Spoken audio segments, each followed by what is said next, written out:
I don't know. I just screwed up. I screwed up the whole thing. Ow.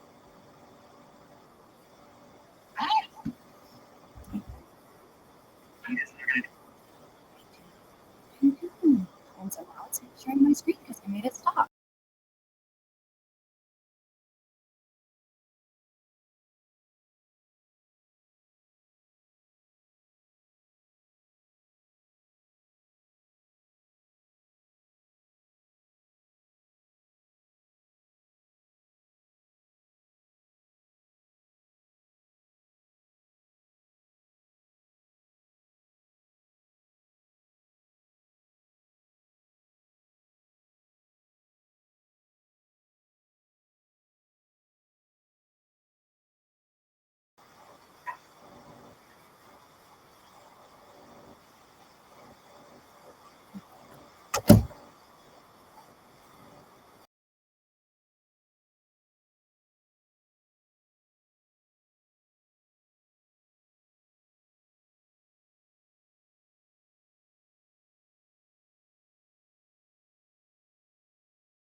Unable to access.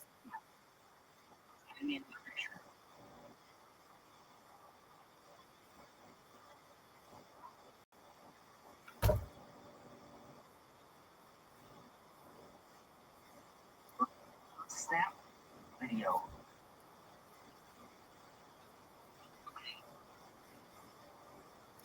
Okay. Click the square with the up arrow at the bottom of your screen. Okay.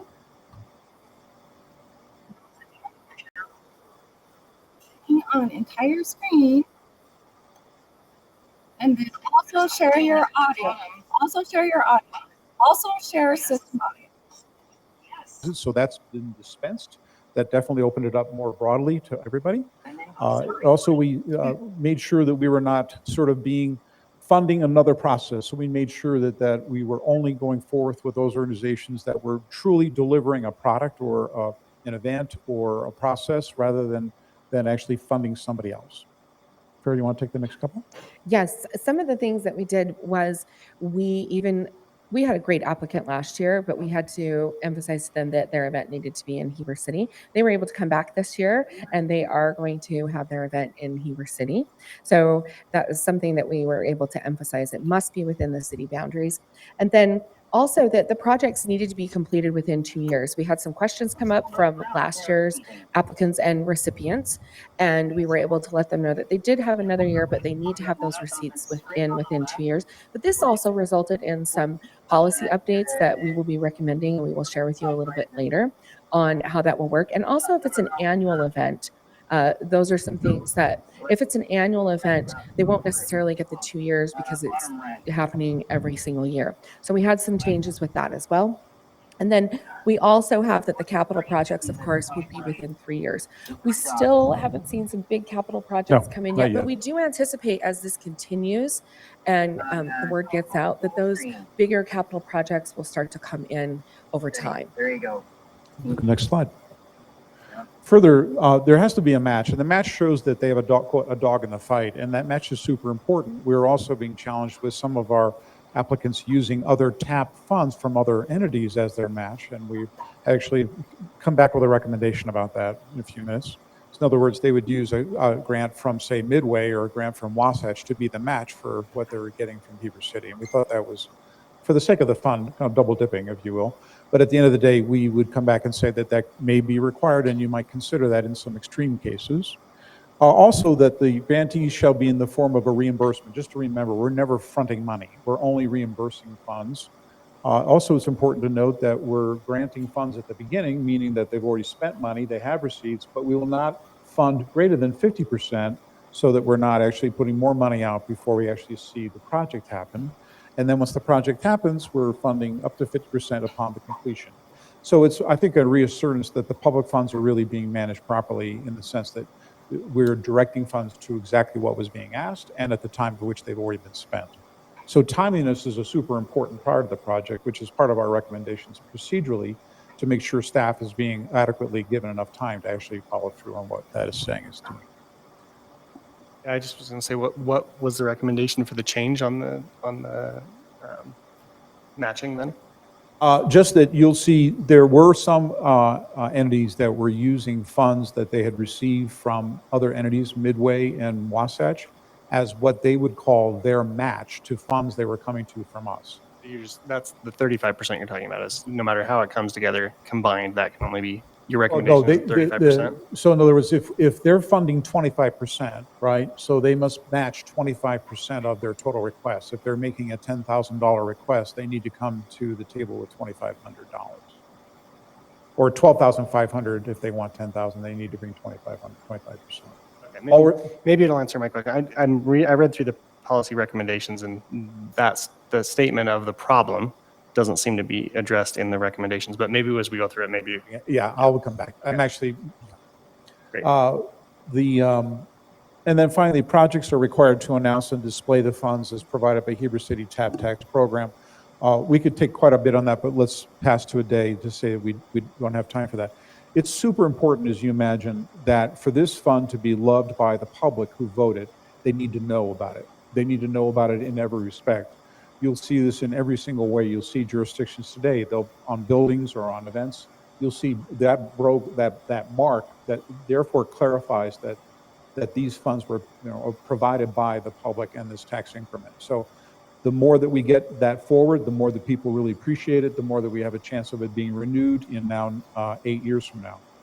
And an example of that is the mural with Bart the Bear. You can see right on it that it is Heber City TAP Tax that is assisting in the funding for that. So people are able to see it. And as they go to events, if they're seeing it, it's important that they know where these funds are coming from. But that was just an example. Sure. Super important. Capital improvement maintenance projects can only be applied to private property, not publicly owned leased property. And this is new. We actually didn't wait to bring that forward because we had 2 applications from Timpanogos Valley Theater to do renovation of the building that you own as Heber City. We kind of hit the stop button on that and said, wait a minute, that should be really part of a capital project with Heber City government working with facilities and engineering, not coming through the door as an applicant of being used. You may ask us at one point, is Timpanogos Valley Theater truly doing what they should be doing with the building? That's a whole nother review process. But to the extent that funds of TAP are going into a capital project, it should be a private building, and that can happen, and we'll be recommending that to you. And there'll be some guidelines to that we'll recommend. But if it's a publicly owned building, such as Wasatch County, we actually had an application from the Wasatch County Senior Center for a renovation of a space inside the Senior Center next to the library to help them actually do more of their pottery classes. We kind of hit the brakes and said, whoa, they already have funds. They should have funds through the municipal entity called Wasatch County, not coming to Heber City. If it were for about the program and teaching and materials for teaching, I think that would be completely different. But in this case, it was about the building. So that's an example of how we want to have funds that are capital projects only apply to facilities that are privately owned.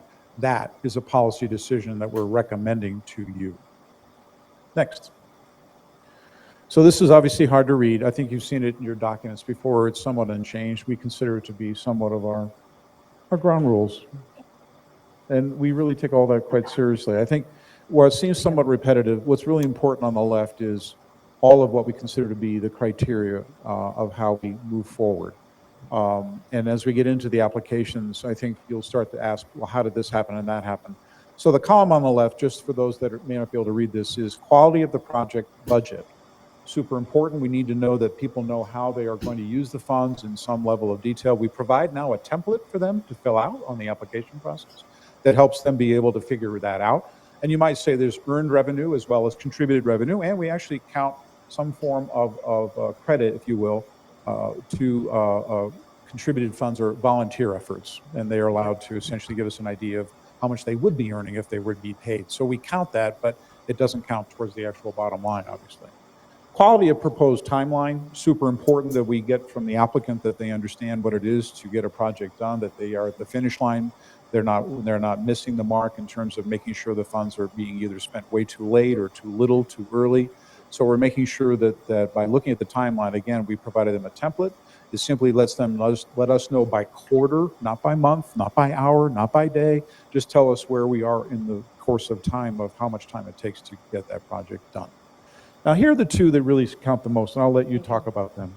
So you'll see here the third one down, demonstrated community need. So this was something that they have to write how the community needs this particular project. And you can see that it goes all the way over to exemplary, which is addresses current need of community with supporting details, data, and information. So we're actually looking for data. We want those metrics to show us really how are you determining this is a community need instead of just saying, well, it's a great idea and we think it's a community need. And then if you go down, it's benefits to the community. And again, I'll take you over to exemplary, which is, of course, having tangible evidence and specific user groups, whatnot, etc. This is something where we want to see some actual evidence that this is benefiting the community. We know there's a lot of great ideas out there. We know there's some things that will really benefit our community, but we also want to see them talk us through how that benefit actually happens. And then our last one, of course, which is the organization's history and ability to implement the project. Sometimes we know that there are some wonderful ideas, but actual implementation takes some effort. It takes time, it takes people, sometimes it takes volunteers. And we also have to have a financial consideration, which is that match coming in. And so we need them to show us, well, what is their history? Do they have the ability to actually make it happen? Or are they coming to us to be the starting point and they hope it will happen? So we're hoping, and I'll let Phil kind of take on Sure. from there. So come back. So just the first one and the second one, budget and timeline, and the last one, which is abilities to do the work, are very empirical and are objective. The demonstrated community need and the benefits of community are truly subjective, which is why you have appointed us as representatives of the public. And some of that is going to be yours to question and yours to change, as you're the final decision maker. So when you want to ask us questions, I think you're probably going to want to know, how is it and why is it you think something may benefit or be needed by the community? Because that's where we get very subjective. Let's go to the next slide. Well, here we are. Again, the Timpanogos Valley Theater applications were removed. You can see a line stroke through down the middle, which is the community center, the senior center. Probably a little difficult to see this, to read all of the applications, but we ordered them in the way that they rank. There are 5 of us in the community. We give ourselves identity to essentially, for sake of confidentiality, give ourselves letters. So A, B, C, D, E is each of us as members. Those scores represent the scoring card we just essentially went through in values. The average column is how they ultimately rank, and you can see we have 2 with the top lead at 427, which is the Community Alliance of Main Street and the Cultural Fire Events. Both were requesting funds at $4,830 and $9,500. it's our recommendation that we did want to walk through and talk a little bit about what is the eligible column. So Farah, would you explain the eligibility factor? So the eligibility factor ultimately is going to come down to how they're using the funds, what they've requested the funds for, and it's our policy that was established and recommended last year, which you accepted. And there are specific things. Sometimes it's equipment, sometimes it may be something like a rental, but there's certain things they can't use it for. They're only allowed to have is 10% for administrative. Yeah, we decided to cap the 10% of the grant request at administrative costs. So if we see an allocation of a full-time manager and we see $150,000 for the year, we're going to ask questions about how does that judge when you're only asking for $250,000, that 150 goes to a full-time salary. Therefore, we would say 10% of requests, 250,000, that would be a $25,000 allocation permitted, 10% of 250 requested for administrative costs. And you'll notice that if I can take you down to the second to the last line, we determined that the eligible request was quite a bit less than what was requested. And that came down to the policies that had been already established. And that was based on what they were requesting funds for. So we established the policies you had all approved, or sorry, not established. We reviewed the policies you had all approved. We looked at their requested budgets, and then we determined what was eligible. So you can see right there that we're taking it very seriously on eligibility. So as you can see, those that were essentially eligible of the, I believe, 13 projects, all told, we're recommending that 10, is that right? 1, 2, 3, 4, 5, 6, 7, 8, 9, 10, 11, 12. Sorry, and 10. So 10 are coming forward with recommendations of dollars. We had a really tough time with, not having the $90,689 that were officially requested. On the other hand, when we marked, you'll see that in the request column, we didn't total that because we really value what we look into the detail of all of those expenses that are requested.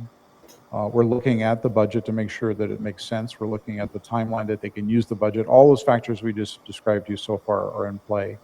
So this is our table of recommendations leading into the $60,000 total. Please. I'd also like to add that we did use the rubric, and we took the rubric very seriously. You can see that there is a distinct kind of breaking point from the 375 and up. And so those were where we made some decisions to try and fully fund. We also went with what we had available, what we had left.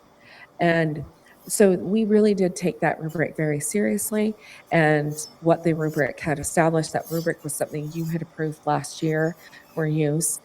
So you can see there that there is a breaking point. Do you want to talk about the bottom one? So you mean the line dancing? No, not the red, white, blue. Go ahead. Red, white, and But blue. my boo, I'm going to say that for the last. Okay, let's say that. Let's go forward if you don't mind, and then we'll come back. I had a question. So in the case of the country line dancing, explain again why that was rejected. Not that I have no vested in it, just a question. I'll take it. Sure, Yeah. go ahead.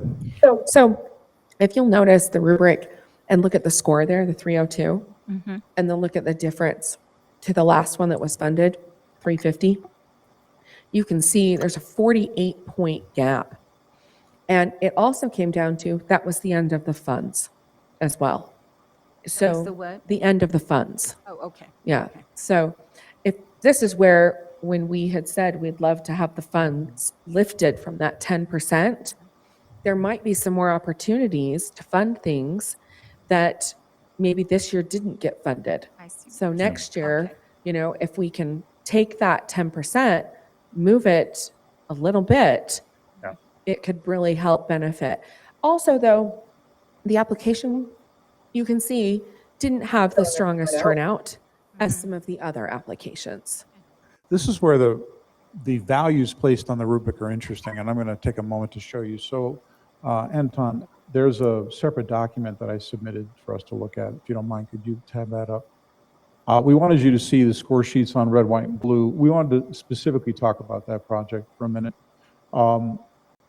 So this is a sample of the score sheet that every applicant has from each of the committee members. So every committee member has this document for each one of these. So we have 5 to show you in a minute. You can see the rubric, or so the evaluation criteria is there. You can see the weight. So quality of budget, 10, timeline, 10. Again, community need very strong at 25, benefits to the community at 35, and then the ability to pull the project off at 20. All of those come to 100. When we first started this project a year and a half ago, we came to you with this as our proposal of how we would take essentially this high-level idealistic document and turn it into some form of a ruler. And we believe that the strongest rule was, again, the future use of the funds, that we would trust that they have a good budget. We don't micromanage it. Good luck. We trust that every dollar in that budget belongs there. We have a couple of rules we've talked about. We trust they'll get the project done on time, but we'll just check and make sure they've got it sort of okay. Not going to micromanage that. We trust that they can pull it off, but we don't trust. So we want to know who's doing the work. Do they have need of professional help? Do they not? Do they have all the people they should have? That's our checkbox. Are we going to be able to say the project is 100% doable? We need to reassure you that when you're putting public dollars into these projects, that your committee believes that they can pull it off. But when you get into community need and benefits, again, this is what I said, it's subjective. So in this case, you can see 5s get you 500. Let's go to the next page. This is red, white, and blue for committee member A. And you can see that the scores across the board were, 4, 5, 4, 4, 4. Pretty good score all around, 410 out of 500. Let's go to the next committee member. Next committee member had 4, 3, 3, 3, 5. So very strong budget for red, white, and blue. Strong, okay timeline. Very strong on being able to pull red, white, and blue off. Mediocre on community need and mediocre on benefit to the community. 350 out of 5. Let's go to the next one. C, 5, very strong budget. 4, very strong timeline. Again, 3 on community need, not convinced. And I should interject. We do not convene opinion ever until the scores are done. We do not convene to say, hey, did you score 3? Why didn't you score 4? So also benefits to the community, 3. And again, red, white, and blue have convinced us they can pull the event off, but 350 out of 500. Let's go to the next one. Again, community member D, strong budget at 5, strong timeline at 5, 3 on community need, 3 on benefits to community, 3 on pulling it off, 340. And then the last, 4, 4, 3, 3, 3. So let's go back to the other PowerPoint for a minute. We recognize that there is a tremendous amount of work being done to promote this event called the Red, White, and Blue. We had a long conversation about this as a group. We felt that while we saw a really great event, we challenged ourselves with how to save 30,000 from 90,000 requests, and we had to depend back on the rubric to be fair to everybody. So we unilaterally said, let's just apply fairness to fairness, but we wanted to come before you today, and I know we're short on time, to tell you that this hurt, not recommending red, white, and blue on the basis of seeing a very interesting event so well put together and convincing to be able to be done, has not made the case to us today that it has a benefit to the community and a need to the community. That being said, we would challenge you to look at it again and make your decision based on what you think and see what you come out of it. Okay? Here we have our table of recommendations, 60,000. As you can see, the one differential between what's eligible and what's funded is the red, white, and blue. Can I ask what the cultural fire event is? Cultural fire event. The second one? Yes. It's the powwow, but it's it the powwow. specifically focuses on the dancing with the fire that they do, and also around the fire that is cultural to Native American heritage. I was hoping it was that. I wasn't sure. It is I that, didn't and know. they're going to be doing Okay. it right here in our city. We're very excited. They're actually going to be part of the powwow will be in the county, but that particular event will move and be in the city. Nice. Yes. So we're not quite done with red, white, and blue, but we're going to get back to it. Let's go to the next slide. So our recommendations In the highest top line level are, we recommend that you would consider instigating and funding a Heber City master plan that would give this group and yourselves guidance as to what the community has expressed interest and needs are from not only artists and stakeholders, but also consumers and those that are actually enjoying those events and seeing the benefit of a quality of life in our community. A master plan like that could be gotten for anywhere between, say, $50,000 and $100,000 over a period of approximately, say, 6 months to a year. With that, you would interview and you'd bring forth an understanding of how over the next 4 to 5 years, or even longer, you'd have a master planning of looking at those top line best uses of the funds that you have to be able to provide arts. And that would give us direction as a committee as to what we in the public would adopt once you'd have that happen. So there's consultants that specialize in that type. They do. Okay. They do. Yes. Yes. It is that much to get a master plan. Yes. Okay. And they're local. Yeah. And out of that master plan, we will have guidelines that will dictate. It can be very robust, Councilman, in the sense of not only looking at what expressed needs are, but what are solutions and what are other communities doing to get more engagement and more involvement of the public into the arts and therefore get more benefits. So it's broadly based as well as precedent processes. You know, I think what we would have from Roger Books, that would be deep into that, an arts master plan for Caldwell, Idaho, by example. And examples of other counties and cities doing this, you'll find Salt Lake County and Salt Lake City. You'll also find Cache County, as well as Logan City and Springfield City. Summit County just finished this, by the way. Our next recommendation at top level is that you consider lifting, as you've heard, the TAP Arts grant funding cap, this year being $60,000. We'd like to be able to be more free with what's coming to us as applications, but know this, that when you do that, we're probably going to be more stringent than we are right now, just because we want to be able to make sure that every single dollar that we're recommending has proven itself out. It's just really difficult to have a project like Red, White, and Blue not necessarily get funds that are there that are part of it, but at the same time, we could also say that about any other project that doesn't get fully funded. We would prefer to come to you with a sort of open book to what's possible and then make the case like you do with a zero-based budget. Rather than saying you have 5% more this year or 10% more next year, is to go ahead and say, give us what zero-based means, which is from zero. That's what you start with, and build that recommendation, and that's our recommendation for you as a policy. Let's go to the next slide.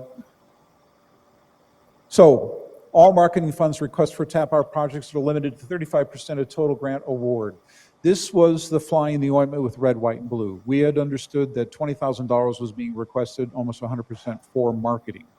That's what caught this committee in a place of saying, you know, TAP funds for marketing, let's talk about that. Well, we had a very long conversation about that. I think if we were coaching the applicant, we probably would have said, do you think this could be $20,000 for the whole project, or could it be $20,000 for this, that, and the other? And I respect the fact that the applicant was producing applications for across both the county as well as us as the city. But I would just put it forth that the committee as a whole had a pretty strong reaction of having $20,000 of our $60,000 going towards marketing. So do you want to add to that? Yes, and one of the things we also looked at was we looked at the other applicants and we thought, well, there's another applicant who wants $4,000. We don't want to limit them in marketing as well. We don't want to say, well, you only get 10%. Well, that would be $400 to market their event. So we thought that 35%, which is a third roughly of their budget, wherever they are, whether they come in with a $100,000 request or if they come in with a $5,000 request, they're still getting a third of their requested budget being allowed to market their event. And that way we're not limiting anyone across the board. So that was, and we had phone calls about it. We met for quite a while about that one. And we didn't have any of this previously. So I think if we had gone to the applicant on Red, White, and Blue and said 100% of your applications for marketing, would you consider reducing that and then coming back to us with what funds are needed for all the rest of the project? I think we would have had a different outcome. Okay. So this is our recommendation. It's our number. It is, again, we're recommending a cap of 35% of all granted monies to any one project for marketing. Anything beyond that should be for staff, people, equipment, all the rest of it. Next up is the use of Wasatch County or Midway City TAP funds may be used for matching grants to a Heber City TAP Arts project grant if the total value of the project proposal exceeds $100,000. So, Councilman Cheatwood, this is the answer to your question. We didn't understand what to do with this. In a procedural recommendation, we're recommending that this committee has nothing to do with matching funds. Wasatch County currently spends a lot of time in their committee having committee members calling people about how much money's in the bank or not in the bank. We do not belong for matches. We would rather not do that work. That really has a liability factor for you as the city to verify those funds. We prefer that to be done under a staff function. I'm sure your attorney would agree. So we therefore recommend that this is new, that you would allow for these to be matched funds from other entities, especially as the fund will grow over time. You yourself or others are accumulating under expend every year from TAP fund to TEM fund to TAP fund. It's our urgent request that you do not let that happen. You spend the money every year. That's the way you prove to the public that we need this tax fund. But if you start accumulating surplus, now you're going to start being able to possibly actually fund and overfund, and then it's based on how much time everybody's giving their applicants to then use those funds. And the purpose of match is to show that you have private sector participating in public sector rather than public sector helping public sector. Let's move on. Next slide. We're almost done. In the private sector, we're recommending that subject property is privately owned and that the property owner has to verify that they approve this. This comes in as a tenant who's an arts group using a building known by somebody else. They come in, they'd like you to put in, say, a new dance floor and mirrors. They don't own the building. You need the owner to be sitting side by side with the tenant and verify that they want their property improved. However, we're also recommending that there's a verification process to incur that that space is available to the general public for 10 years because public funds are going to private benefit. If a private property owner, and this actually happens more often than you think. Lots of our arts groups can't own property. They live in the space that's given them as a landlord. They come back to you and say, please help us be better. Then you say, but wait a minute, we're putting private money or public money into a private benefit. And the answer is sign a 10-year contract, Mr. Owner, that this improvement will be available to the general public, and then we'll give you that public money to improve your property to help that arts group. It's the owner that's signing, not the group that's Correct. signing. Yes. Okay, that was what I was concerned That's about. correct. Yes. And this has But- happened in Salt Lake County. I've actually done this several times in Salt Lake County. Sorry. Jeremy, I want you to think about that, okay? Because obviously, it may or may not have teeth, even if they sign it, right? And then depending on the amount, you know, is that good or bad, right, over time, okay? Love to talk about it more. Salt Lake County took about a year to figure that out. Okay, let's go to the next slide. Heber City TAP funds will only be available to these projects for public-private as a review process through Heber City engineering staff. We can't have your dollars go into a project that our own staff says, don't do it, it's a bad investment. The example would be the theater next door. If your engineering team felt that some updates were just really not necessary, or if they needed to be larger than what was being asked, that would be something that your Right. engineering team would really need to approve. Okay, so now Russ, that's one for you to think about. Yeah, we just need to give Russ more work, don't we? Sorry, Russ. You're not busy.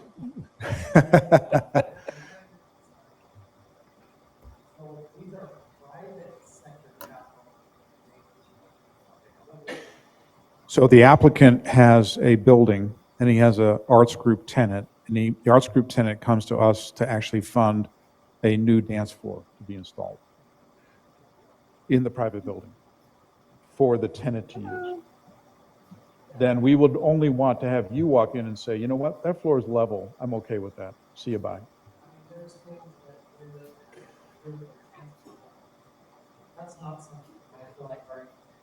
There you go. Right. Right. Air conditioning. Yeah. Yeah, exactly. And I think there's some simple ways to make the applicant responsible for all that. Well, Yeah. we were asked for updates to an HVAC system this year. Yeah, right. It is one we felt was At the Tippecanoe ineligible, Valley Theater. Oh, that's right. but an We felt HVAC that they should system come to us. would be Yeah, engineering would need to your look at engineering HVAC. team. Yeah. And just a reminder, these funds are reimbursement of labor expenses. You're not fronting a dime. You're looking for that owner to have spent all that money and come back and try to help him do that for the arts. Can I give a hypothetical here? The air conditioning thing's different because that's a public building, so they would be But if involved it had anyway. been private, But is this the way that you would stop creating or potentially be able to stop creating an outdoor dance floor that looks good, but any engineer with their salt is going to say, hey, that's going to rot away in 6 months. If you're putting public money in anything, you want your engineering staff to say it's a good investment. How's that for an answer? The worry that I mean, that's probably permissive, but not expert guidance. Okay, let's go to the next slide. Okay, that makes sense. Administrative recommendations. This is entirely helping our staff be able to get through this. We believe that essentially all we talked about projects other than capital must be submitted 100% of the qualified paid receipts within reimbursement within 2 years or no later than 45 days following the completion of the event, or they lose their funding. People take way too long to ask for the money, and our staff is forever saying, wait a minute, I've got all this money sitting, and you're looking at an underexpend. You're looking at a growing balance of money that has not been burned down, and you want to make sure it's done. Staff needs this rule to make sure if they don't submit, the money's gone. and we sat with Mark and his staff on this, Yeah. and that was something we really wanted to make sure that we were meeting their needs Yeah. as much as the applicant's needs. Right. So it's, Mark, you're doing it with Suzanne on the receipts. You're getting the receipts. You're getting it reimbursed. Is there any way you can give us a chart of last year and the year, the Good half idea. year before that, and Yep. then this year of all the projects, which ones are complete and paid, which ones are not? That's great. And then you should probably generate that 45-day, 2-year deadline, and then the 45-day deadline after the event. Does that sort of make sense? That's a lot of columns, obviously, but that could be very helpful for all of us. One thing to note, though, this is going forward. Yeah.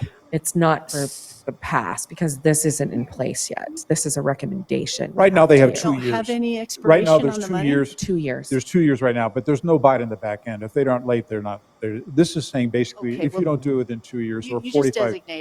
designate it on the chart, which ones have the Yeah. 2 years, and when Right. they expire, which ones Right. have the 2. So this administrative recommendation, Matt, are we doing it administratively, or are we adopting these policies as a council? I think the recommendation coming from the committee is to adopt these policies in conjunction with your fiscal year budget. Is that correct? Right. Yes. And you might say some of them are procedural and they're really more administrative. That's your call. Okay, so have you written these up besides this, perhaps? This is kind of it right now. Be happy to help draft anything more. This actually belongs to can do that. Jeremy to go inside the actual contract with the award document. The grant document would have that kind of language in it. So work with Mark to get that Jeremy. written up. Yeah. And next there we go. month, the first meeting of June would probably be a good time to bring it forward. Whatever. Yep. Same thing for this new event. And this, Council has more questions. Sure.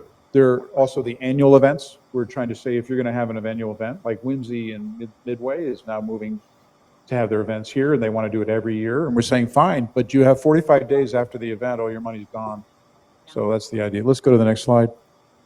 Finally, I believe this is the HAPTAP application. Matching funds are only reviewed by staff post-award. In other words, if someone's asking for $350,000 and you decide to give them $50,000, their match is going to be 25%, or do the math.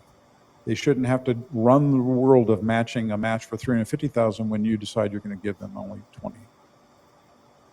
So matching funds are reviewed after you have elected grant by staff. And if they don't have the matching funds, then they don't get the grant.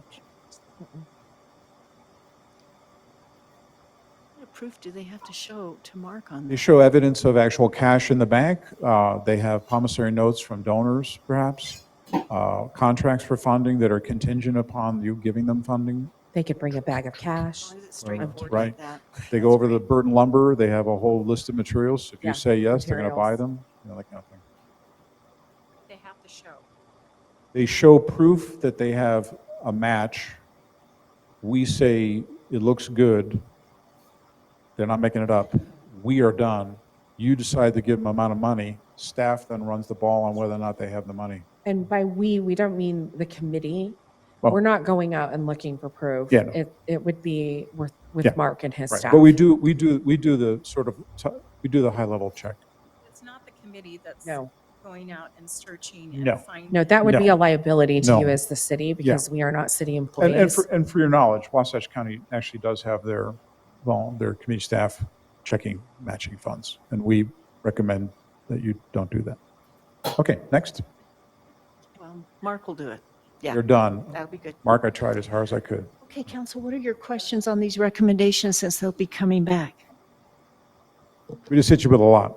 Sorry. A lot. What's We had that? a big year. I do have a lot, actually. I'm not joking. Okay, and some of them, we don't have to hit on all of them, I guess, tonight, but Let's go back in our PowerPoint to the slide with all the scores and the dollar numbers. that's a good one. You mentioned as an example, you mentioned the red, white, and the blue specifically Yeah. about saying, had we had the chance to go back to the applicant and said, can you do the X, Y, Z, maybe it would have been different, right? We do So not the believe- question high level is, do we need to authorize some ability to ask questions and follow-up questions? Because it seems like everybody was a little bit uncomfortable, let's say, with that kind of the benefit and whatnot, that section in the middle. Mhm. But potentially on that or other ones may have been more comfortable had they been able to ask those questions. I realize that if we give you too many things to look at, it's going to take forever and you'll never get to it. But So- is there something there? Like, should we change something there that isn't in those recommendations? Well, I think we. We also, we a need shot to be at this? fair to all the applicants. Yeah. So if one warrants questions, but the others don't, then you get into possible issues where one's allowed to change things and the others aren't allowed to change things. And they may say, well, I would have changed things had I been asked these questions.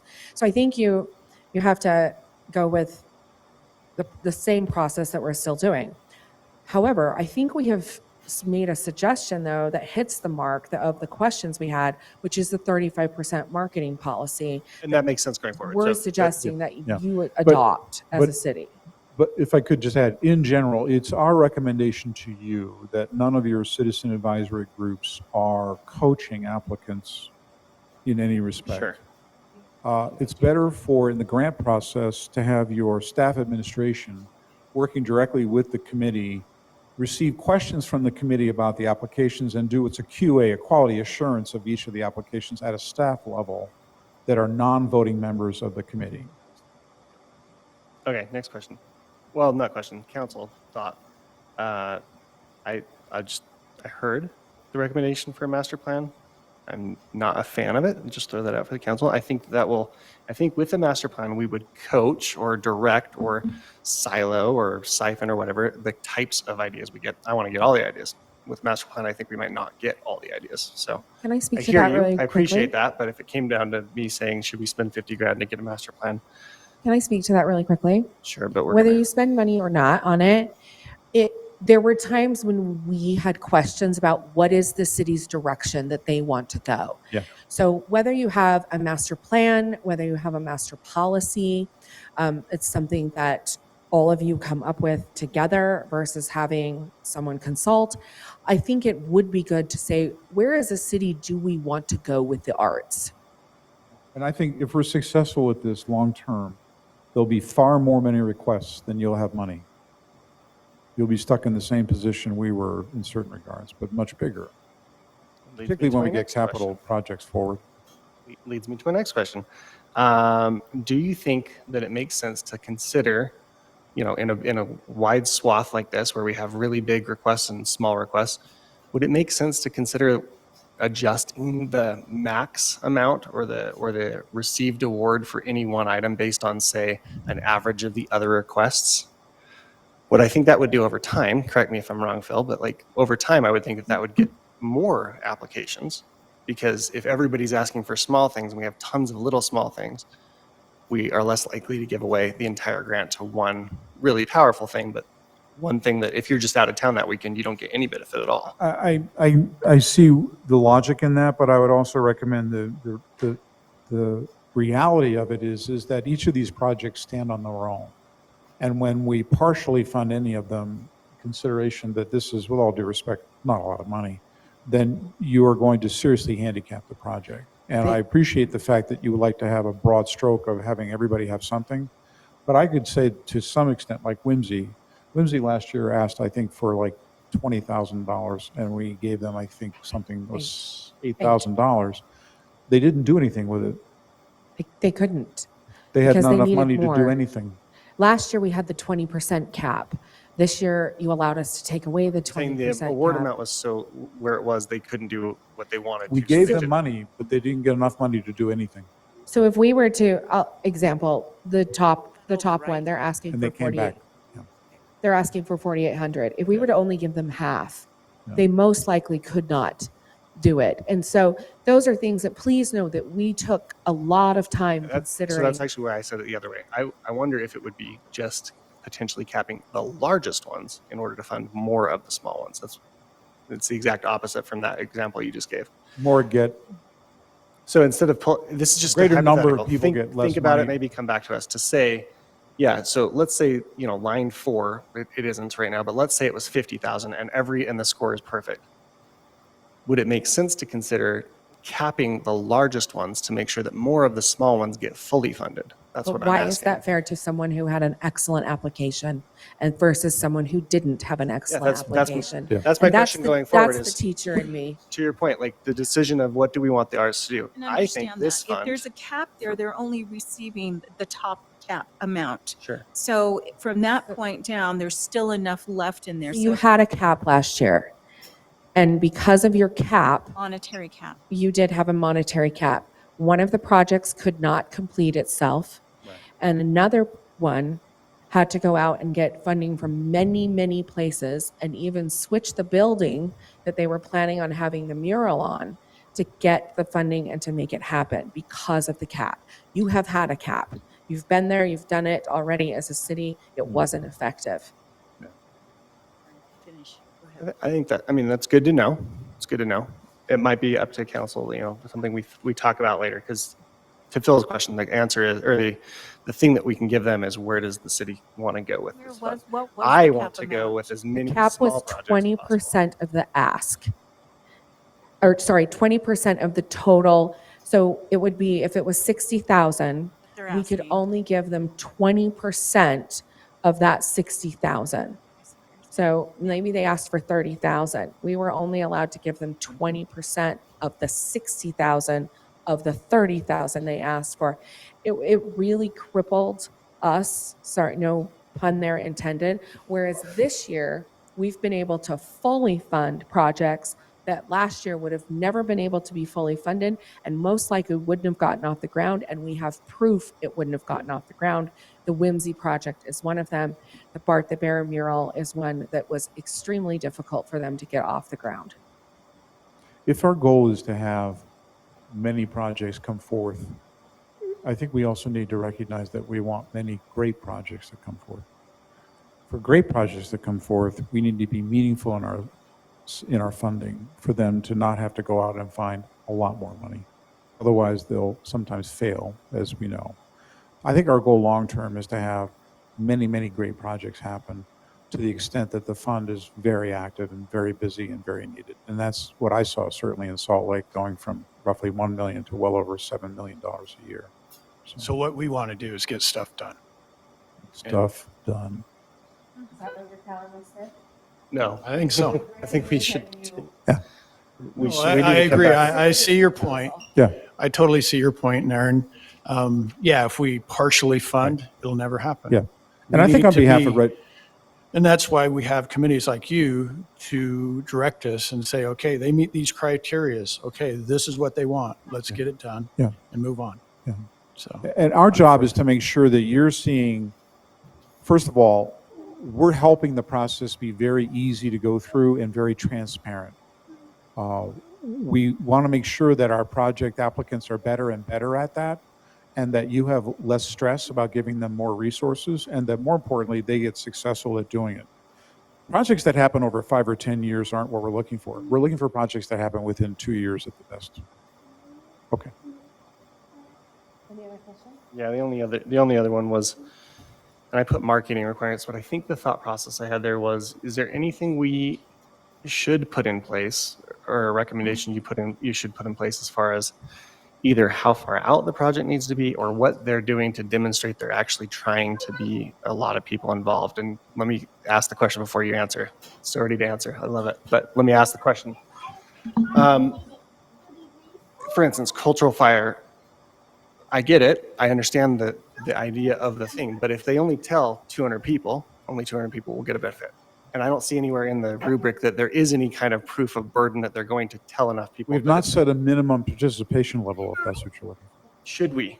That is exactly what I'm asking. Should we? I could Because see how it would be a requirement of this fund that your percentage of funding to the project requested would be triggered by the number of people that are actually seeing the benefit of it. okay, and if that's the case, could you come back with recommendations at some future point? Because I think so too.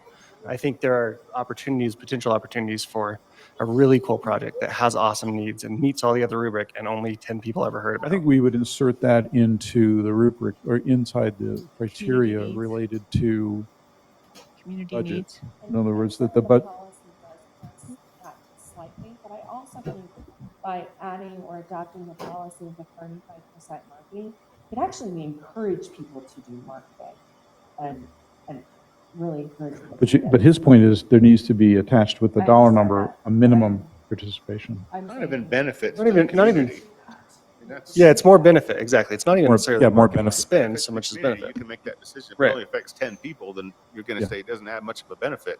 I think that almost would be part of our application process to have them actually state how many people are actually going to be I participating. think it might in the actually be event. something that And changes you would the type of categorize it quality. as participant versus observer, right? People who are, Probably. I think it's a great idea.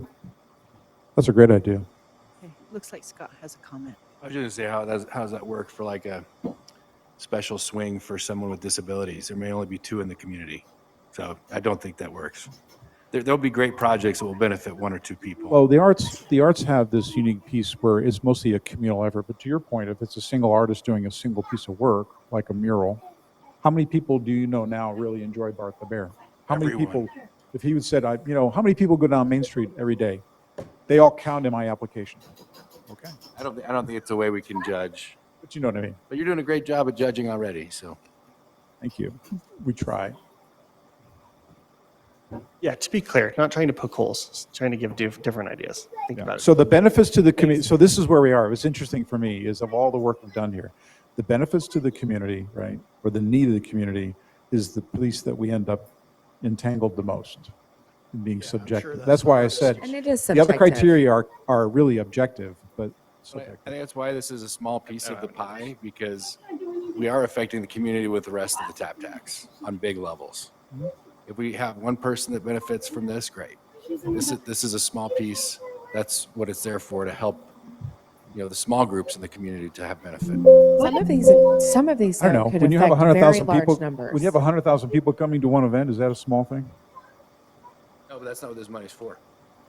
Some of these events I would ask have you, large encourage you, numbers. Councilman, to consider that otherwise, because Because there's no prohibition, there's no stated prohibition that says thou shalt not bring an event here that actually demonstrates need for more than.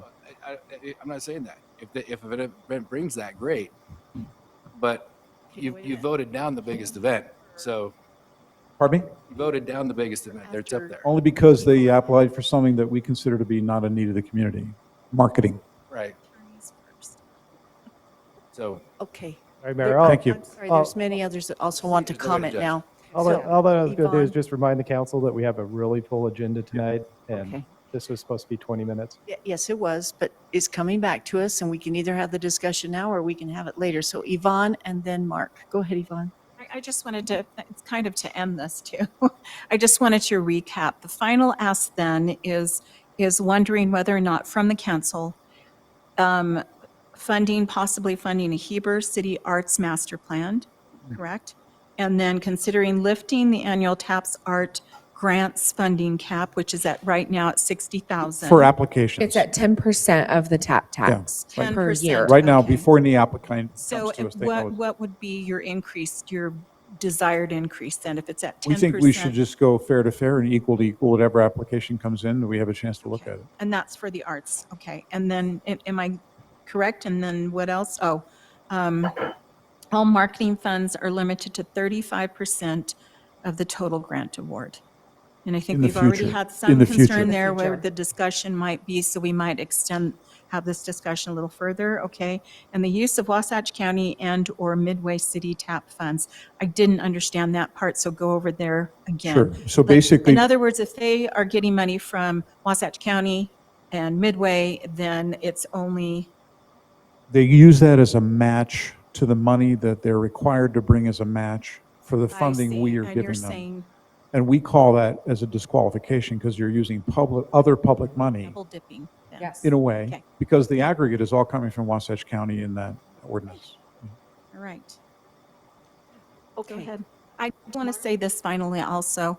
I think that it's important for me anyways, as the representative for the post committee, I would like to hear going forward anything that the post committee might have in addition to this, their thoughts and sharing some of this information with them as well. So I think they're kind of all using the same monies, and so we want to make sure that those groups are also understanding and We're looking forward to some coordination. And working, They've yes. reached out to us to Thank sit down you, and do thank you. a Okay, coordination that's it. effort. I'm done. That's all.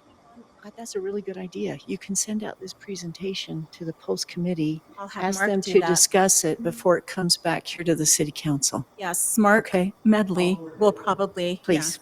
Mark Medley. Stop teasing me on that. That was such a slip. Mr. All Medley. right, we have it on the agenda later for what you're Awesome. proposing under the consent agenda. You're welcome to wait and see how that vote goes, or you're welcome to listen online. And we really appreciate all your Yeah. work. We Thank can you. see the level of detail and commitment Well, that you're having here, and we really appreciate it. you see, we're trying to actually bring back not only this good recommendation, but also how to make it better next year. And I'm very interested in what Councilman Phillips said about it being for small work. needs. I consider it for all needs. I do as well. Thank you. So, Thank you very Thank you. much.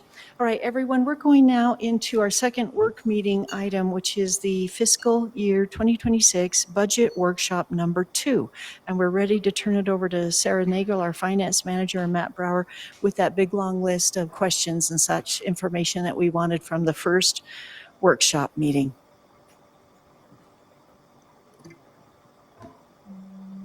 Give us just one moment to transition. Thank you.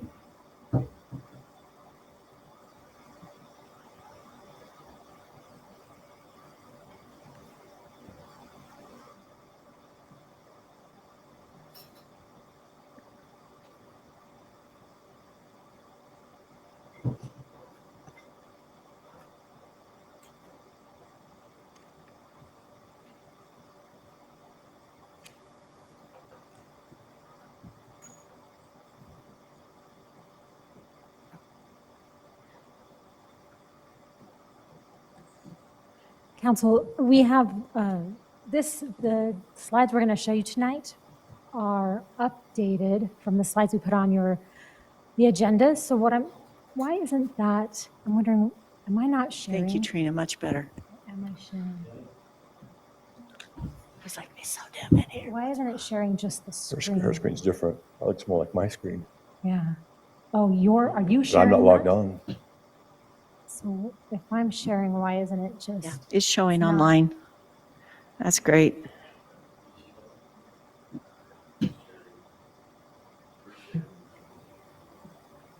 Is this in the agenda materials?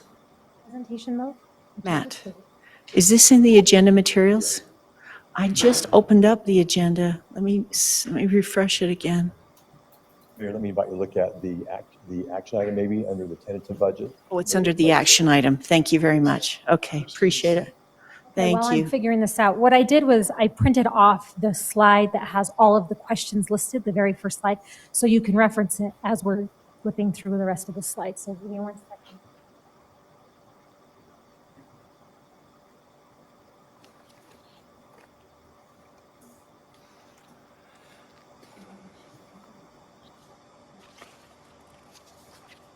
Thank you.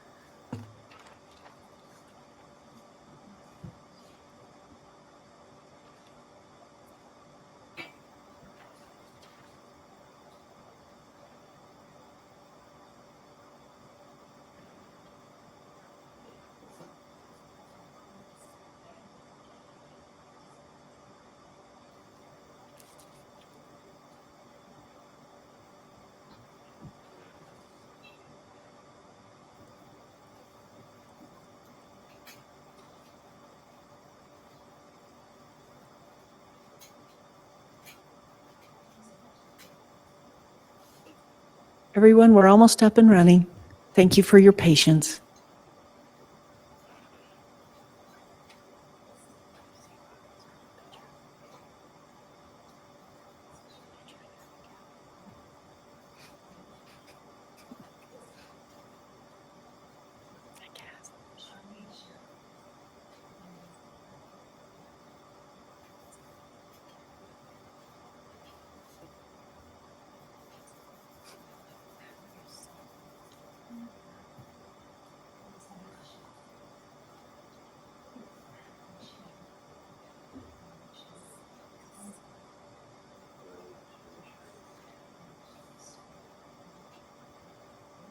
Okay.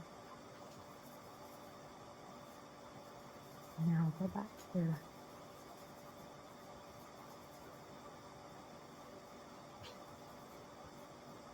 All right, so sorry about that. Okay, I know our time is limited. Can I suggest that you let Matt and I zip through our slides, and then if you have any urgent questions, of course you can interrupt. Otherwise, we'll just collect all the questions at the end.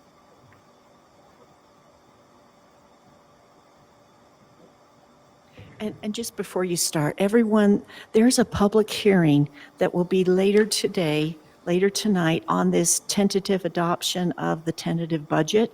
And we're having a public hearing for the tentative adoption, and we're having another public hearing likely that first week in June. So you can participate in the public hearing tonight as well as in June on the budget. And now please proceed. Thank you. While I review these questions we're going to answer, if there's anything that we missed, if you could just put a note at the side, we'll try to address it. Can I ask you to eat that microphone just a bit more? Thank you. Yep, so if we didn't answer a question that you had or come up with a new one, put it to the side. We'll get to it either in this hour or during the public hearing or even in the next budget meeting. Okay, I was going to review. So we're going to answer your questions about the franchise fees and if we can adjust the rates for Heber Light and Power. We're going to show your preservation fee revenues. We're going to what new revenue would be generated by adding a 2.8% inflationary increase to the business license fees. We'll provide an analysis of illustrating growth in property tax revenues and employee costs. We'll illustrate the impact of eliminating the Heber Light and Power dividend. We'll provide a cemetery project update. We'll provide a tabernacle second floor remodel concept plan. We'll provide clarification on the airport land acquisitions. You asked, can the city negotiate a fiscal year-end deductible rollover? We'll give you that answer. What is the cost of implementing a city-wide 9-step program? And what is the data on the number of accident losses? You also asked us to provide an updated CIP summary and the utility rate summary. That is in the agenda. Okay, this will be really fast. So we did reach out to the State Tax Commission. Absolutely no, can we actually switch the rates by taxpayer? So if we have a utility rate, that is the utility rate for all utilities. We can't modify it by taxpayer. But this is the total franchise fee per year starting in 2020. And then you'll see Heber Light and Power is listed separately. And in the very final column, that is the proportion of Heber Light and Power of the total franchise revenue. And it hovers around 50, but it is decreasing in its weight of the total franchise fees. Is that including the town tax? There's 3 on the Heber Light and Power bill. There's a town tax, a franchise tax, and I think a highway tax, something like that. They have different names. It is not the highway tax. This is just a franchise Just fee. the franchise. The 6% So it's just franchise one fee. of the 3. Mhm. I would be interested to see what the others are too. I mean, I really appreciate this on the Heber Light and Power, right, for just that tax, but it would be really interesting to see all of the different franchise taxes that we have. The others are not franchise taxes. They are very specific revenue sources like the highway tax that's assessed against the revenues that generated by Heber Light and Power. We can certainly look into that and find out exactly what they pay to us. Those revenues, for example, would go into Fund 48, which is our highway tax, and used to pay for other items. So the only franchise fee that we have is this one here. We talked about the dividend, which we'll talk more about later, which is not a franchise fee. The highway tax you speak of is not a franchise fee. It's actually a tax placed upon the bill based upon gross revenues of Heber Light and Power. I'm interested to know more about We them. can get that. Thank you. Okay.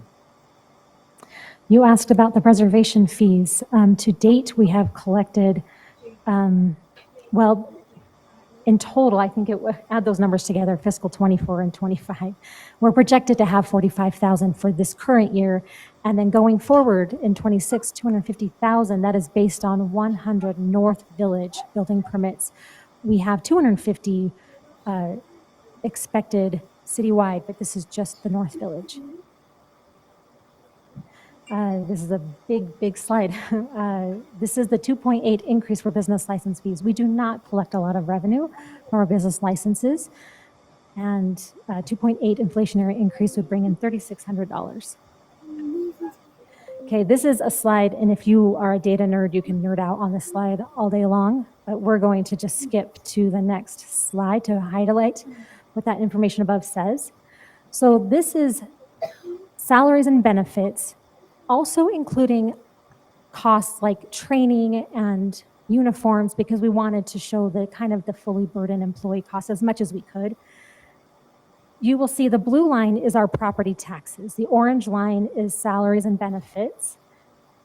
You can see clearly it does not come at all close to covering the total cost of our employees, but it's in the right trend.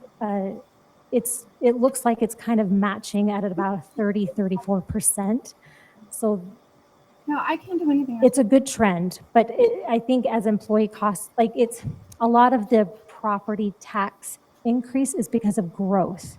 So as we expand as a city, of course, we might have more coverage for our employees. Although I will say as the city expands, so will our employees. So this next one is the same graph, but just showing all of the department costs, so to show you how much property taxes cover all the general fund department costs. And this one is, I wanted to show you the department costs covered by the property and sales tax. Again, the blue is property tax, the orange is sales tax, and the salaries and benefits are the green. You'll notice that if you add up the percentages, like maybe in 2020, it adds up to about, 84%. In 2026, it is 100%. So if you took all of the property taxes, all of the sales tax, it does completely 100% cover our fully burdened employees. But that means that any other thing you want to do with the city has to come from other revenue sources like franchise fees, building permits, fines. So yes, we are covering it, but nothing more. And this, of course, assumes fungibility, right? Like we can take the $1 property tax and spend it however you want. But in this demonstration, we're assuming that all the property taxes are used for employee costs.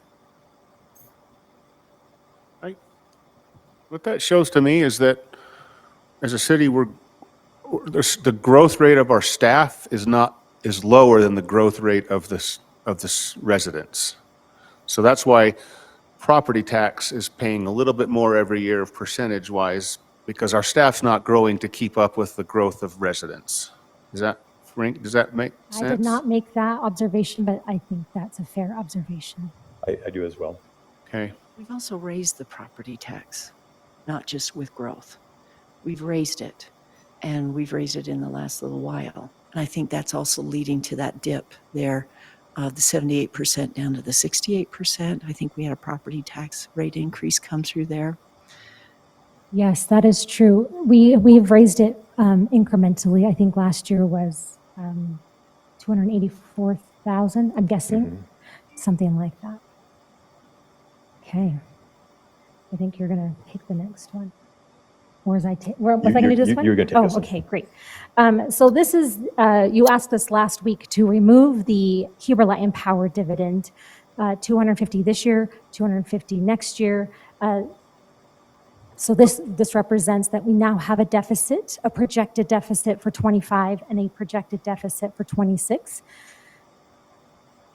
This just reflects that we will have to use unassigned fund balance to balance our budget. And we will ask that you'll help us come up with a way to either cover that or approve that we use fund balance in order to balance our budget. I will say that in the projected fund balance, even though it's running a deficit, the way the math works is the fund balance is projected to be 36.9%, which is still over the statutory limit that the state has set. So we will have to do some sort of fund transfer.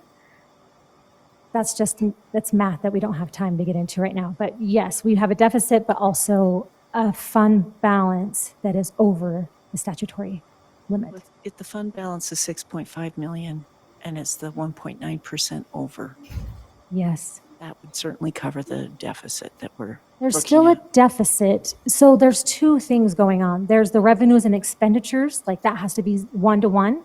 And then there's the ratio of what our fund balance is to projected revenues. It's kind of two different things happening, but we do have a deficit that we will need to balance despite the 35% statutory rate.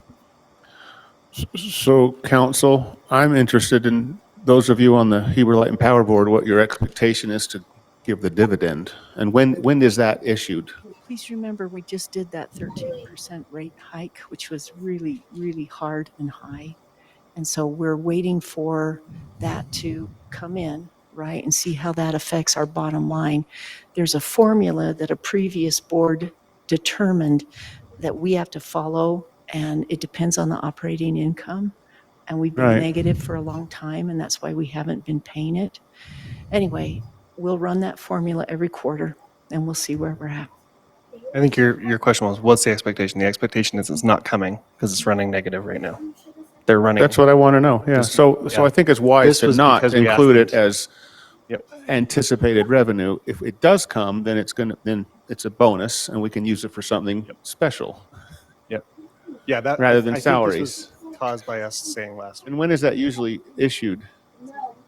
Oh, every That we quarter. make that determination. Okay.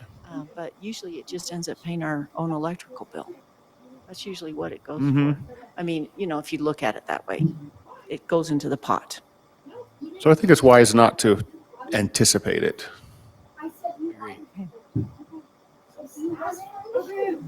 All right, we had a question at your first budget workshop regarding the city cemetery. Next, please. There are two projects I want to update you on. The first is what we call the Losi Estate. This is an agreement the city entered into in March of 2021. Can I stop you for 1 second? Yes. By raise of hand in the audience, can you hear us? I'm getting text that somebody can't hear us, and everybody seems to be paying You attention. need to So, eat the microphone. Sarah's doing really good on that. Thank you, Sarah. The first project is the Cemetery Family Estate. This is an agreement the city entered into in March of 2021 for a sizable area sitting actually due south of your Columbarium project. The agreement requires them to build the structure you see here. I have been contacted by their attorney, and they're interested in negotiating an amendment to the existing agreement because they want to extend the deadline for the completion of phase 1, which entails the white structures you see there. The second project that you see is the Columbarium and Cemetery Administration Building. We are hoping that it will be done in early July. We do have a supply chain issue, a fabrication issue with what's called a cornice. This is a cast concrete that will go up on the upper rim of the building. We're having an issue with the fabricator fabricating this, and we can't do the brickwork on the main building until that fabrication is complete. So we may need to push the ribbon cutting back to mid-August in order to provide sufficient time to complete that. This project has still been a good project. You can see here 5 pictures, 2 from internal. The bottom 2 are external, looking at the columbariums from different angles. And then the one on the top right is looking at the roundabout and the parking lot, which is being graded and prepared now. So, question. Yes. the original design had the fountain in the front courtyard. Right. I think we took that out, or are we keeping it in? We keeping it in, yes. it in. Are we going to do the fence along the front too, or have some kind of landscaping along that front courtyard? There will be some landscaping in front. There's no fence, but there will be some landscaping in front with a sidewalk pattern that brings you into the courtyard. Nice, very nice. It looks like that's the parking area, right? That circle turnaround? Top right. So what you see there on the top right is you'll come in from the main drive into a roundabout. Is which will that then- the main drive from the cemetery side or from the Heritage Farms Parkway side? So this is coming in from the cemetery side. Okay. But we have taken the liberties to construct the egress coming off Heritage Farms Parkway as part of this project. And you'll see a budget amendment come to you in June for that work. Oh, that's great. I was hoping we could find that money to bring it onto the Heritage Farms Parkway. It'll be part of this project. And then it'll also entail the reconstruction of the Carl Nielsen Lane. That road was Yes. beat to death by not just this project, but by the staging area for the downtown water and sewer line replacement project. We also had to extend a sewer line up, a gas line up, fiber line up. So what was left of the road is no longer. So we've got to redo that roadway. We're getting complaints on that. When do you think that can be paved? Is it this fall? No, we expect it to be done probably next 30 days or less. Really? Mhm. Maybe by Memorial Day, because that's when people need I would it. hope so, because that's such a big date for our cemetery. Yes, yes, that would really be cool. So 2 weeks, right? But we do need those Mother Nature. We have to have temperatures that are 55 degrees and rising in order for us to happen. So knock on wood, Mother Nature will cooperate and we can get that done. Would really be good. Yes. That would take away a lot of complaints. Thank you. Agreed. Next is a second floor remodel concept. Recall that we talked briefly about $100,000 in your capital plan, specifically Fund 42 for the remodel of the second floor. I'm going to ask that Jamie and Kurt come up and tell you more about that, as there were some questions last time. Thank you. So when we combine departments in name, we have a few challenges, but we've been challenged to combine partially physically as well as to combine in our customer service. One of the challenges that we have, we're trying to eliminate is people going back and forth between the two, or trying to cover lunches, some of those other things. And we've proposed a few ways to limit that or to reduce that impact to the citizens, our customers. Part of that is that physical combination. So what you see here is a concept plan that we just put together to see if this was even within the realm of possibility. And our main goals in doing so is to maintain an office for the mayor, the city prosecutor, the city manager, as well as to create offices for a community development director, chief building official, and planning manager, as we have multiple conversations and we need to, it's been a little bit chaotic, as well as so there's times where you have staff or other private conversations you need to have. We're also trying to create, again, that one-stop customer service counter for everybody, and then facilitate the combination. So what you're looking at is everything on the top would be the north side of the building. To the left would be this room. So we did not include that.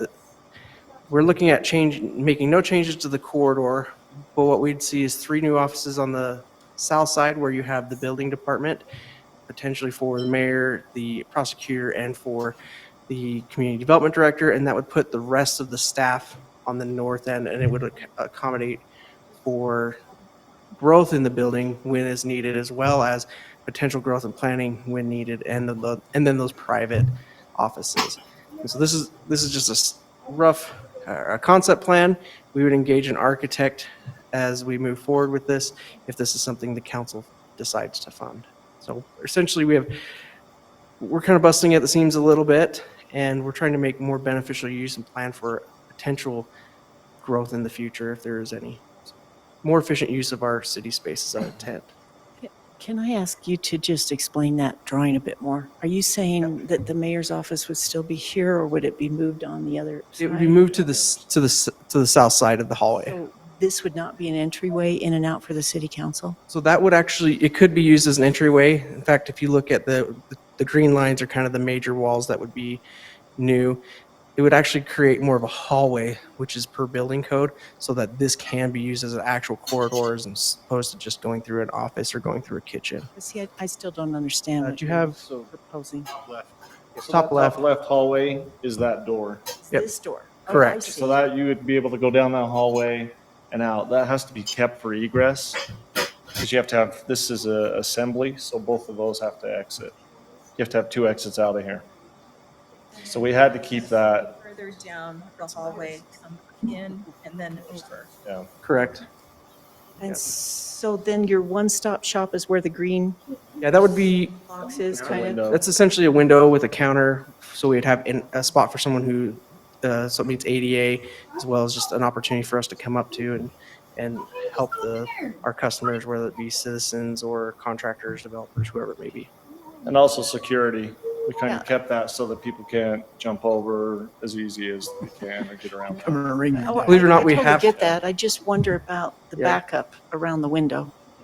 What's that? What about backup in your offices? Do you have enough people coming into your lobby, your little lobby area, that there's going to be a backup in the I hallway? had a little bit of backup from the little area that we have. I don't know as much for you guys. This would keep everybody inside the hallway because we're already getting people in the hallway. But this would also give, potential for, at least what this is drawn for, 3 of our staff members to help 3 people at a time. This is a 12-foot long counter. Yeah, that we could help 3, potentially 4 at a time.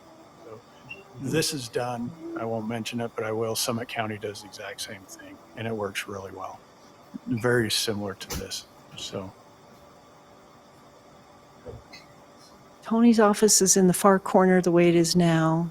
Kurt, where would your office be? Me and Jamie would be in the 2 that are green, and then Mayor, and then Tony and Mark would be across the hall from the green window. The 3 down below? The office where Those Tony. are pretty deep, Mhm. Yeah. You could, obviously put more than, you could make them smaller and have more office spaces if you wanted. We could. We wanted to make sure that they weren't. We're trying to make sure they were effective and efficient, but also making sure that those 3 offices have places to be able to visit with people still. As I know, most of those offices have additional seating for meetings that you have.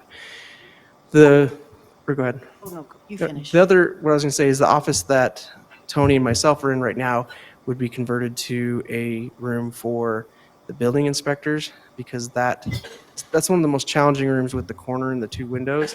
And so we would be able to outline that with inspectors, and that would allow for adequate growth into the future. 3 or 4 people that could fit in there. Oh, more than that. We Yeah, have it'd be more. 4 now, and about, We're actually thinking of putting a table in the center of it to even use as a conference room when they're out doing Mhm. inspections. Yep. Because it's a pretty large room. What else would you like to explain? I think we pretty much hit on everything. So, quick question. We know the Heber Light and Power building we've purchased. We certainly can use it when they move out. I'm not quite sure when that will be, most likely the fall, by the end of the year. I'm just wondering about overflow capacity there, instead of proceeding with something like that, since we've already purchased that. You see what I mean? I know it's maybe not your favorite location, but it does have certainly office space. It has that counter up front, right? It does have other places that could be reconfigured pretty easily. And you guys would be able to have your privacy. You'd have more parking. You see what I mean? I mean, we already have that asset coming. I'm wondering about that potential compared to spending the money on this. That's all. So a couple thoughts. We've had this same conversation internally quite a bit. And yes, the agency now owns the Heber Light and Power admin building. It's being leased back. Don't know when they will exit that to occupy their new admin building over on 6 West. The concern I have as the city manager is we bought that property for the primary use of surface parking to provide additional parking downtown to edge or move forward economic development, private investment. So if we were to move staff over there, it would be temporary until obviously we needed that lot for the parking and then be raised and converted to that parking. And so it would be a matter of moving them out over there and then moving them back. So at some point we're going to need to do this. So the question is when. So from my perspective, also the county told me they're spending over $400 per square foot on the new building. A remodel like this, I think, is less than $50 per square foot. Put it in context, this is a lot more value added in terms of the cost per square foot. If I might. Is our Public Works going to be able to help us with this, since we're giving them other jobs? Come on, Matthew, back there. You got to look at me. I'm just saying, has that been considered too, for keeping the costs down? do some of it internally. Yes. So the previous 2 remodels, we have had staff assist. In fact, with finance, staff did all of it. With engineering, we had to have some assistance with Maddox, who was the company here doing the painting. So they assisted significantly, and then Steve embellished their work. So I imagine staff could do some, but we would need some expertise, I think, on the other. Yeah, we intend to solicit the use of certain contractors like electricians, mechanical, others. We are hoping to do as much as we can in staff. You're also seeing a very much reduced budget from what we initially proposed. We are trying to do this as economically, with the least amount of economical impact we possibly can. We think that depending on what we were wanting to do, what you want to do, and there's probably other layouts that could work better, but it would require a lot more, and a lot more construction, and would be a lot more costs. And the other thought on Heber Light and Power is as Matt mentioned, we have discussed it internally. We reviewed it. We went over to the building. There's some things that we would still need to do. But I think one of the concerns is, where do we spend our taxpayer dollars, and do we use some of that on our current facility where some of those improvements may continue to be usable into the future, whereas if we make some there, there's a potential in the future that that money goes, or the improvements being made go away. If that building were to ever leave. The other thing is, the city could also potentially, I don't know where we go with this, but if we were to ever lease that property to help generate some offsetting revenue, then create some revenue, that's lost revenue as well. So we've had a lot of that conversation. If the council wants to, we're open to it as far as our staff, but those are a lot of the conversations we've had. So I'm just going to throw it out. You probably also discussed when we acquire the county building here on the corner. That's probably a couple of years away, if anything, right? I understand. And I don't want that space to go to waste, once the city purchases it. So again, it just kind of makes you wonder about where to spend the money, right? We need to accommodate staff. I totally get that. But I'm saying we've already been purchasing that one, and that's a question people will ask. And then if that one gets purchased too, that's another question that people will ask. That's all I'm saying, is what are we going to do with it, and are we using it? So go ahead, Yvonne. So just to go along with that, Mayor, not so much along, but maybe more of a understanding on my part. I thought of that too. We are purchasing the Heber Light and Power, and could that possibly be something that we can use in the future? But I realized too that in the future, we're also considering purchasing this property on the corner. And with the proximity, that would seem to me, if we're to the point where, we obviously will need to increase staff at some point or another, it's going to, within the next 5 to 6 or 7 years, I'm being optimistic right now, but that using that property over there would make more sense than maybe going to Heber Light and Power and coming back and redoing it over here. And even with these changes, this is the way I'm understanding, so correct me if I'm wrong. With these changes, all this is, in my opinion, it seems to be a Band-Aid. I don't want to, it sounds crude saying it that way, but a Band-Aid for what's coming, for what we know will come. And to me, it makes more sense that we consider, and that's what I was going to say, if we can consider using that property over there for expanding. I know that we've talked about using the property in front of the police department, in front of the public safety department, but that's going to take a lot. And if we already have this and we know that will cost significantly less, not a lot less, but significantly less than doing a new build. So that's my hope and my suggestion as we go forward. I'm not opposed to this. I think it's a good use of space, and we're obviously bursting at the seams, but this will make it a little more manageable, and sometimes it's just a shuffling around. But I thought of that too, Mayor, of putting it to Heber Light and Power, and as I started circling around in my mind, that makes more sense to use that corner property, because we know that with the economy and with the changes on the horizon, that it might be best for us to start thinking, hey, could we use this for us? Paint it red or something, I don't know. anything but The only thought there is that we're not there yet, but when we get there, Yvonne, I think we would, I think Matt talked about or had us consider the thought process with Heber Light and Power as well, thinking about what's the best use of the property, right? Doing the study to figure out what the best use is. It's way bigger than it seems. Oh, I know. That would be I've an been in that building. enormous staff increase. It's true too. I mean, that There is is a something to be possibility, said for but just making a couple of quick changes. it becomes a complex is what I'm saying, Sure. keeping it here. This is an excellent conversation, one internally we've been having a lot about, because we have a lot of opportunities coming up. There's a lot of balls in the air. You've got, for example, potentially the administration building. You got potentially the fire station. You now have the Heber Light and Power admin building. I have talked from time to time about potentially consolidating the city's court with the county, thereby opening up that entire wing in the police department for remodel in an existing building. And that would, I think, be advantageous because it's an existing building and it wouldn't take space up for what is desperately needed for parking and reinvestment in the downtown. The county building, we've talked about the need to potentially raise it once we own it, if we can get our ownership on it, for the purpose of spurring some type of private development, which would spur additional property tax, sales tax, tax increment financing, private investment in the downtown. So I would hate for the city's use of a building to... I'll stop you right there Please. because for me, I thought that this area would always be a historical square, if you will, or either a city square.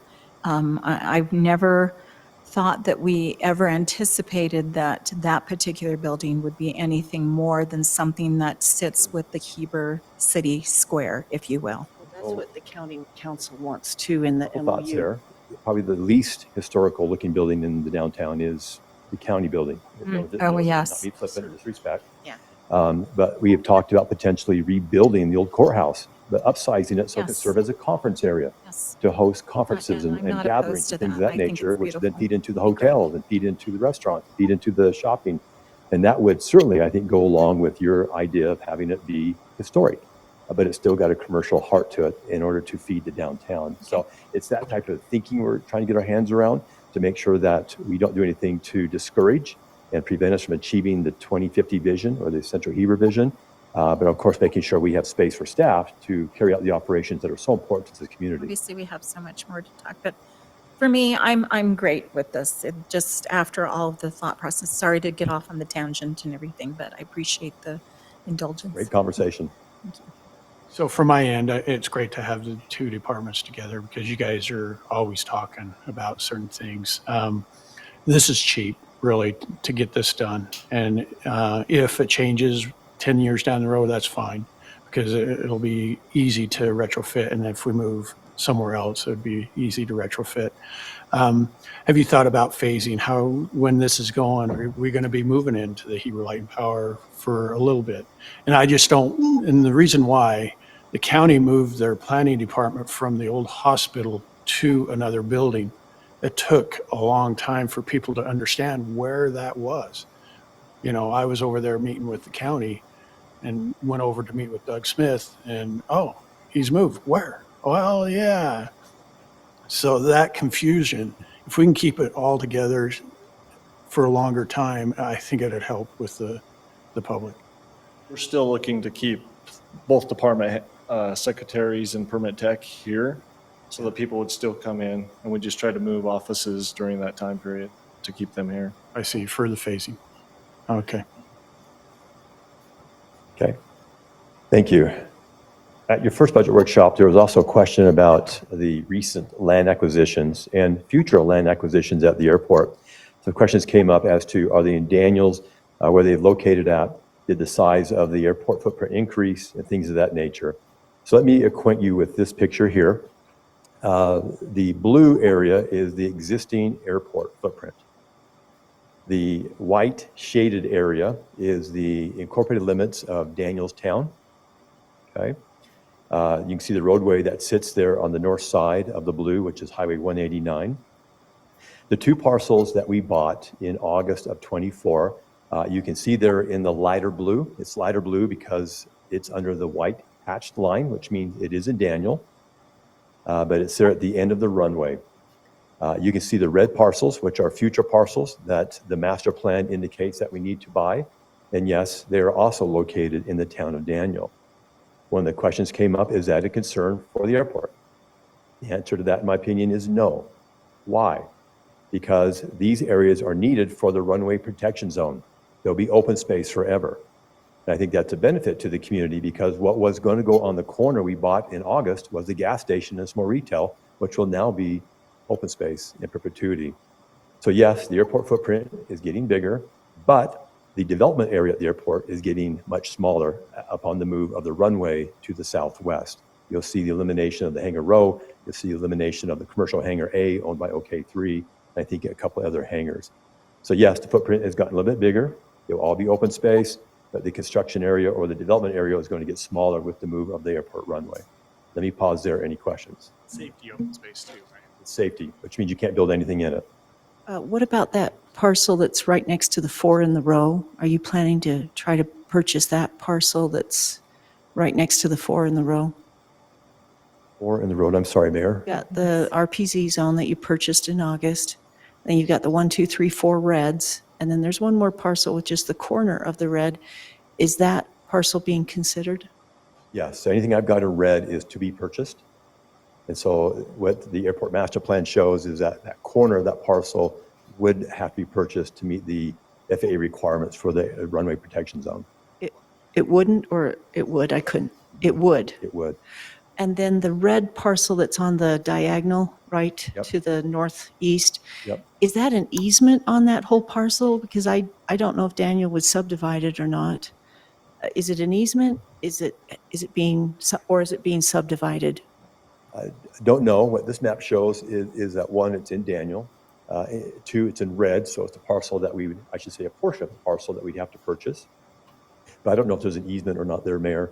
Well, Daniel has a certain lot size, so I don't know if they would subdivide that lot. I don't know how many acres it is. Either. And so that's why I'm asking if the lot would need to be subdivided or if it's just an easement on that property. Just wondering. Navigation easement of some sort. Yes. Yeah. Those other houses, it seems like other lots are smaller too. As far as which one? Just looking at those other red ones, Matt. they're all smaller. Thank you. than Any the negotiations with any of those red parcels? Yes, we are. Travis, you still here, Travis? I believe it's the next 2 that are contiguous to and adjacent to the 2 we purchased in August of 24. Is that correct, Travis? I know the next one, right next to the ones we just purchased, has come to talk to our engineers. I don't know about the one after that, though. Can you explain which ones? And can you The make that far larger? left red, The biggest one? the smallest one on the left side, Smallest one on the left? right Thank next you. to the ones we just purchased. Okay, right next to the RPZ zone on the corner of the Charleston intersection. Yes. Okay. And then So to answer your just- question about that red one up, the diagonal one, the taxiway goes through that red part, so it would be purchasing the land, not just an navigation easement. So it'd have to But be that's a very large, subdivided. that's a really large lot. I Yeah. think they, Have you gone to Daniel to get it subdivided yet, or you? No, You haven't no. talked with the property owner? no, there's a whole process that they go through with the FAA and the airport engineers and all that, so. Does the FAA do the negotiations? No, they work with our engineers and go through the steps that they have. They have very, very specific steps. Airport for it. engineering firm? Yes, Ardura. And you had a question, I'm sorry. No, I was just going to say, you said that that's the line, so where that dotted line comes right above that, then that's what the red portion is, and then it will just come straight down? For the taxiway? So the taxiway, yeah, that, It's jogged right now, it comes down, Yeah. goes over. And So- so what you're attempting to do is just go straight down. Yeah, you It just have to stays have- Open. Yeah. It's not putting any structures or anything else in just the taxiway would go through that. there. Scott's sense. Well, this question came forward in our meeting on the airport advisory board because if it affected our grant assurances somehow to have 2 municipalities that were part of airport property.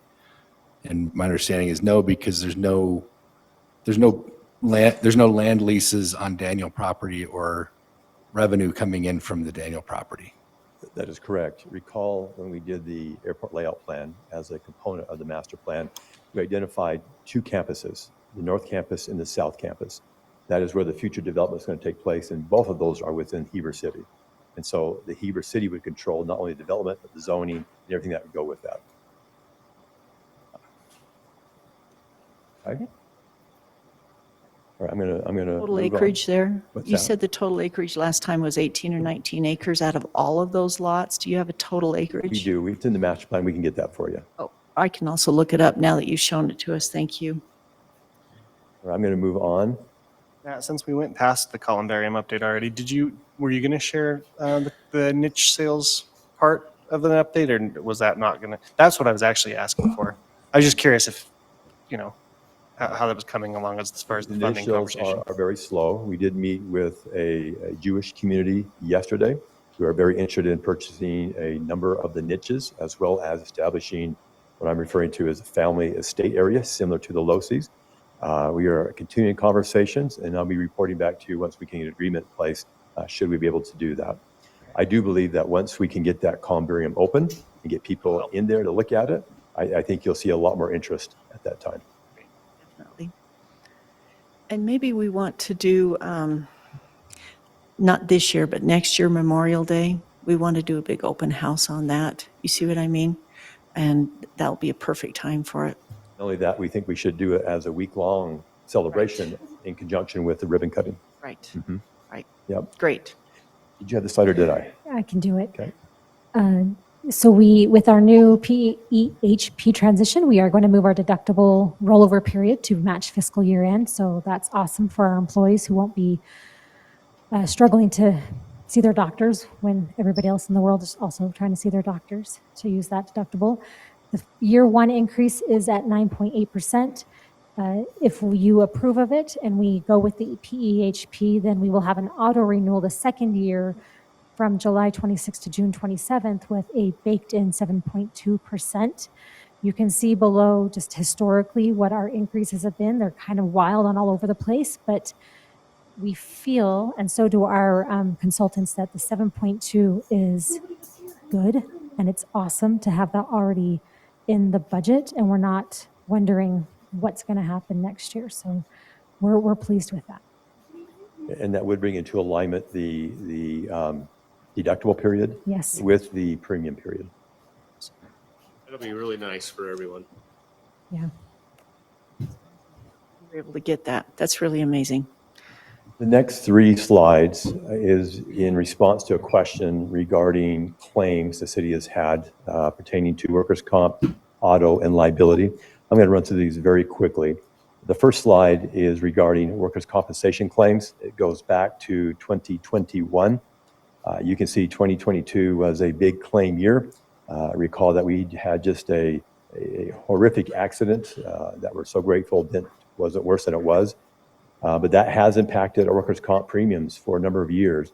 We have what's called an EMOD, and it averages out 3 years of claims. And so that 2022 has been impacting that EMOD for a number of years. It will roll off next year, but it has had a big impact on us. How long does that drag on again? I beg your pardon? How long do they ding us? 3 years. 3 years. Okay. Mm-hmm. Thank you. Next is liability claims. You can see here that we've had an uptick in 21, 22, 23, and 24. 25 is not over yet. Obviously, this is on a calendar year, so we're still earning that year. We do believe that our safety program that we have in effect now is having some influence on this, and we hope that it will continue to keep those claims low. And lastly is auto claims. You can see that we had a big uptick in 2024. Again, 2025 is about a quarter over, not far into it, and we hope to keep that number fairly low as well. So again, this is just showing you history of the claims for those three types of coverages that the city has. Auto claims, is that just for accidents? Yes. Yeah, so it's any time that we hit someone or we're at fault. Our insurance would pick up that coverage. What was that? It was pretty high? Yeah.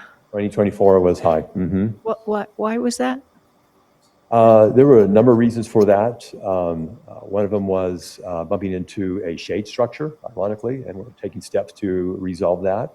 Others have been, ironically, just backing into vehicles, snow plows, things of that nature.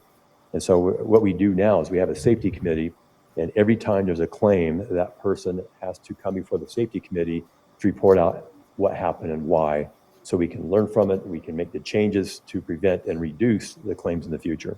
And also near misses, you have to come and present in front of the safety committee. If you have a near miss, not for punitive reasons, but for educational reasons. What we've had to do, go ahead, Mike. Thanks. So besides police vehicles and, public works, large, snow plows and trucks, just automobiles and pickup trucks, how many of those do we drive as a city? And 10, 20? Come on up a minute. Are they mostly public works? I mean, admin has what, two? It has one, actually. One car. So is it mostly public works then, is our vehicles besides police?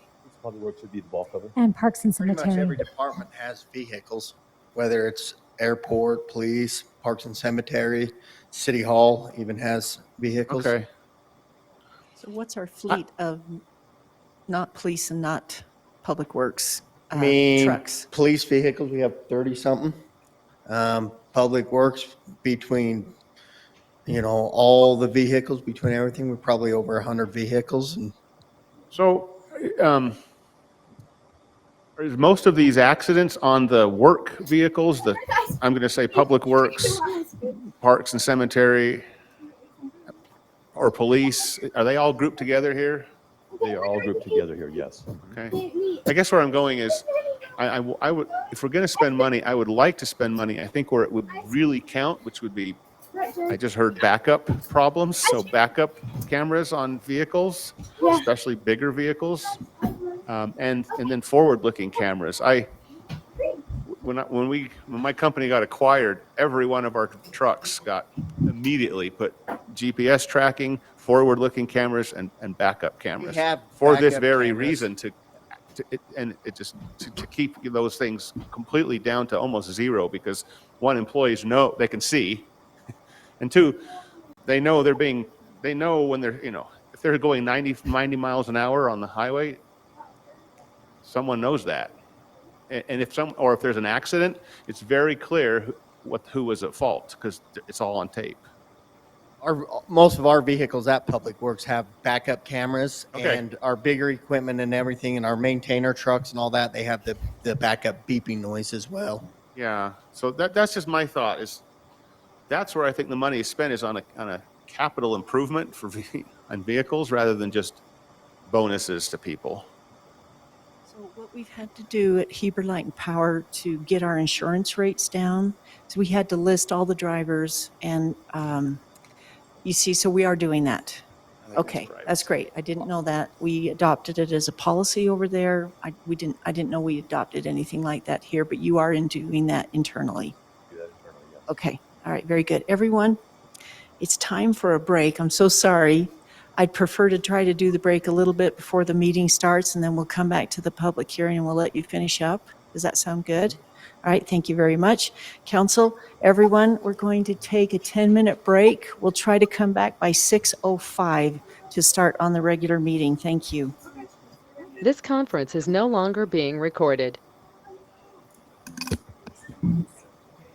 So nice.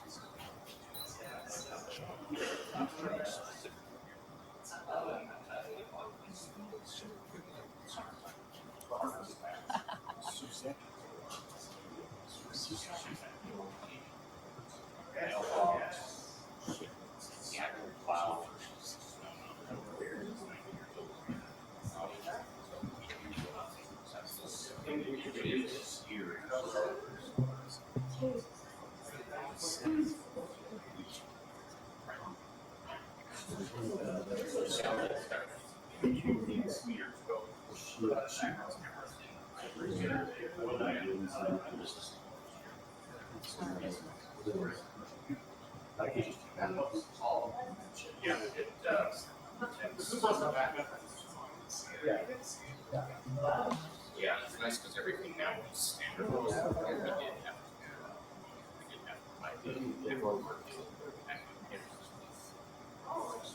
We did have it.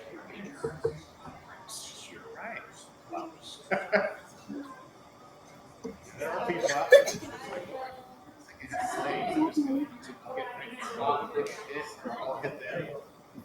They claim they hit me. Yeah.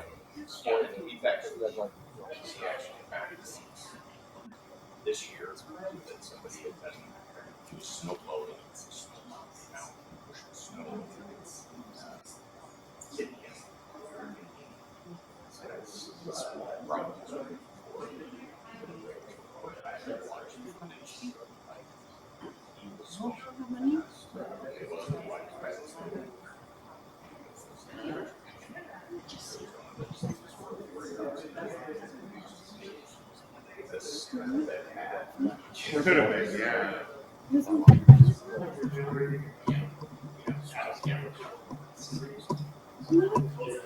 That's awesome. That's right. That's right.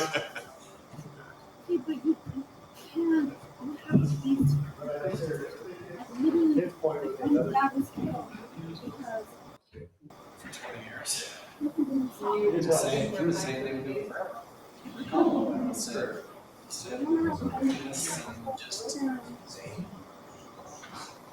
Public access to it. That is true. Although, I do think that that's a fair precedent. Cities that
Oh. No, no, no, no, no, no.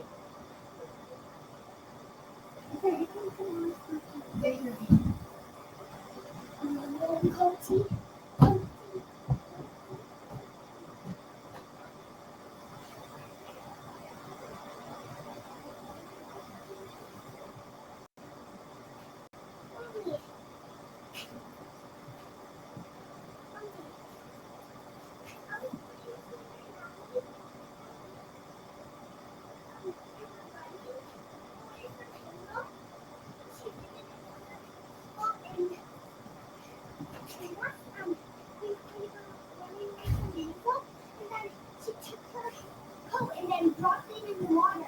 Did it? So, I was with Avery, and Charlie, and Avery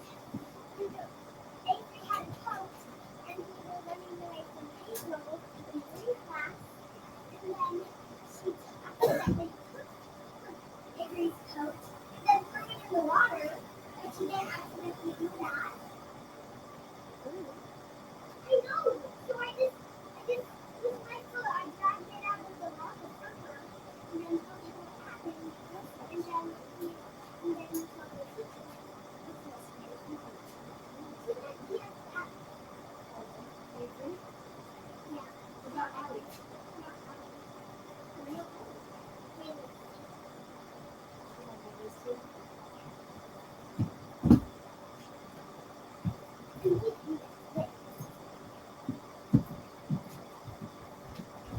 No, you don't hate anyone.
This conference will now be recorded.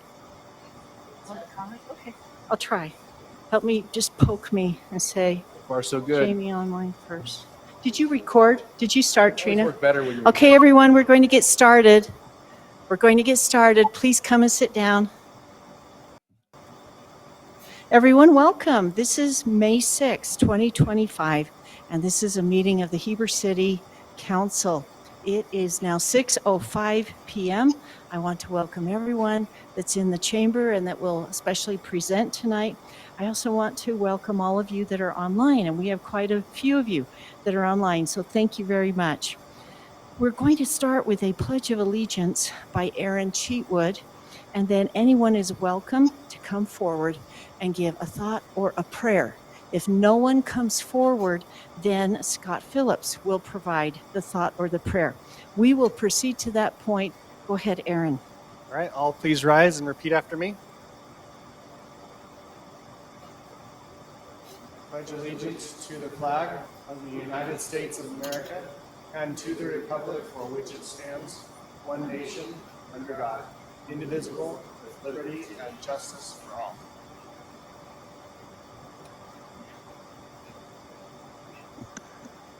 Okay, looks like it's my turn. Well, before we get started tonight, I just wanted to share a quick thought. Lately, things have been a bit tense around this table, and that's not unusual. When people care deeply and have strong ideas, there's going to be disagreement. But I think it's important to remind ourselves that we're all here for the same reason, to serve our community and to make things better. Desmond Tutu said, "Hope is being able to see that there is light despite all of the darkness." That really speaks to me, especially during challenging times. Hope doesn't mean ignoring the hard stuff. It means believing that we can still move forward together. Helen Keller put it this way: alone we can do so little, together we can do so much. None of us can make real progress on our own. It takes all of us, listening, collaborating, finding ways to work through our differences. So as we go into tonight's meeting, I hope we can do it with patience, with respect for one another, and with a little bit of grace, because this work matters and how we do it matters too. Thank you. Thank you. Everyone, I forgot to say who's in attendance here. And Matthew, is there any way you could kind of ask them to tone it down just a touch? So I do want to welcome all of the council members that are here in attendance: Scott Phillips, Sid Ostergaard, Aaron Cheatwood, myself, Heidi Franco, Yvonne Barney, and Mike Johnston. Okay, now we are to a proclamation, and I really want to thank Candace and Missy for being here and providing this, as well as Matthew. This is a proclamation for the 2025 National Public Works Week. This is a wonderful, fun time to recognize everything that our public works as well as our other essential workers do. So let me just read a bit of this proclamation for May 18th through the 24th in 2025. And the theme of the Public Works Week is people, purpose, and presence. So whereas our public works professionals focus on infrastructure and facilities and services that are incredibly vital to all of us, okay, our water, our roads, taking care of sewer, the snow removal, on and on. That is so important to a sustainable and resilient community and to our public health and our high quality of life and the well-being of the people of Heber City. And whereas this is only provided through their dedicated efforts of professionals who are engineers, managers, and employees at all levels, especially of government, especially ours. And whereas it is in the public interest for the citizens, the civic leaders, and even their children in Heber City to gain knowledge about what they do and their importance, and whereas this year is marking the 65th anniversary of National Public Works Week. So I am designating the week of May 18th through 24th, 2025 as National Public Works Week. And I encourage all of you to come to the fantastic events that our Public Works Department is preparing for you. So not next Monday, but the Monday after that, Monday, May 19th, there will be the Backhoe Rodeo at the Wasatch County Event Center from 5 to 8 p.m. And that is a family favorite. And I want our team to win again this year. Okay, good job. Then on Tuesday, the 20th, is a geo hunt, which will be great. It's throughout the valley with the final prize given at the Public Works between 4 and 6 p.m. Are we supposed to meet at the Public Works Center first at 4 o'clock to get the instructions on the geo hunt? No? It will be online. Okay, but then they have to go to the Public Works building to get the prize. Is that right? By 6 p.m.? So when will the geo hunt start?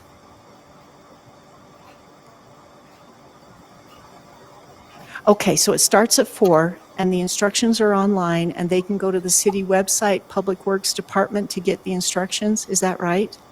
Matthew, do you want to say anything?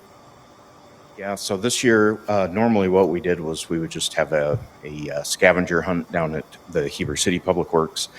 This year, since we're involving Midway Public Works, Wasatch County Public Works, the transfer station is also participating.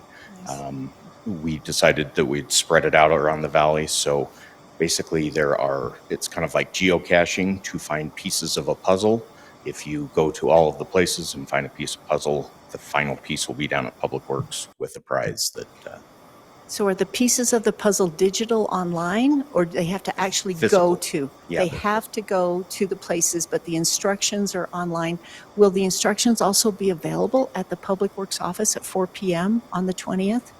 Yes. Okay, so they can go in person to Public Works, get the instructions, have a lot of fun, and then come back to our Public Works building on 300 South, about 700 West, 700 West.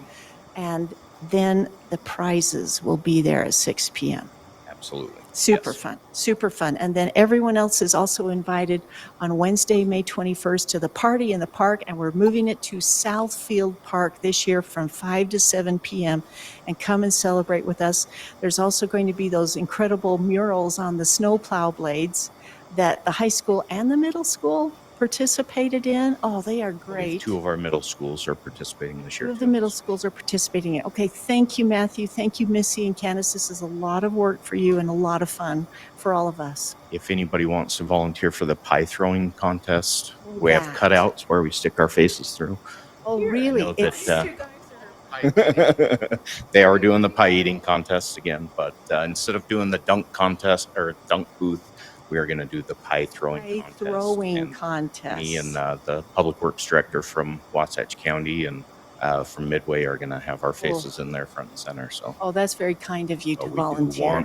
We do want volunteers. Last time we did the dunk tank, you let all the kids cheat. Yeah. They were being mean to me too, so that's why we're not doing it this year. That's why you're going to give them pies instead. Pies. Giving them weapons to throw. We'll have the police there to keep them behind the line. Okay. Yeah.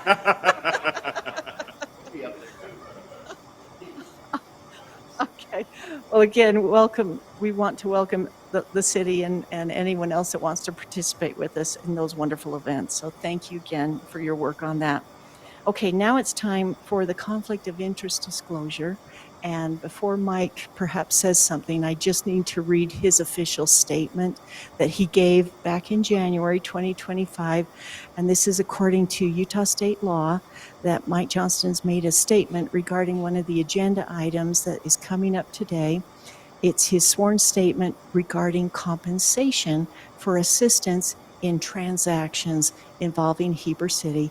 Mike Johnston has submitted a sworn statement per Utah Code 10-3-1305 that he will be working to assist a person or business entity in a transaction involving the municipality of which he's an officer that's elected. This is for the Red Rock annexation. The entity he's representing is Red Rock Holdings Investment, LLC, and that he is saying that he will not participate in any city council discussions or voting for the project. Mike, is there anything else you'd like to say? You said what I was going to say, so Okay. I'm disclosing a conflict of interest, and I am assisting Red Rock. I have no financial interest in that, but I do get paid as an employee of Atwell. So I will be sitting down there discussing this with you. Is there any other conflicts of interest that need to be disclosed? Mayor, I'll take one. I also work with Red Rock Holdings and their associated companies, RJ Masonry, Delta Stone Products, the other ones that are over there. However, I don't receive compensation from anything that has to do with this annexation. I provide IT support for them on an as-needed basis. I expect they would need IT support whether the annexation goes forward or not. So I anticipate to stay in the discussion and in the vote unless for some reason something about the vote causes me to change my mind. But I do work with them, don't have any financial ties to the organization at all. Any other conflicts of interest? This is considered a conflict of interest, but regarding the number 2 item on our action item, public hearing for Harvest Village, I do have a family member that is involved with a referendum against the Harvest Village and crossings. So, Jeremy, what do I do? Not a conflict. Thank you. Not a conflict. Thank you very much.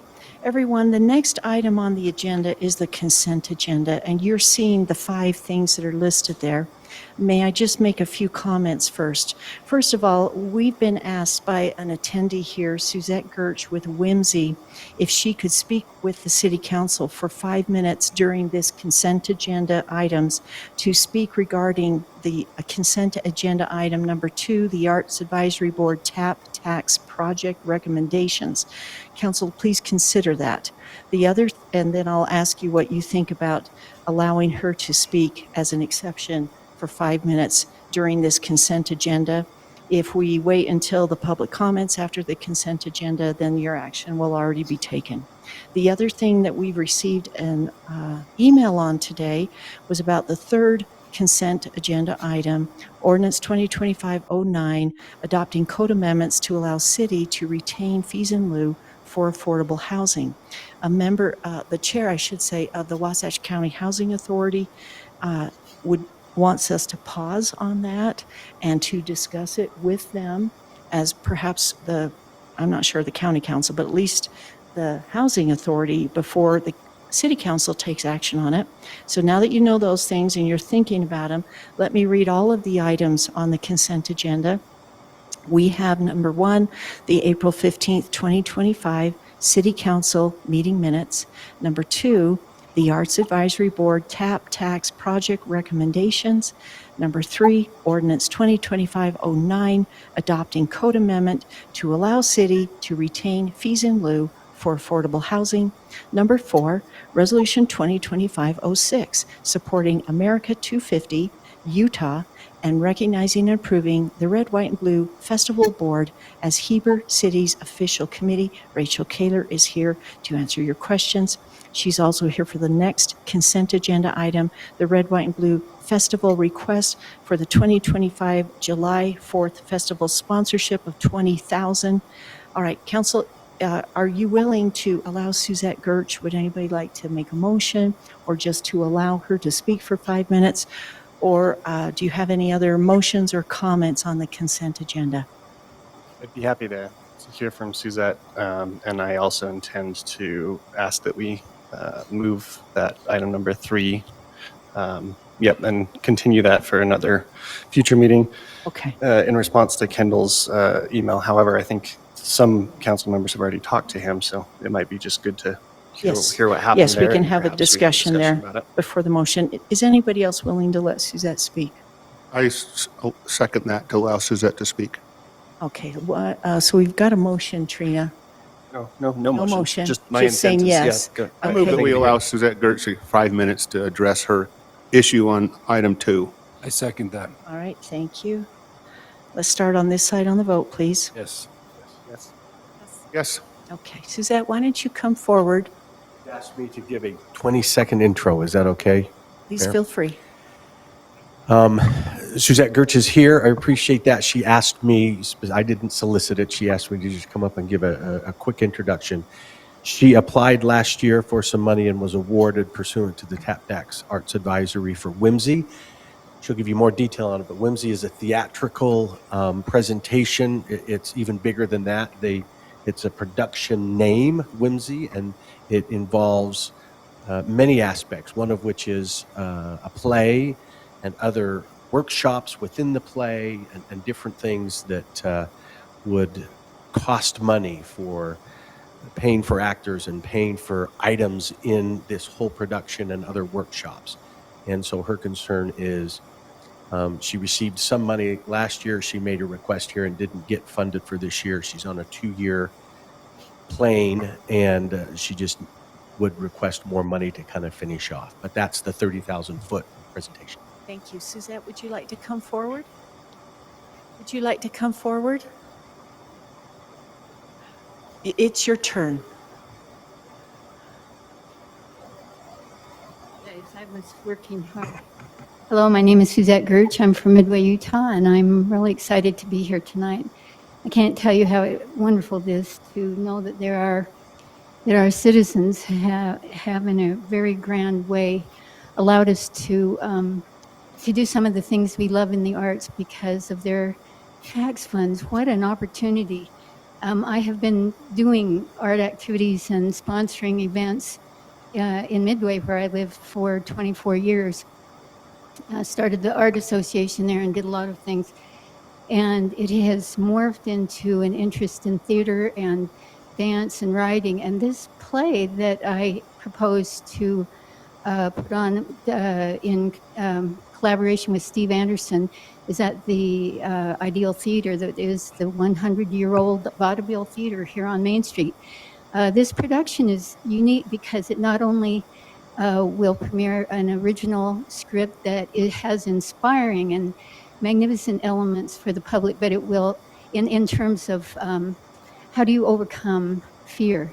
How do you overcome self-doubt in the creative arts? How do you overcome all the voices that tell you you can't do it? You're not good enough. You're not old enough. You're not young enough, and so forth. This project is the culmination of my life's work, and I can't be more enthused about it than, I mean, I could tap dance around, but I mean, it is really important to me personally. Okay, I know my time is running out, but I will say this. It is a really great project. I think that it has not been presented fully to me, perhaps to the board, because for one thing, the I did receive $8,800 in terms of approval last year. I have not used that. It's only about, I hate to say it, but a production like this takes more money than $8,800. And what we want in this community is success. We want to show the taxpayers we've got something that's of worth, that their money is worthwhile. And this will serve a lot of people. 210 people, 10 performances is quite a few people.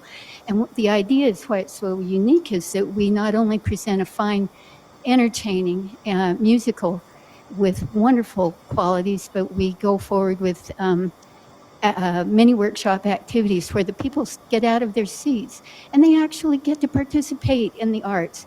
They get to dance, they get to draw, they get to paint. And it comes from the play's message.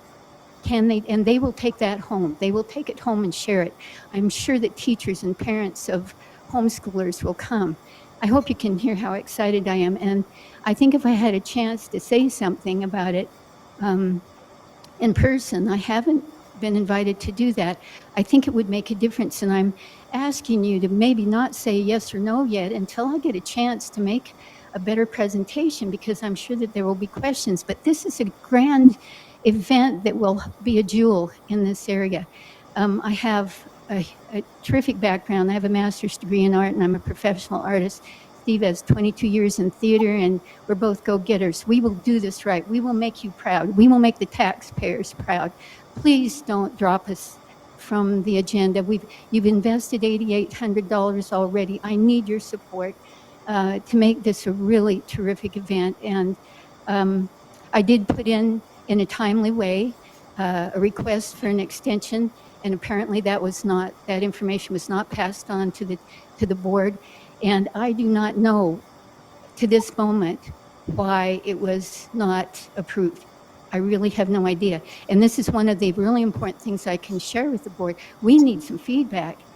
Before we actually go in to be evaluated, we need to be able to give feedback about what we're doing. Sometimes Some of us are terrific writers and sometimes we're not. And I tell you, over in my packet, I've got an 18-page proposal that I wrote for this grant. I didn't slack off, and I wonder where I might have gone wrong or what was missing out of that. I hope that I get my chance, and I ask for your consideration on that. And if you have any questions, please ask. I'd be happy to come back anytime and go over this, and I'm really excited to maybe have more time with the board as well. May I ask, Suzette? Yes. It seems that you applied for the $19,818.50. Is that right? I'm sorry. You applied. Can I tell you, I was here the whole last hour when you did the work meeting. I could hardly hear anything. I don't know if it's my hearing or the sound system, but some of you were like a whisper and I couldn't hear. So I'm sorry. Sorry. It seems that you applied for the $19,818. Is that correct? Right. And then they determined, the Arts Advisory Board determined you were eligible for $4,118. Did you know that? Are you still asking for the full $19,800? I am. And is that including the $8,000 that you were awarded last year? No, it takes, if you were to talk to Steve, who produces the, he's producing one musical after another now at the theater. It takes about $30,000 more or less to put on a decent play.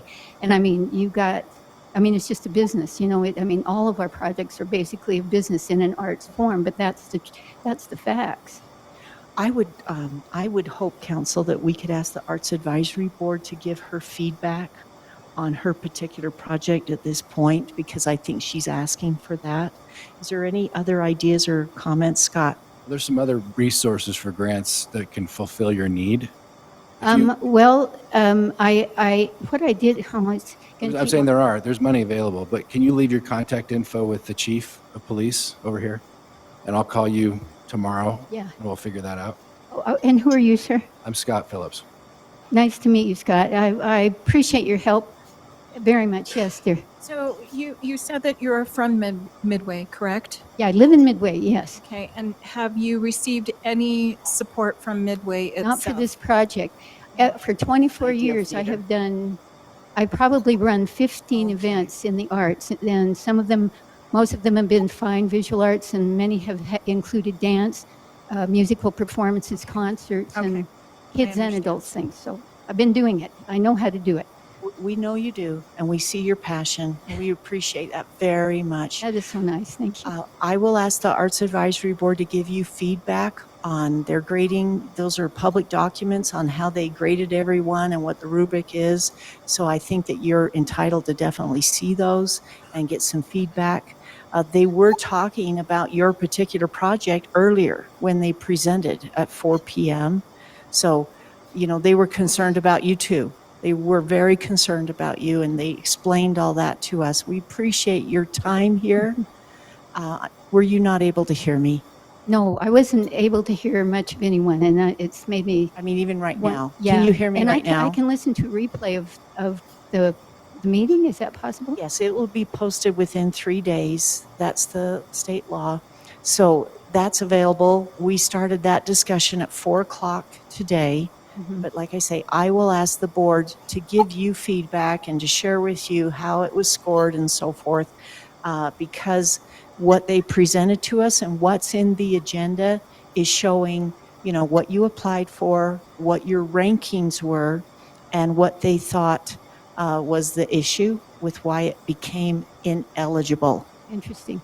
And can I just say too, I really heartfelt believe that we creators need to be able to give them feedback on how they're evaluating us. There are some flaws, and I know that they're well meant. We're all creating this from scratch. We've had 1 year to figure this out. We're kind of, stumbling around trying to get, and we all have very, very good intentions. But there are some things that need to be discussed before they go into cement and become ironclad aspects, and I'd really like to give that feedback too, and I think I can do it in a good way. Please feel free to email us or to talk with them, but I'll definitely have them reach out to you too. That's terrific. Thank you so much. Thank you for your time.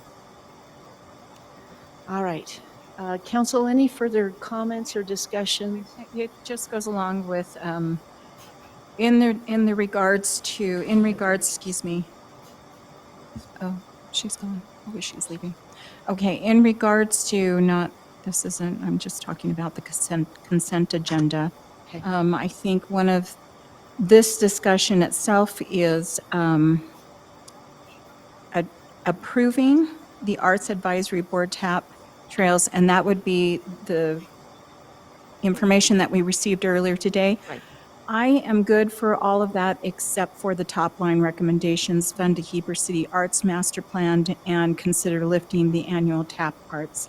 It's grants. not, I don't think it's those recommendations. Those policy recommendations That is will come not- back okay. to us. It's just the Okay. eligible funding, Correct. the funding. Okay. Correct. Okay. Recommendations this time. Okay, then, Okay. I'm good. Can I say I'm something good. real And quick? then, Please. I just want to add Unless- before we wait, vote are on you the done? consent agenda. Wait, unless you're wait not a done. second. no, Wait I a was second. going to say, I was actually going to make a motion. Are you wanting to talk some more? Well, I just like to talk because I did call Kendall today about his letter, and this is not, we're not enacting anything here. This is just the opportunity to be able to have the funds come back to the city if we choose to do that. So I talked to Kendall. He said he couldn't be here tonight to discuss this. It was a very productive conversation. And obviously, the Wasatch Housing Authority are concerned that we'd be taking their source of revenue that's going to supply, the need for administration going forward. And what we talked about, what I brought up to him was, well, maybe there has to be some sort of a transfer of asset charge, like a 1%. Every time one of these homes transfers hands, there's a 1% fee that goes back to help fund the Wasatch Housing Authority. Or there's a whole bunch of stuff that we have to talk about. But this is just amending our code, allowing us to take and use the funds that are within Heber City that come from, projects within Heber City, not trying to diminish at all what the county's doing. So that was a conversation we had. If that helps anyone on their vote on the consent agenda. And Jeremy, could you maybe look into this? I thought that the transfer fees were illegal in our state. I don't know if they could be applied to deed restricted housing. Could you look into that? Yeah, well, I don't know on deed restricted housing either. They are illegal. They used to have it where developers would do that. They'd put a transfer fee so that every time the house transferred for the next 30 years, the developer would get paid a fee, and those are illegal. Well, darn it. Well, the point Best is intentions, right? There could be administrative fee for affordable housing that would kind of get around that, because that's not the intent. It was just to make it so developers couldn't. Well, it's like an HOA, for example, can do that. Yeah. HOAs do charge transfer fees, so I'm guessing it's possible. Yeah, so there's probably a way to get around it, so I can look at it, Mayor. I was just trying to think outside the box, and part of my conversation with him too was, well, we don't want these fees to be going towards just administration. We want it to be go towards housing. And like I said, we're not actually doing anything, but allowing the code so we can do it. Go ahead, Mike. I'll just add on and then make a motion, but all we're changing is one paragraph to allow us to have the opportunity to possibly in the future do something different with fees that are collected in Heber City. So it states, all fees in lieu shall be utilized by Heber City for the purpose of providing current or future funding for affordable housing, including but not limited to the alternatives approved under Section 18102-040C of this ordinance. Heber City may request that any fee in lieu be paid directly to the Wasatch County Housing Authority or another nonprofit entity or government agency that provides for or administers affordable housing programs. Last sentence, Heber City may invest the fee in lieu in any manner permitted by law prior to Heber City utilizing the fee in lieu for an affordable housing purpose. It just broadens up what we can do, where we direct money, and how that could be invested or used. So I understand Kendall Crittenden's, he didn't hear about this. We've talked about some projects, and of course it's purchase and it's in closed session.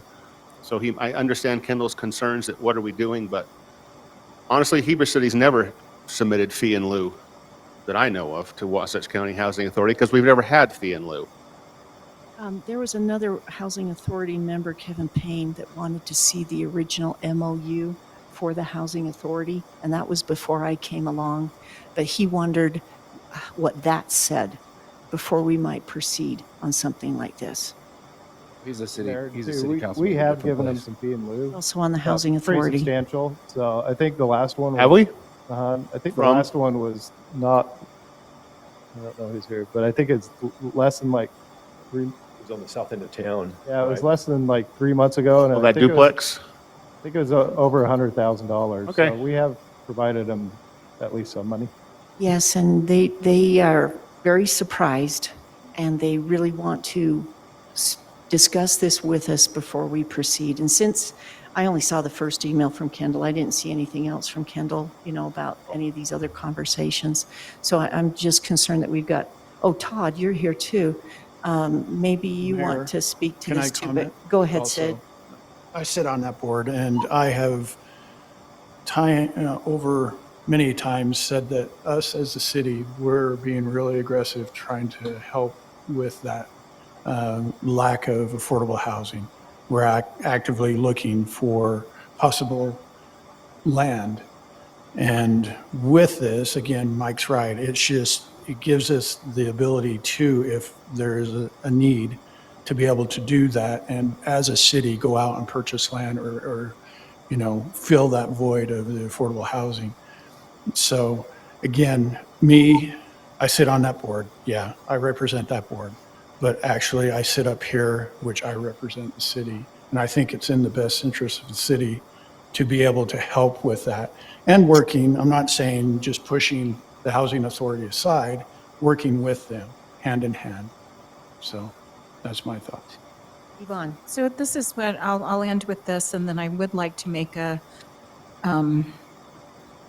move forward with thank you, with the motion, my mind went blank. But in regard to this particular discussion, I just want to mention that we have worked very hard in trying to make sure that we keep our communication and our collaboration doors open with Wasatch County. And I feel strongly, I realize that this is just one individual, but I do feel that if this individual is speaking for the council, that is something I would like to know if the rest of the county council feels the same. I contacted the county this morning. He's speaking on behalf of himself. Okay, so for himself. But he is the chair of the Housing Authority. But with that, here's my thought, and whether we want to go forward with this, I will make the motion and we can discuss it. And if not, then there we go. But I would like to say that I just want to make sure we cover all of our bases. So if there's a concern with the county council member who is representing, similar to Sid representing for the city, then I think we need to have some type of collaboration, at least a discussion, and then table this particular portion of it and bring it back after we've exhausted all avenues and communications with that county council, with the county council as a whole. I think that would be helpful. And that will be my motion going forward. I would like to make a motion that we accept the consent agenda with, sorry, I'm trying to get back to my screen and it's not going. The consent agendas for consent agenda items 1, 2, 4, and 5. And that we that we remove consent agenda number 3 for further discussion with Wasatch County and the Housing Authority. Is there a second? Yeah, I'll second that. All right, thank you very much. Any further discussion? Yes. Okay, go ahead. Yes. High level, been here for a year and a half. Normally consent agendas are, I'm not saying they're not important, but they normally aren't things we have a ton of discussion about. This is the first time where I was pretty surprised to see such meaty topics that we probably could do a better job of talking about. Number 3, so 2025-09. Number 4, 2025-06. I don't have any problem with with the mentality there. It's just, it's a big enough thing that I would have thought we would at least talk about it before we have a consent agenda action on it. And then number 5, again, don't have any problem with the idea of potentially funding this this request, especially given what we just heard about the TAP not funding, TAP advisory board not funding this stuff. It's just surprising to me, and I actually have this question. Are we overreaching what a consent agenda can do? It seems to me a consent agenda is supposed to be things where there isn't meaty discussion.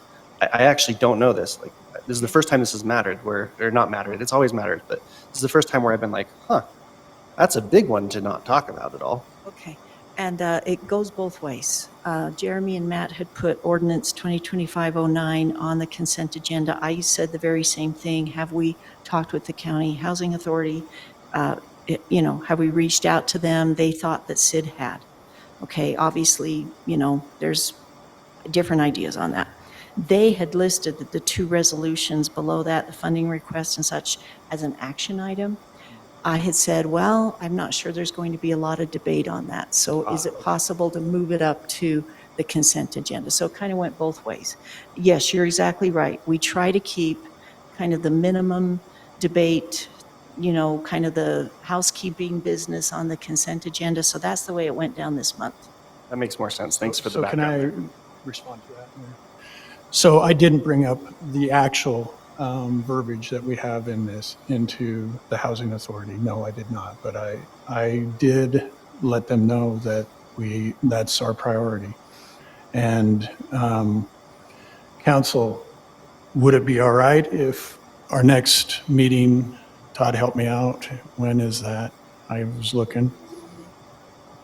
It's coming up. It's next Tuesday, Yeah. Monday, right? Second Monday? Yeah. Sometimes we bump them just because of business. And thanks, Todd, for showing up. Appreciate your support.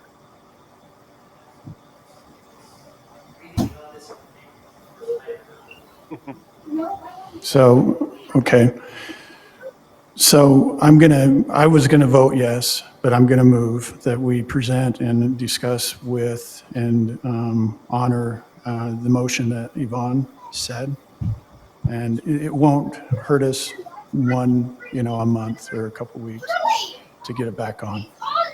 So again, there are reasons why us city, we are looking into this and want to change this for really good reasons. We can't discuss that because it's between, council. It is really good reasons, and the county and the board need to understand that. We are actively and doing all we can as a city to help with this need. Whereas, again, we've mentioned that Heber City is taking the blunt of this. We are the ones that are leading the charge in this whole, I don't know if you want to call it disease, but this thing that's impacting our community. And we want to lead the effort and set an example to everybody else that this is the way you should do it. And this is how we're going to get this done. I'm very passionate about this. It's a big need in this community. My wife just sent me a picture. Sorry.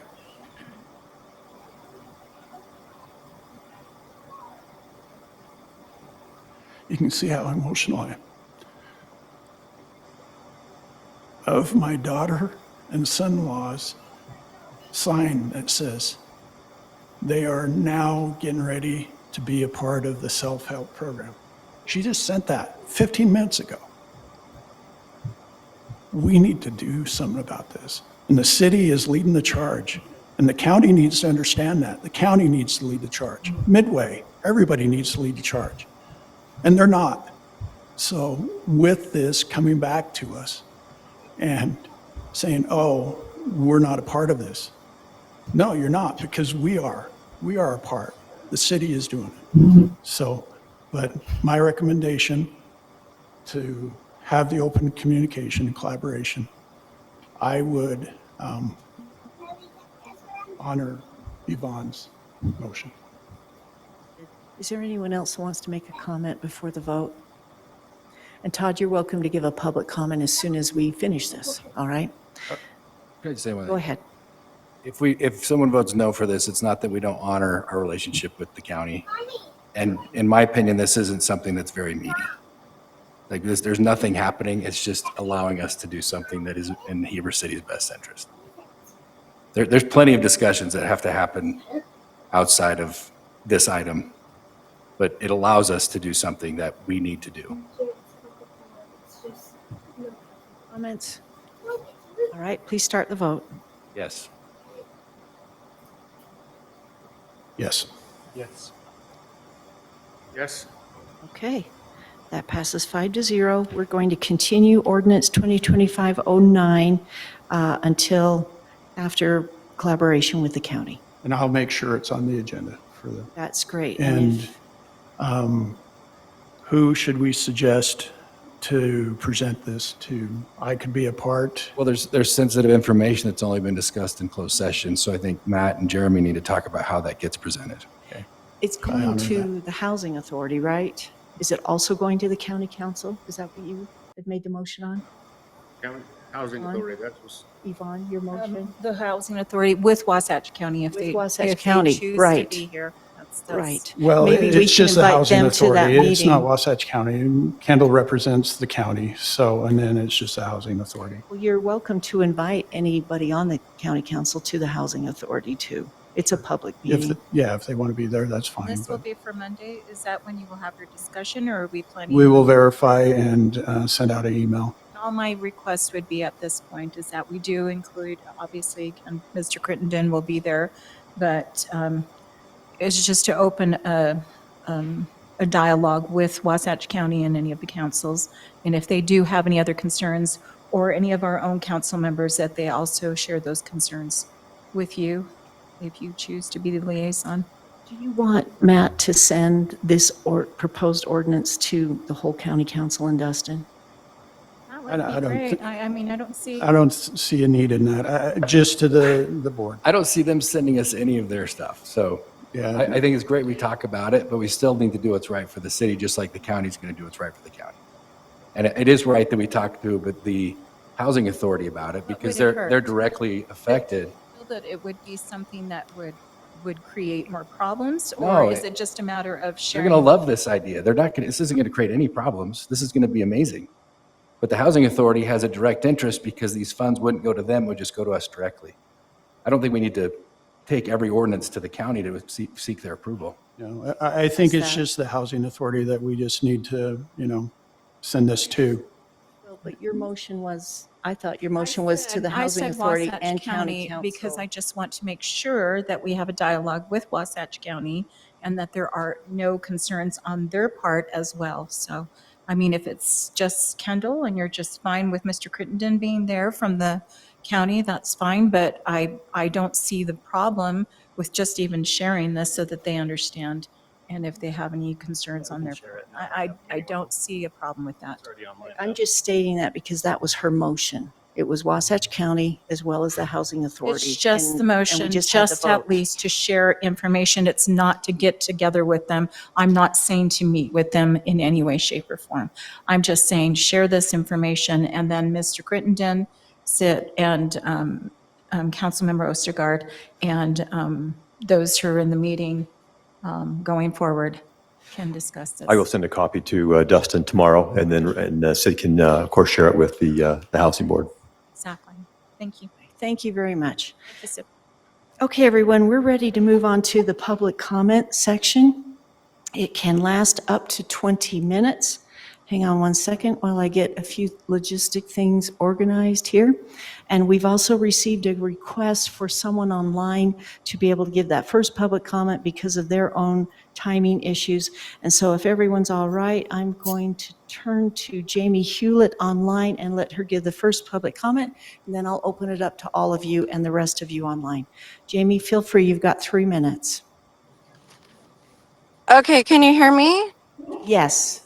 Okay, my name is Jamie Hewlett, Jami. Hewlett. And I just wanted to thank Scott today for that letter. He's obviously hired a PR team or something because it was really great. I appreciate his effort because in the past he's been kind of argumentative and it's kind of hard. So I've had a lot of people comment to me that they're kind of scared to go and say comments in the city, that they kind of feel like they're not, they're just scared. And so I know the last planning meeting it was me and maybe one other person was there. And I know Phil Jordan kind of attacked me, and he said if I speak up, I wanted clarification from John Jansen, and he said if I speak up again, then I was going to be kicked out of the meeting. And then the developers were there and they just had like free reign to speak however they want. And then somebody was online and he's like, turn it off, order. But it was just like somebody online forgot to mute. And so I'm just wondering if there's a way that we could possibly, get these meetings like fun and more inviting and get the community involved and make it a fun, happy place instead of like a place where it's intimidating and scary for these people. That's one of my questions. Do you want me just to keep going or? Please keep going. You've got about a minute and a half. Okay, and then I just was listening earlier about I think we're confused about what historical buildings are because the county building, so everything within 50 years is historical. So just because we think it's ugly, there's places in New Zealand that are, they're protecting these cinder block things like the laundromat, like those are their historic. So just because it looks weird in our period, I mean, you don't know what period, that's specific to a period. So when I talked to the historic people, they said that, you have to keep the periods alive. So we know that was built in a certain period. And just because it looks silly to us now, in the future, that will be a historic building.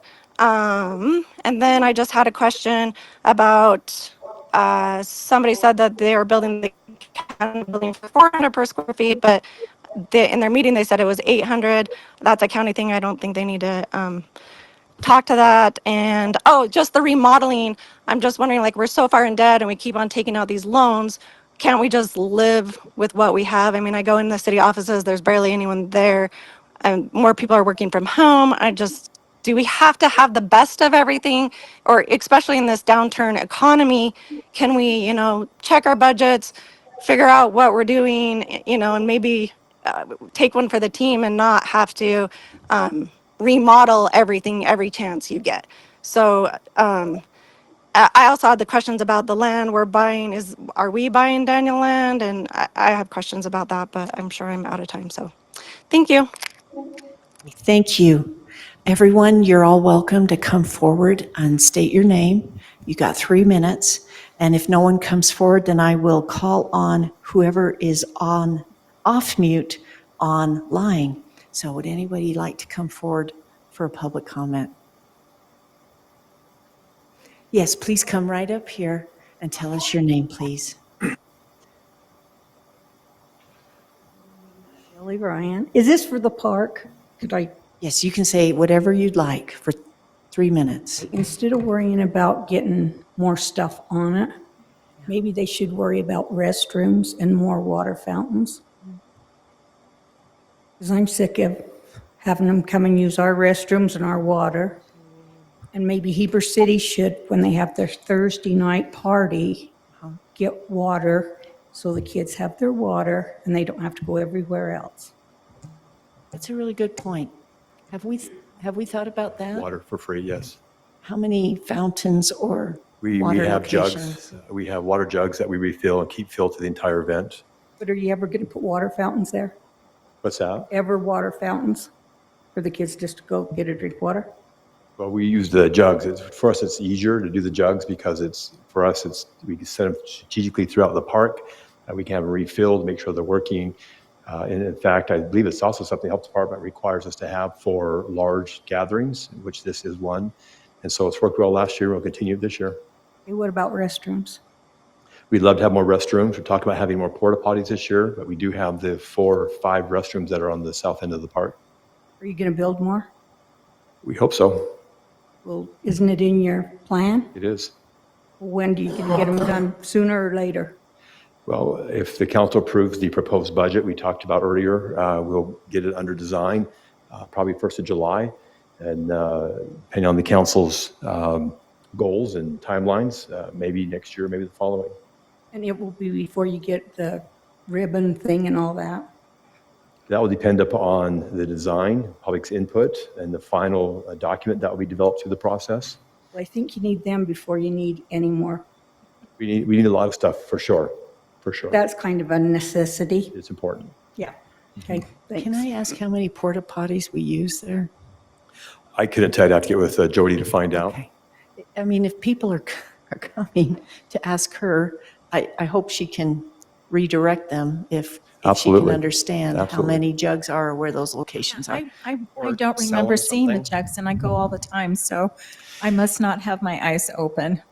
I'm going to show you them this year when you're there. Okay, but I'm wondering if I'm not seeing them immediately, that maybe we need to do something that kind of says, water here, blue, do not go to. We do. In fact, the Red, White, and Blue Festival did the same thing. And we have people just spending all day refilling them. So people know they're there because they're getting empty really fast. So Obviously, I don't pay attention. So. I'm going to show you. Okay, everyone, let's go back to the public comment. Would anybody else like to come forward and give a public comment? If not, I will call All right, on Heidi. who's online. Sorry. Who's that? Sorry, please? it's Jamie. I'm just saying people raise their hand, but then I don't know if anyone else can see the hands raised because I think usually you call on. don't, Jamie, Yeah. we usually don't raise hands. Okay, I mean, you're talking about people online. Sorry. We don't raise hands in the chamber. I am not able to see raised hands from my login. Trina is the only one that can see the raised hands. Trina, is there anyone that's raised hands right now? Joe, who? Joey, would you like to give a public comment? Could you please tell us your name? Yeah, I would. Can you hear me okay? Yes, please. Awesome. My name's Joey Barney. I've lived in Heber City for a very, very long time. And this is just in regards to the comments made about the relationship with Wasatch County. I feel that if we're going to be offering affordable housing in the city, that it does indeed affect the city just as much as it affects the county. And I feel like the relationship stance should be a little bit better between the county and the city, because I feel like they should be working hand in hand to find resolutions to the affordable housing crisis that we're facing right now. And I think that's due, and the reason why we're having this affordable housing crisis is due in part to the lack of communication between the Heber City and Wasatch County. And I just feel like there's a lot of conflict going on there that needs to be resolved before we push forward into taking charge on something that should be more of a community-driven effort between the Wasatch County and City Council. So I just want to ask the City Council to kind of readjust their stance on that. Thank you, Joey. Is there anyone else with their hand raised, Trina, or anyone else that wants to come forward? Mike, would you like to give your comment, and could you please tell us your name?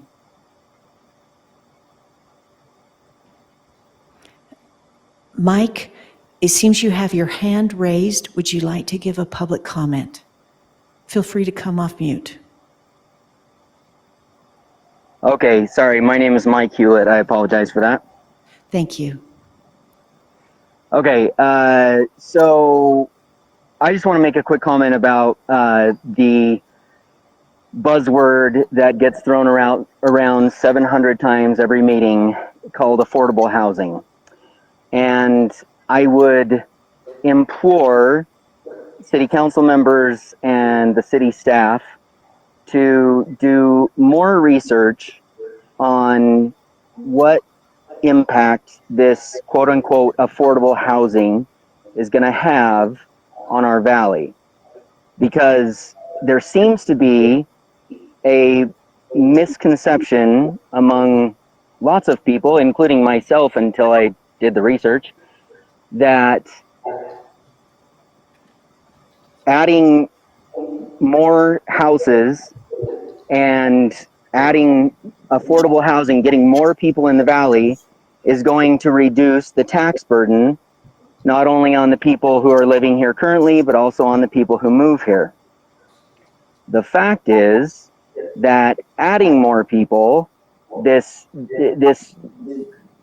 impossible goal of making housing affordable in Heber Valley, Heber City, is going to significantly increase the tax burden because the added infrastructure required to handle more people far outweighs any benefit of an added taxpayer. So please, please, please do your research, learn how this works. We cannot afford for you guys to keep adding more housing. We are at maximum capacity. You are taxing us to death. Please stop doing it. Thank you, Mike. Is there any other hands raised? Okay. Sorry, there's one more if you have time. Somebody's just trying. You have that, Trina? Okay, I'm seeing a Jen that's off mute. Jen, would you No, like that to was give me. a public comment? Jen, would you like to give a public comment? Okay, Gary Bush, you're also off mute. Gary, would you like to give a public comment?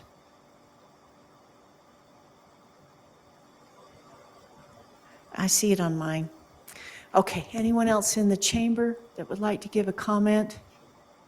All right, thank you. She's trying. Hang on 1 second. Someone else is giving a comment. Go ahead, please. Hi, I'm Todd Anderson, and I sit on the Wasatch County Housing Authority Board, and I wanted to say thank you for hitting pause on this for a moment, just because it was, like I said, I read about it in the paper yesterday and showed up at this meeting tonight. I think that that group can be very collaborative, and I would hope that, you know, there's some way that we could work together with you on this instead of, you know, what looked like just a strange way in that it was presented. So I hope to see that come across and we can work together on this.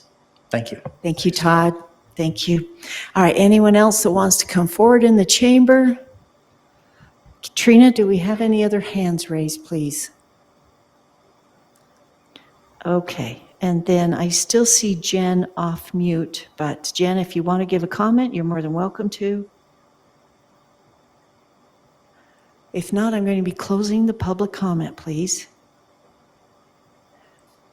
5, 4, 3, okay, we'll skip. All right, we'll close the public comment, please, and thank you for all of your participation. Everyone, the next item is our general business items. We're going to have an annual report given to us from Wasatch County Health Department with Jonelle Fitzgerald, the director. Thank you so much for coming today, Jonelle.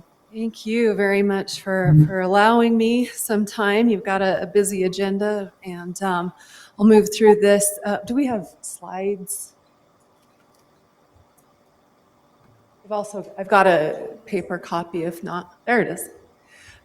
So at least yearly, it's really important to me and to our health board that we take the time to come and present to municipalities and your different councils in Wasatch County. So making sure that everyone knows that we're the public health department, not just for Wasatch County, but each municipality as well. And that's a state code thing, an interlocal agreement, and all of that we are your health department. We want to make sure that you know we're here and what we do, and also learn about the things that the different cities would like to address with the health department if there is something. So we put together an annual report, and just passing that around and trying to get it out to the community.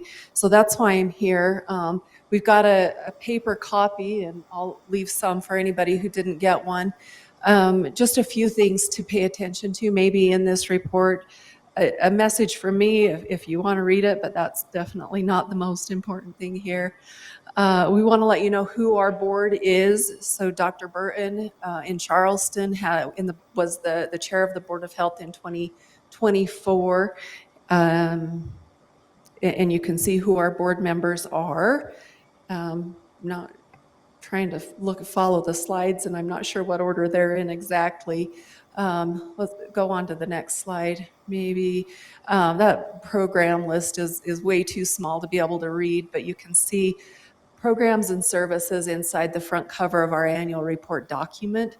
And it's kind of a high-level overview, but we find that folks in the community don't necessarily know what the health department does or what they know about the health department or specifically the services that they use there. And we hope that folks will recognize better what the health department does, and we feel like we do a lot of important work, and we hope that our community utilizes those resources.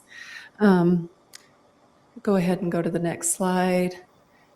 Just on the inside parts of the brochure, we've got some different program highlights.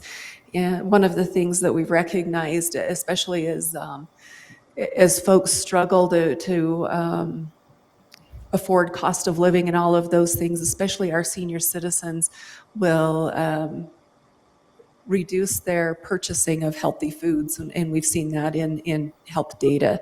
And so one of the things that we did last year was implement a program where senior citizens in the community, low income, could get vouchers for free fruits and vegetables, and that was administered through the senior center.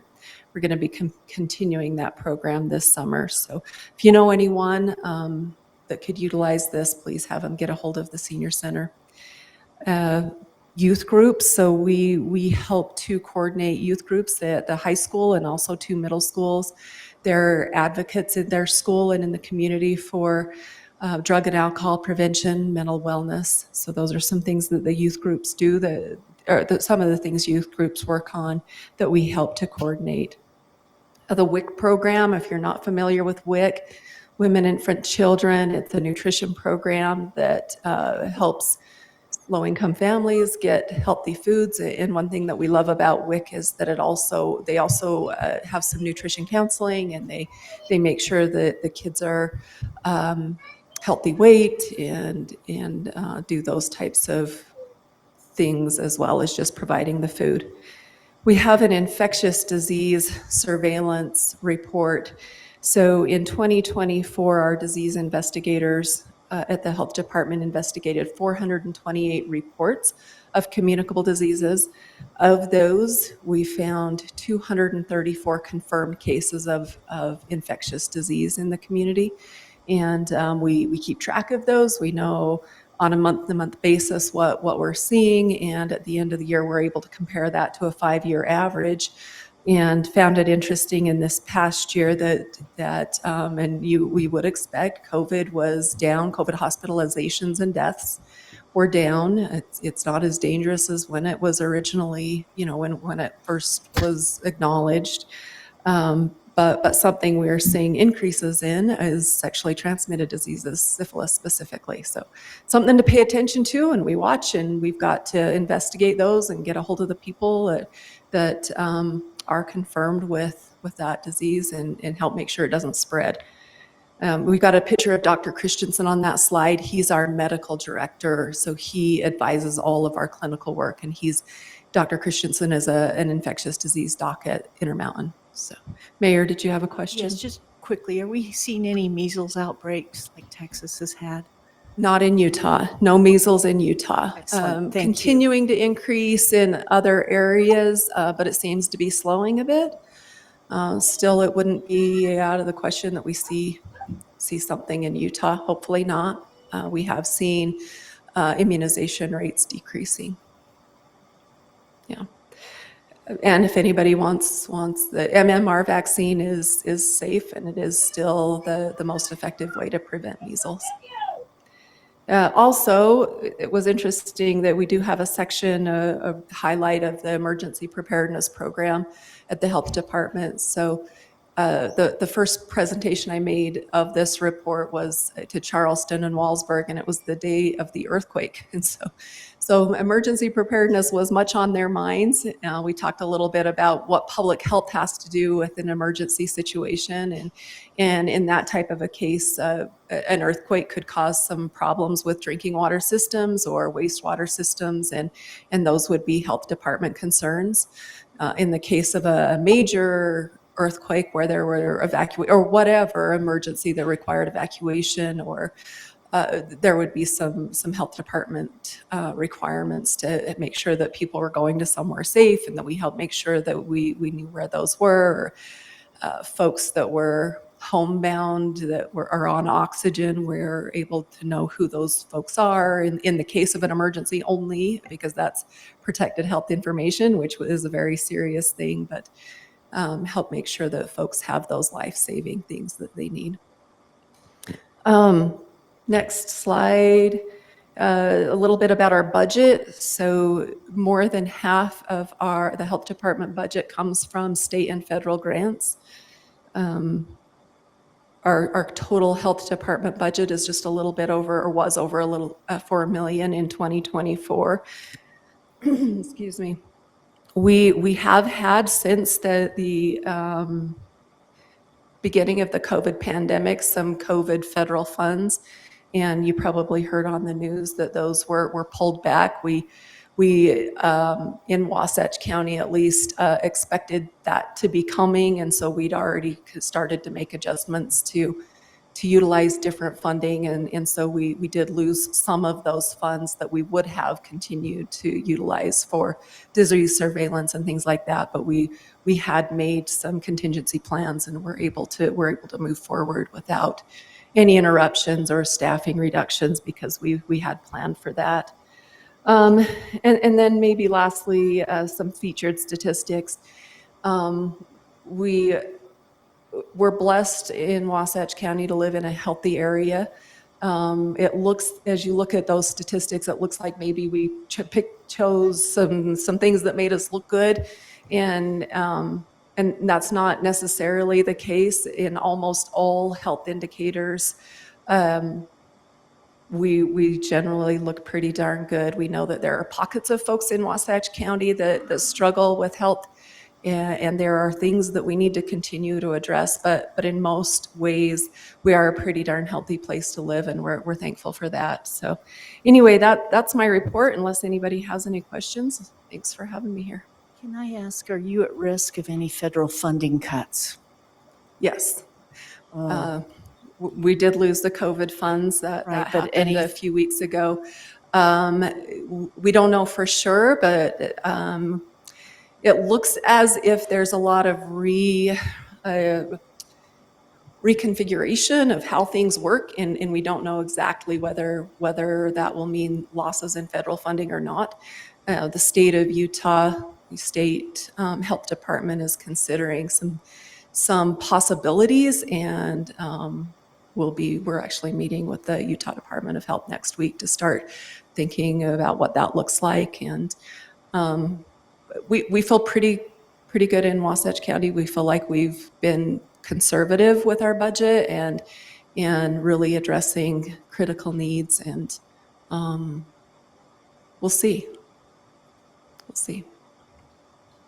Any other comments, questions? Go ahead, Scott. I just want to say thanks for all you do. You provide an excellent service in our community.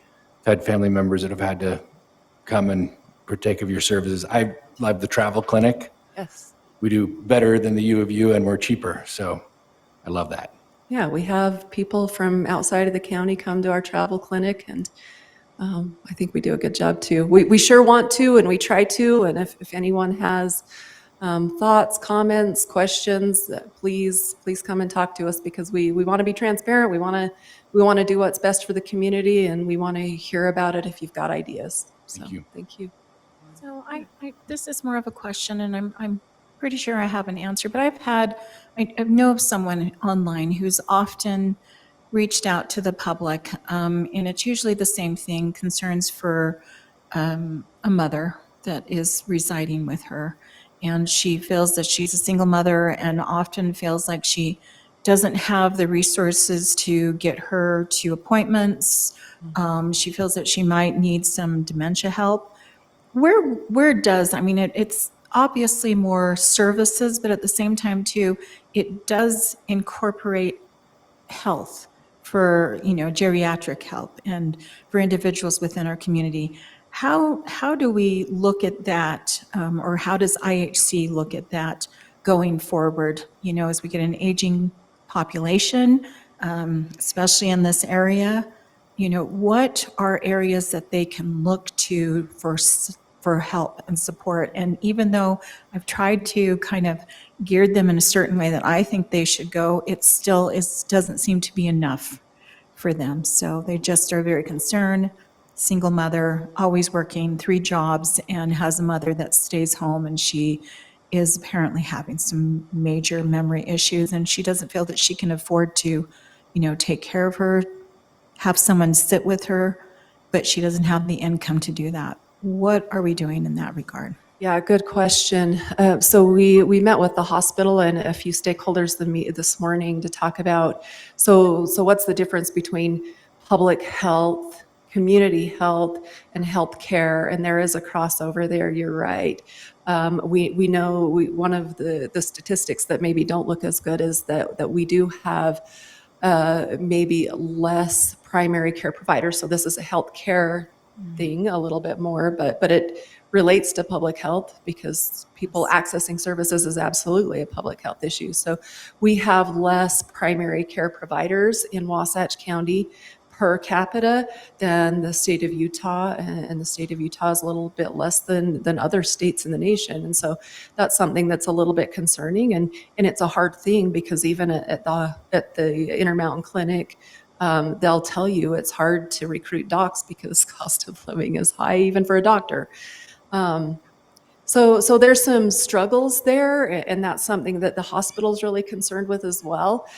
Something that we try to do at the health department is help refer and connect people to services.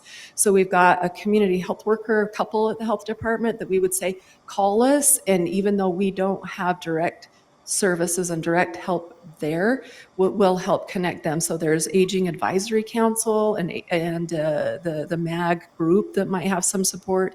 There's a dementia support group, and then there's also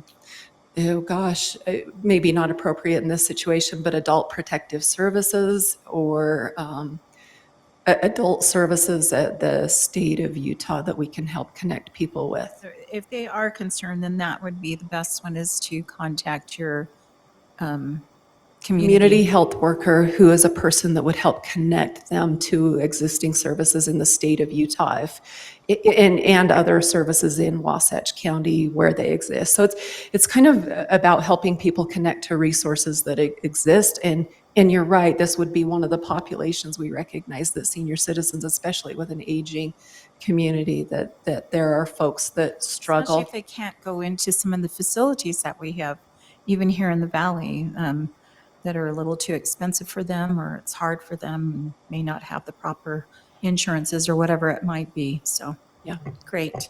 Thank you Thank so you. much. No. Thanks for having me. Thank you very much. Please take care, Jonelle. We Okay. want you to continue all the great work you're doing.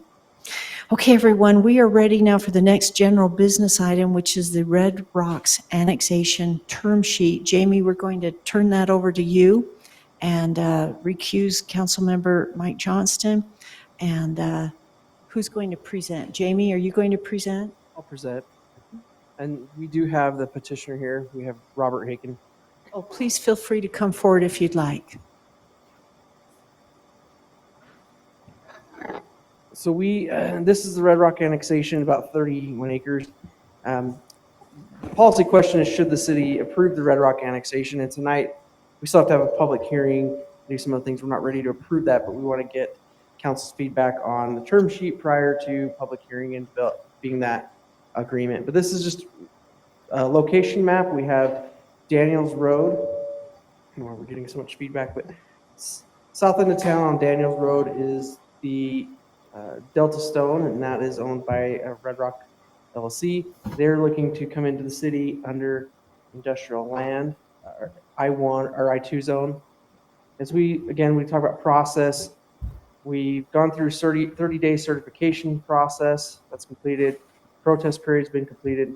There was a recommendation by the Planning Commission, which completed, and where we're at is we are preparing for a public hearing, but we want to go through some of these items to prepare the draft, and that way we have that essential final draft for the public to view at that public hearing, and then ultimately future decision by the council. So as we look at the general plan, it's anticipate that this area would be industrial, and we're proposing I-2 industrial so that it's more business oriented as opposed to just storage sheds.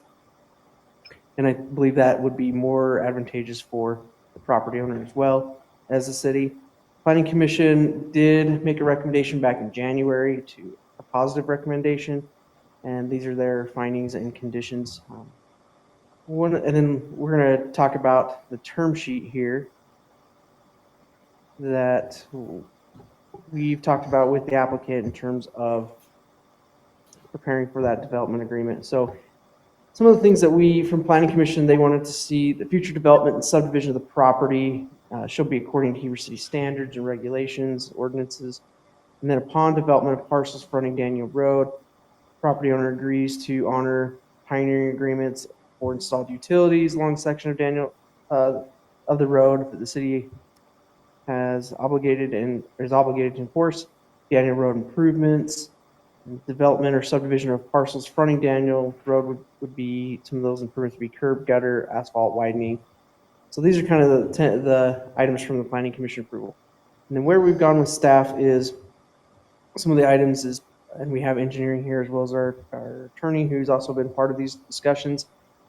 So city staff desires to preserve a possible future road connecting from 390 West to Daniel Road. In the event that there was a subdivision in the future, there would be a corridor in which that could be built. And so Red Rock has agreed to preserve a 60-foot corridor through the area, as well as through the Power Industrial Park Lot 4, which the city formerly owned and has recently sold to, was sold and then picked up by, to another property owner and then picked up by Red Rock, for a possible road connection to that 390 West.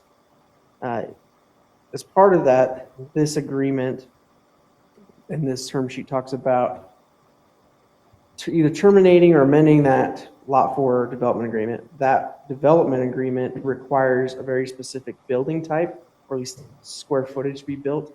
We're going to preserve any sort of right-of-way through there. That would not be feasible. And so we would need to make an adjustment based on that. I believe that having that access as well as potential annexation is more advantageous for the city if we move forward with the annexation, or at least the potential to see that access come through. They would still be able to utilize that land for development, but again, it would be, we would need to amend or terminate that. Hang on one second, Jamie, can you, there you go. I'm sorry. So when you say amend, then that would mean that you're, When we Jay- sold the land. yeah. Can I, do you mind if I? Yeah, so I think what we discussed with the developer is. Previously, I'm talking about the previous agreement. Oh, yeah, so the previous agreement, it says in the packet, development agreement, it's actually the restricted covenant on that property that would require them to build a certain type of building, but that building can't be built if we're requiring the road. So we kind of have an option, a choice here, I guess, to require them to do that or to get the road that we want. We did discuss it with the developer of this, and staff's recommendation will be to remove that restrictive covenant from that property, but require the developer to pay for the future road, the cost of building that future road across that parcel. And So we the feel like developer, that's a as very- in Red Rock, Red Rock, yeah. and they will be required to put in that future road. Yeah, when they develop in the Okay. future, if they develop in the future and they're required to put in that road under the terms of the agreement, then they'd have to pay for that.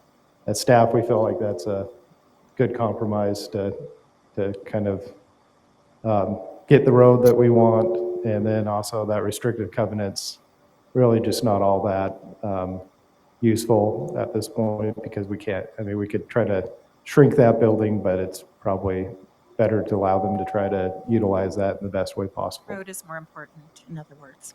Yeah. Yes, okay.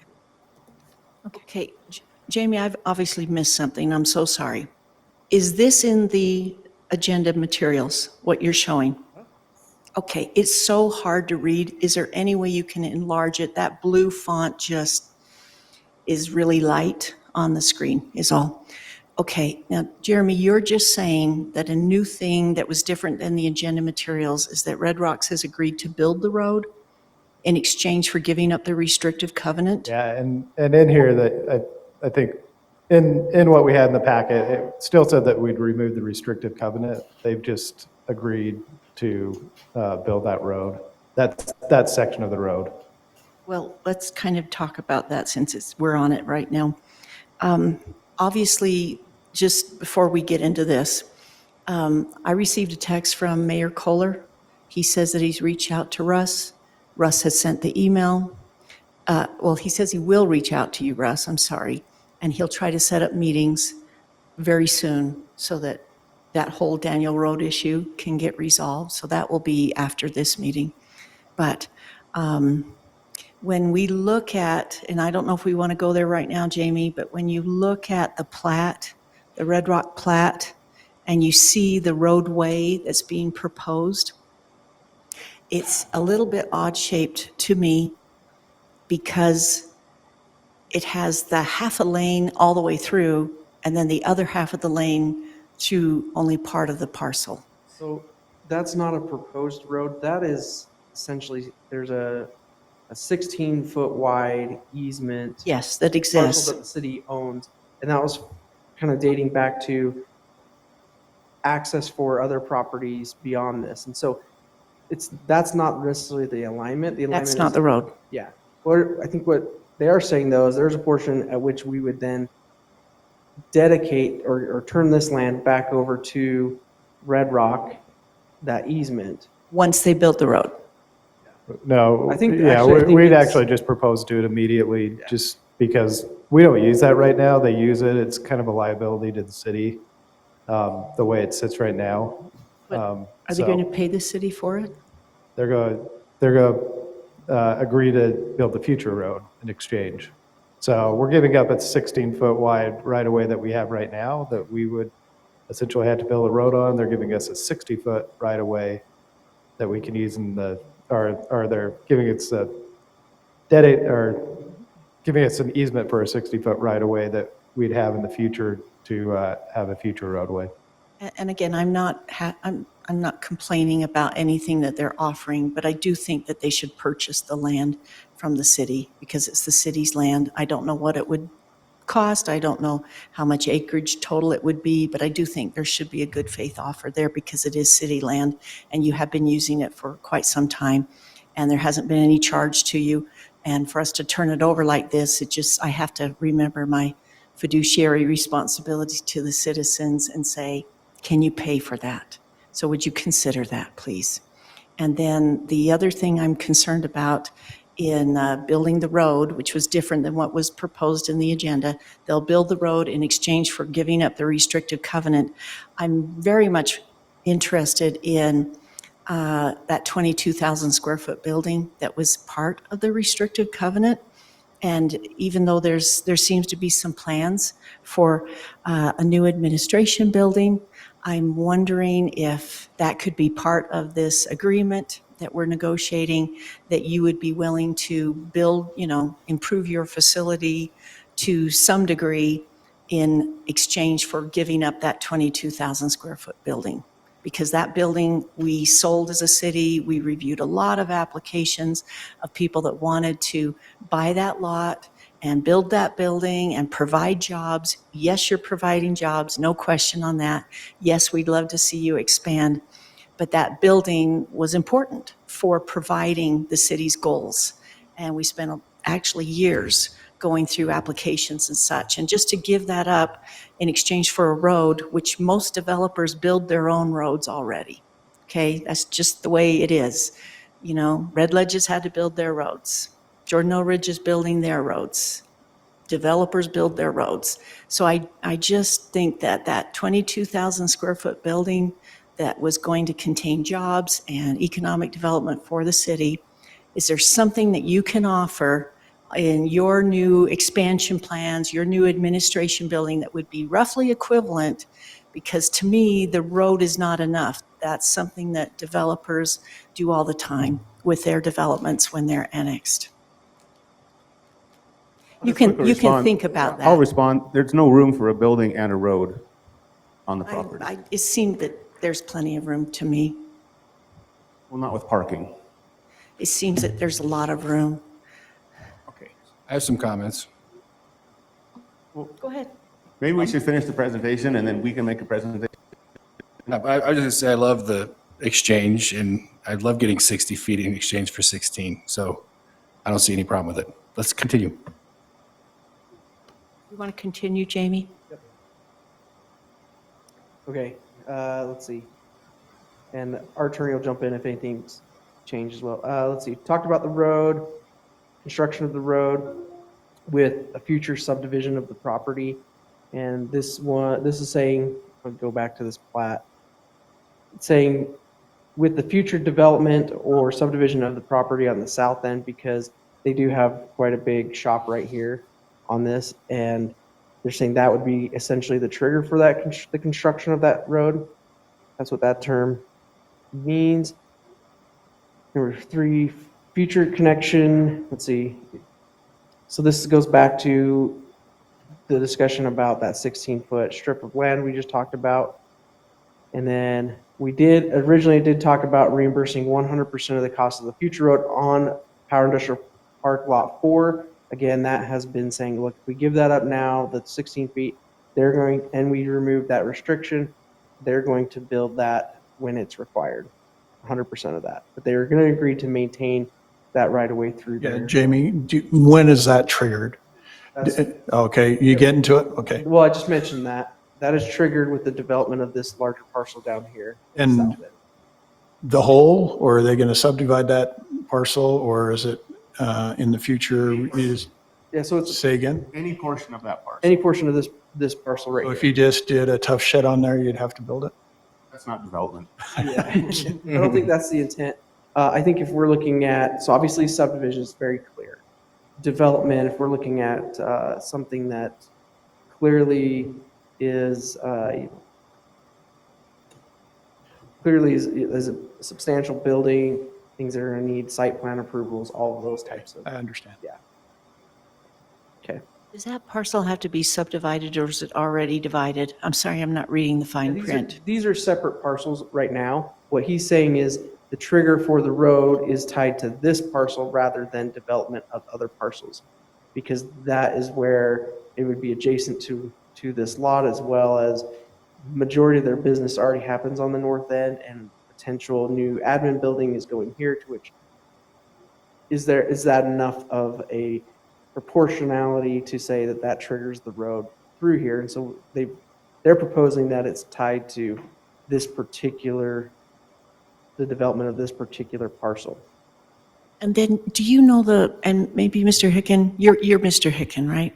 Thank you. I'm sorry, there's several of you in the city, so I just wanted to make sure. Where's the location of your water pond that you use for your hydraulic cutting? And where's the location of your, I think they're called Comex boxes, something like that, where you put your sludge in and pump them out and get inspected by the state? Where's that location perhaps on your site?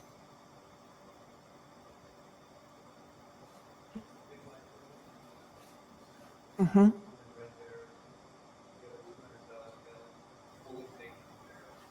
Oh, it's in your building or by your building? So none of that would be touched with the development of that southern parcel? Okay, just wanted to check. Really glad that you get your state license and you get it pumped and all of that. It's, as chair of the HVSSD, we're concerned, right, about whatever comes into the wastewater system. So I really appreciate you being able to take care of that pumping and with your industrial waste like that. Zero discharge. Right. Yeah, that's exactly. I'm just clarifying. And if you can put that perhaps into your term sheet that you will continue, the sludge treatment, not treatment, but the sludge disposal according to your state permit, I'd really appreciate that, just so it's very clear.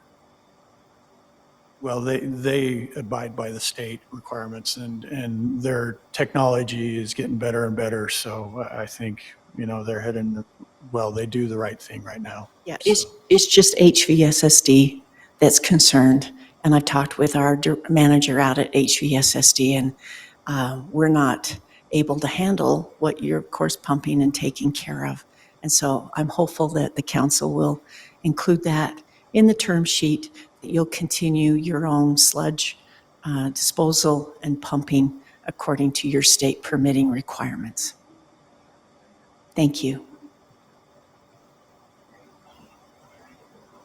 Then, let's see, this is a modification from our current standards. These are some things that are being proposed. And so that this is to say that we wouldn't build to the exact standard we have of our roadway, but they would propose that no sidewalk should be required along the future connector road.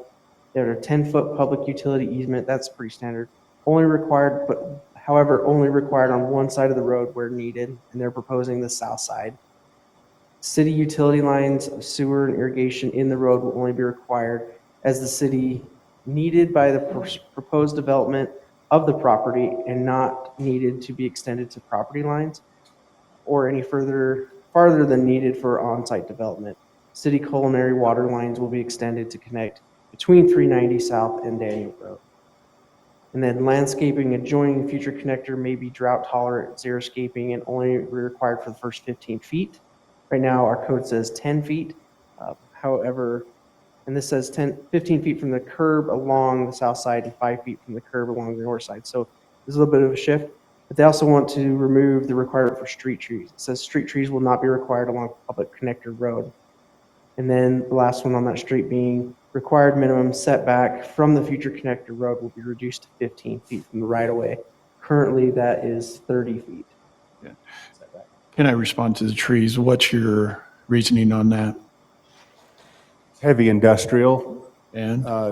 They want xeriscaping and don't want to have to keep replanting trees. That I can address that in a minute, but yeah, what the city engineer is asking for is not a master planned road, but a road that the city engineer thinks is good. And it's a 100-foot swath through this expensive, valuable property. I agree. At no benefit to the property owner. So that's why we're trying to at least reduce the swath to what fits in this heavy industrial area. Not a residential area, not a commercial area. It's not even a collector road. So that's the reason we're trying not to kill more trees with planting trees and then. Yeah, but there are species out there that would work in that situation. We don't want to maintain trees. That's why. Who would that be dedicated to the city as a city road, or would it be private? City wants a public road. Yeah. That's a whole negotiation here. Mm-hmm. Generally speaking, any street trees are usually maintained by the adjacent property owner, as well as the landscaping, even if it's within the public right of way. Usually, unless there's a homeowners association, if there is some sort of center median, then the city does maintenance there. Again, unless there's a HOA that has agreed to take that on. But generally speaking, anything that's in the public right of way is to be maintained by the adjacent property owner.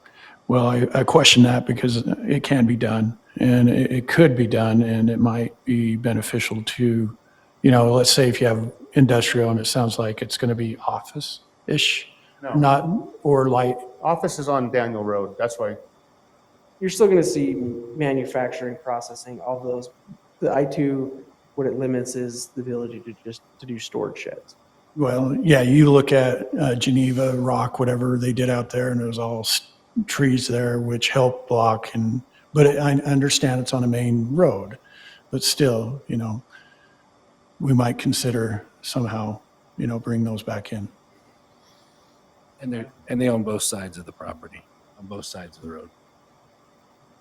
Yeah, I'm actually okay with no trees. Sid, the thing that I know potentially that you don't maybe is how much they utilize that space right now. They have pallets of different types of stone and stuff kind of literally everywhere. So, if there were trees with, potentially overhang or something, they would just hit them with the tractors. They would constantly be replanting trees. And it's not a knock about how they run their tractors. It's just to get to all the space. Trees would be really rough on that section of that road. So I go out there and pick rocks for my projects. And I understand their logistics and stuff. But again, city standard is that we provide some type of landscape. So that's all I'm saying. Do you think, Or is there escape would be easier to navigate? do you think drip line bushes? Drip irrigation point source, yeah, you can do that. So you can convince me. Keep on going. Keep on going. Yeah, all arm restaurant. I'll let Jamie finish and then. Yeah, I think that's the last of them. So can I just ask really quick about the PUE? Russ, is that 10 feet enough? I thought ours was a larger PUE. We have 10 or 15 foot PUEs in different areas of town. Guess I think, I actually do want to hear from Robert eventually, but I think it's that microphone, because when that one turned on, it started doing it. Oh, you turned off already? Never mind. well, anyway, gas lines have to be 10 foot minimum from building foundations, and then you need room also for power and communication. You can put it all on one side of the road with services going the other way, but 10 feet is obviously very limited, but the setback is 15 feet. So there is room to get it between the curb and the frontage of the building. Can I actually just give a little context here, maybe to give a better understanding of, well, if I get closer, then it starts We'll giving try. feedback. So we had a master planned road. So here, I'll go to. Sorry.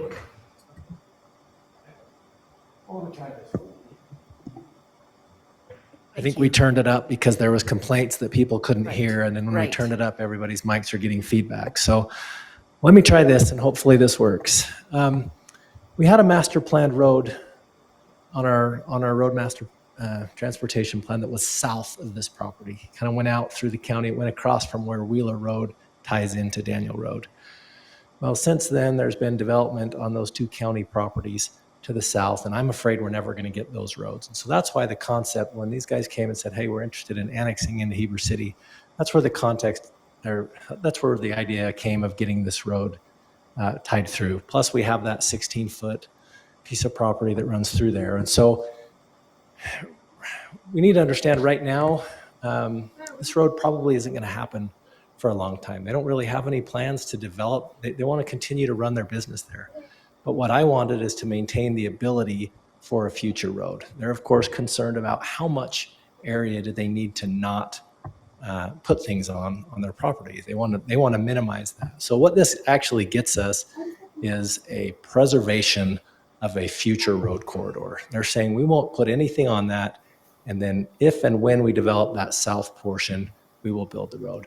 So I guess I just want everybody to understand that. What we're really getting is preserved corridor here for a future road that I think is important, because I don't think that other road to the south is actually ever going to happen. The other thing, I know we're talking about that lot 4 of the industrial park, Power Industrial Park, and we had that, what did you call it? Restrictive covenant. The idea behind that was tax revenue, jobs, benefit to the city. Well, this annexation, of course, is going to provide a lot of benefit, tax revenue, jobs, things like that for the city. And so is this large annexation a reasonable trade for maybe what that restrictive covenant would have provided? And then, of course, I do think it's important to keep that road open. So those are the things I wanted to share. I guess one other thing maybe you skipped over, Jamie, is the annexation. They do have plans to do some development along Daniel Road. And the agreement right now, of course, stipulates that they would widen and make improvements to Daniel Road, to widen that road, put in curb and gutter. And then it's talking about putting in sidewalk on the east side, not the west. There's nothing it would really connect to on the west. I'm comfortable with that. I don't know if the council or other people have input, but that makes sense to us. And so I don't remember if we went over that, but I thought that was important to understand as well. Yes, we will talk to Daniel. I mean, obviously there's some coordination, but just didn't feel like it was something that should stop this discussion from happening. Oh, no, and they're coming back. So there's time for us to meet with Daniel and get those details worked out. So going on, providing more jobs, guaranteed you're going to provide so much more than what was, intended for that parcel 4. I believe it was 4. So I'm for it. Exactly. They employ almost 300 people. From that standpoint, I'm okay with the roads. And we can arm wrestle and we can talk about, trees, because I think it could help, soften, even though it's industrial. So I still think it could help. So maybe I can start with the presentation quick, Mayor. Well, please go ahead. Okay, so thank you, Jamie. This is Robert Hicken with Red Rock Holdings, and they have some big companies here: Delta Stone, RJ Masonry, Mountain Valley Stone, and a number of things. They're a huge contributor to work in this county and money to the schools, to the hospital, to Wasatch Community Foundation, to the Boy Scouts, to Rotary. It goes on and on. So they are in an unincorporated. Oh, let me finish. Sorry. So my name is Mike Johnston. I'm sitting here as an engineer for Atwell. I am assisting Red Rock in this process. I do have a conflict of interest as a city councilman versus an engineer, and so I am fully recused from any discussions outside of public meetings with you, and you know that.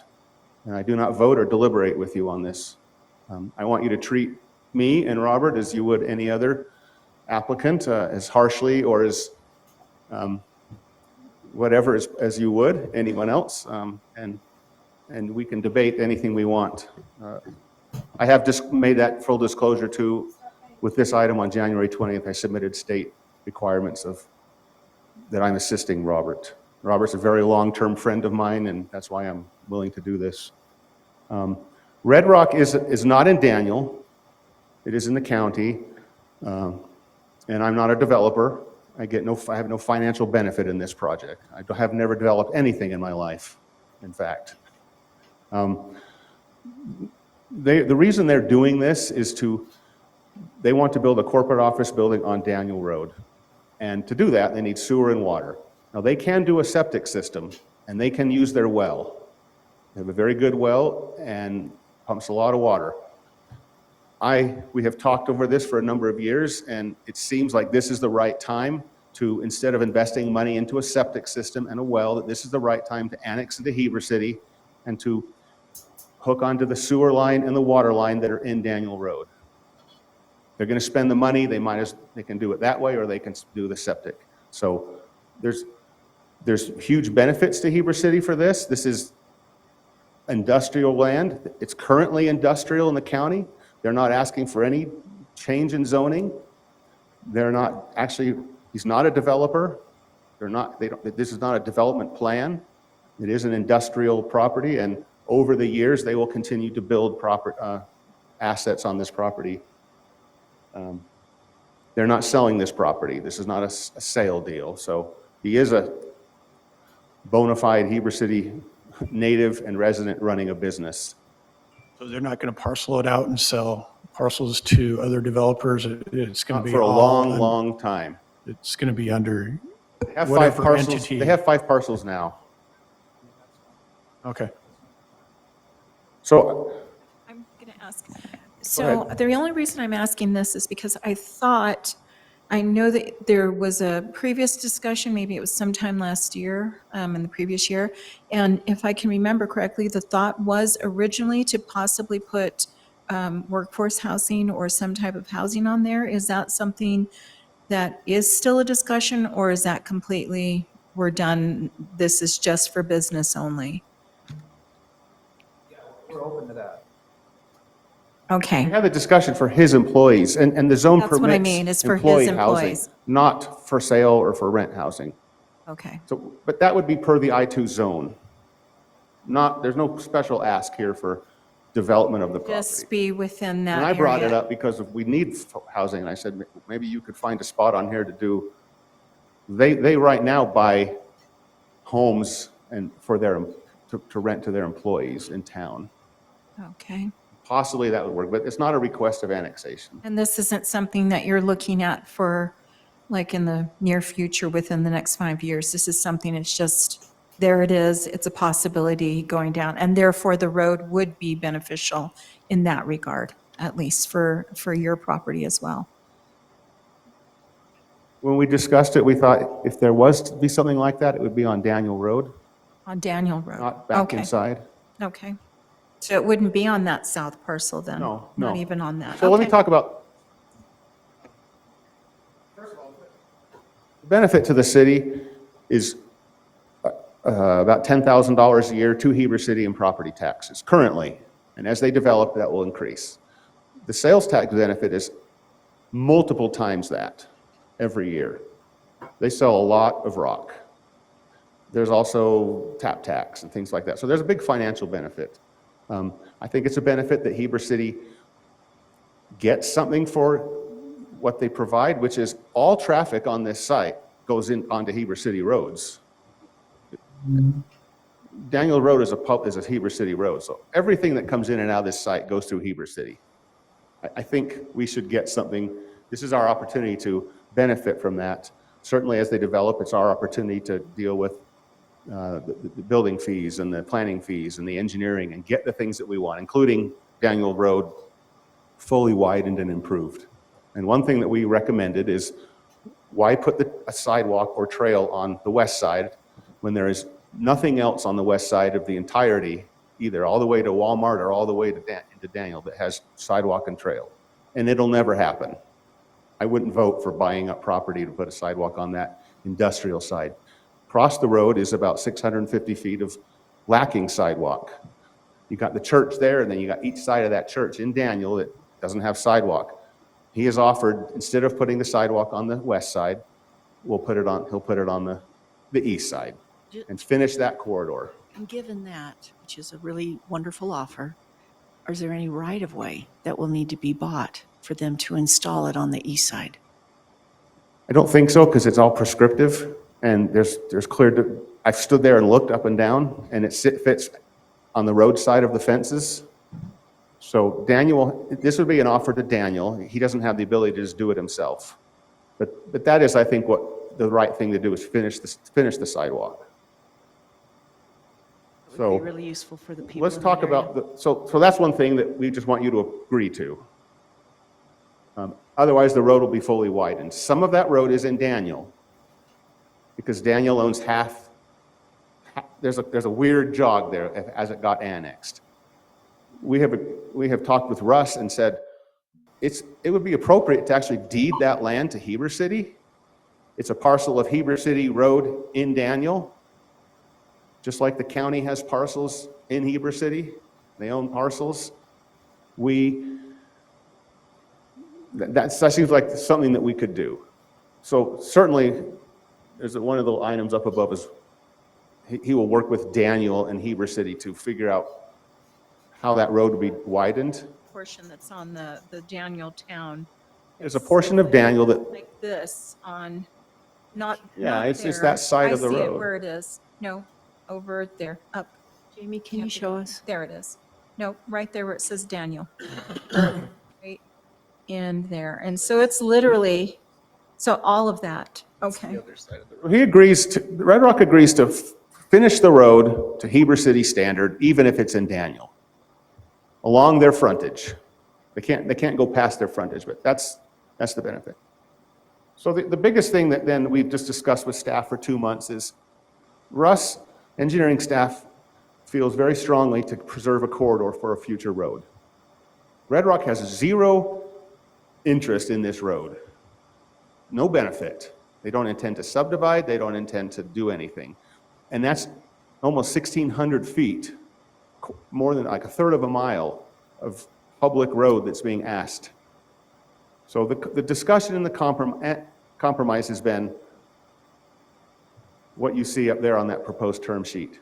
The other thing that's been really hard for Red Rock to swallow is the city sold that lot 4 to someone that he knows, and he approached that person and said, I'd like to buy a sewer easement down the north 20 feet of your ground.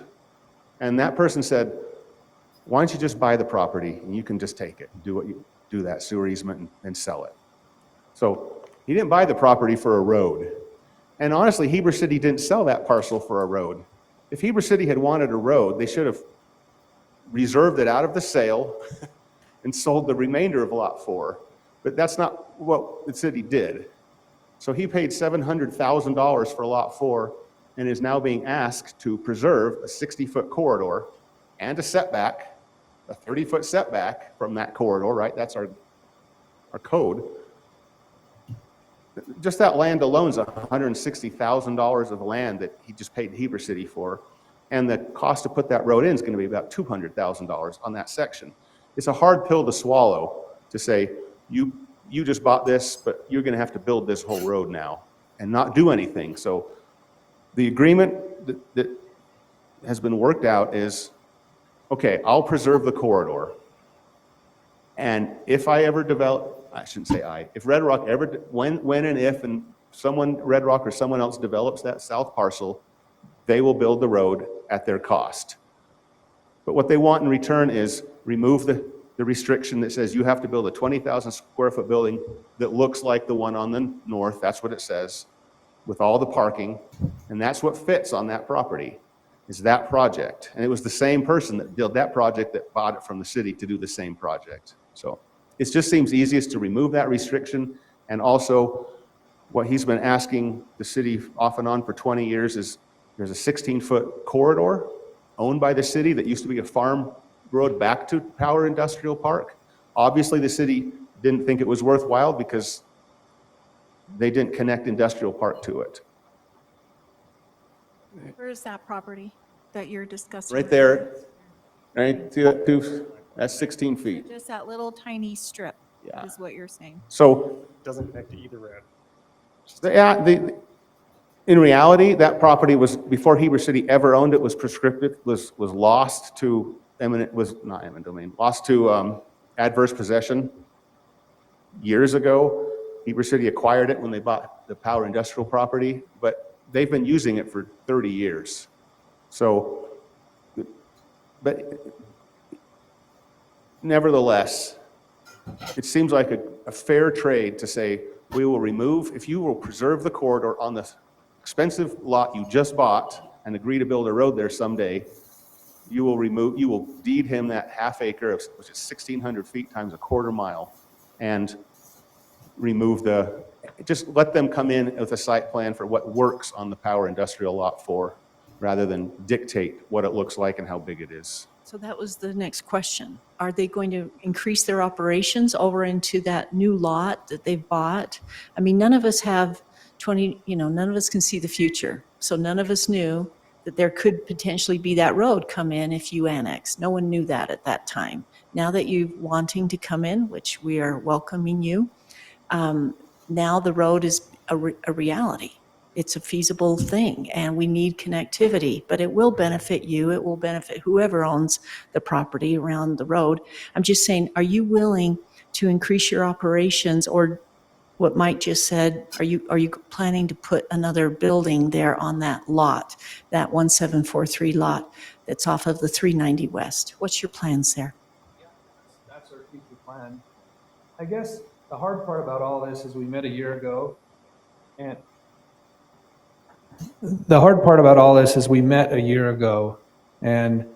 all we really needed was the sewer easement. So I kind of feel like I wished I'd have never bought Lot 4, because it's going to cost us over $2 million in the end. And I'm actually thinking about selling it because it just doesn't pencil out. I mean, we really don't need a road there in the future. And so, as I go down the road, I just feel like, man, I should have never bought Lot 4, because now it's being used as leverage for something that was never considered in the first place.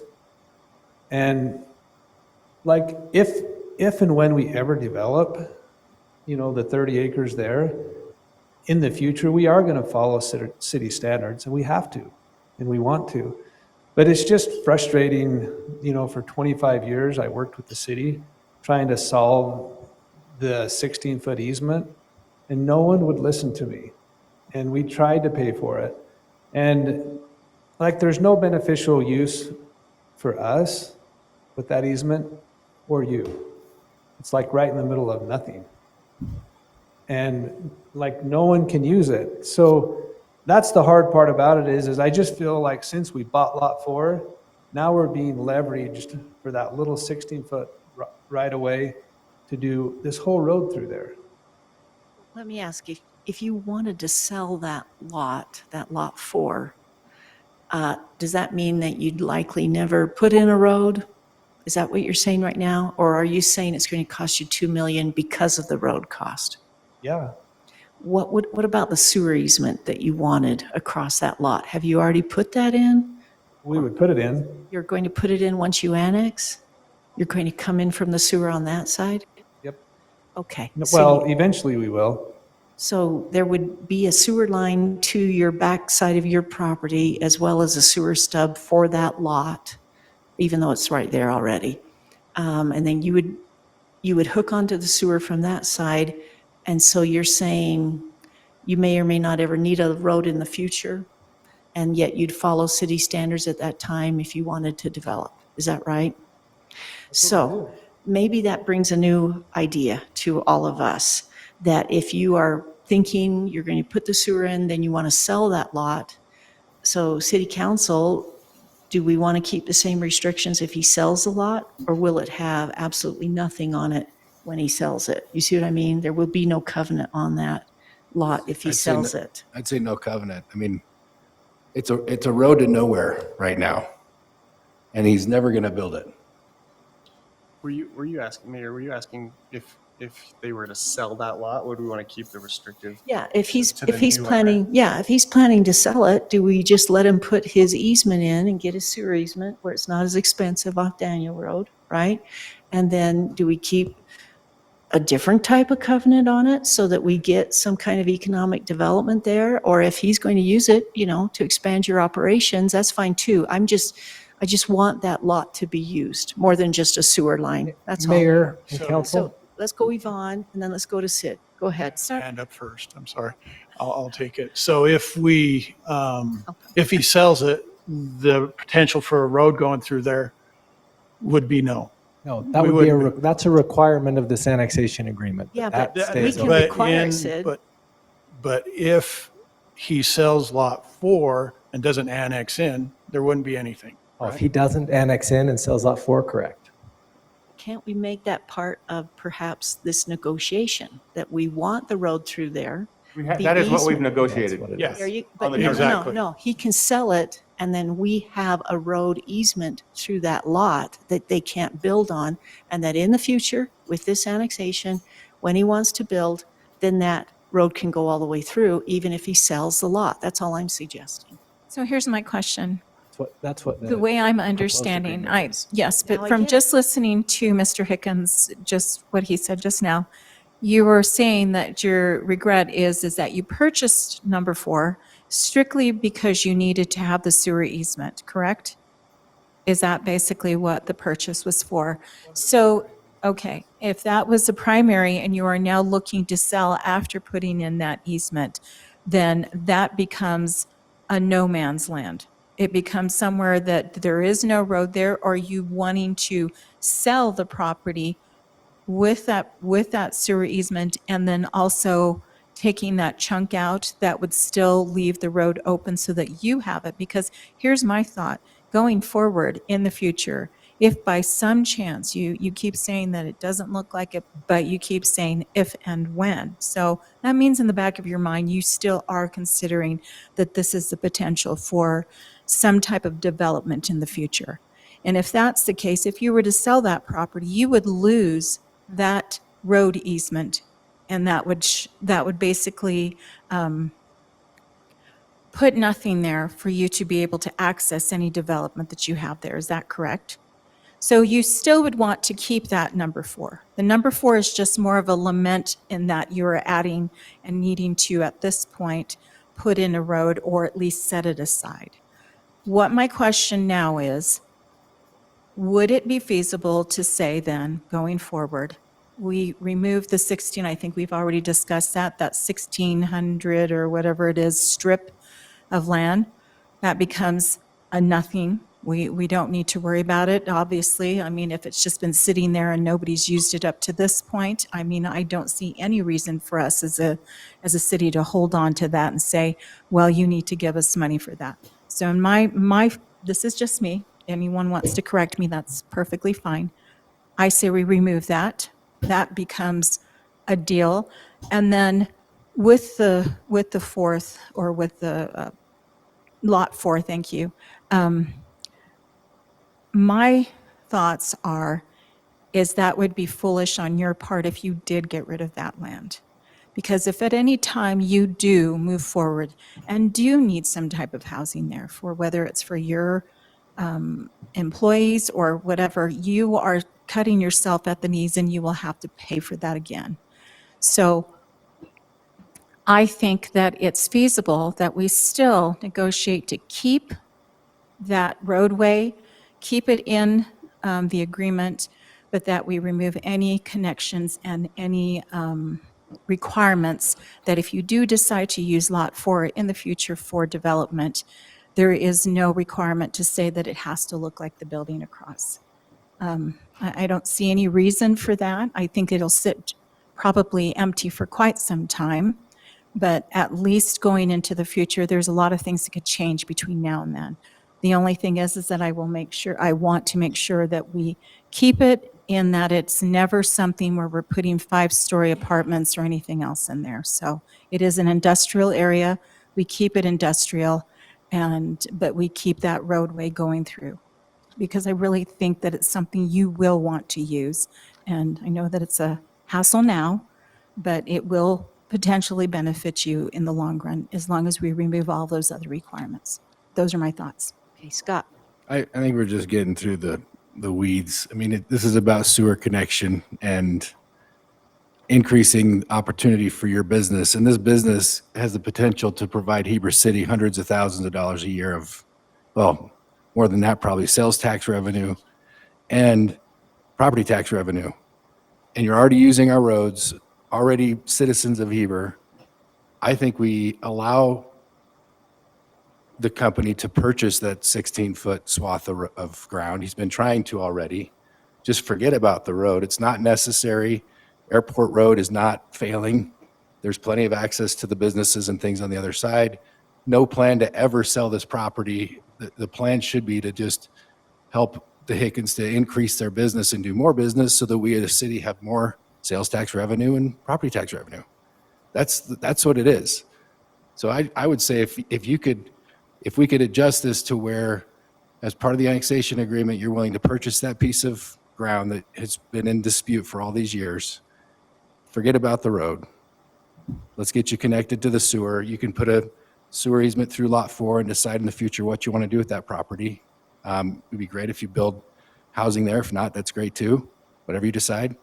And we move forward and accept the annexation. There's no increase of density. There's no extra development. This is a good project. This shouldn't take this long to debate.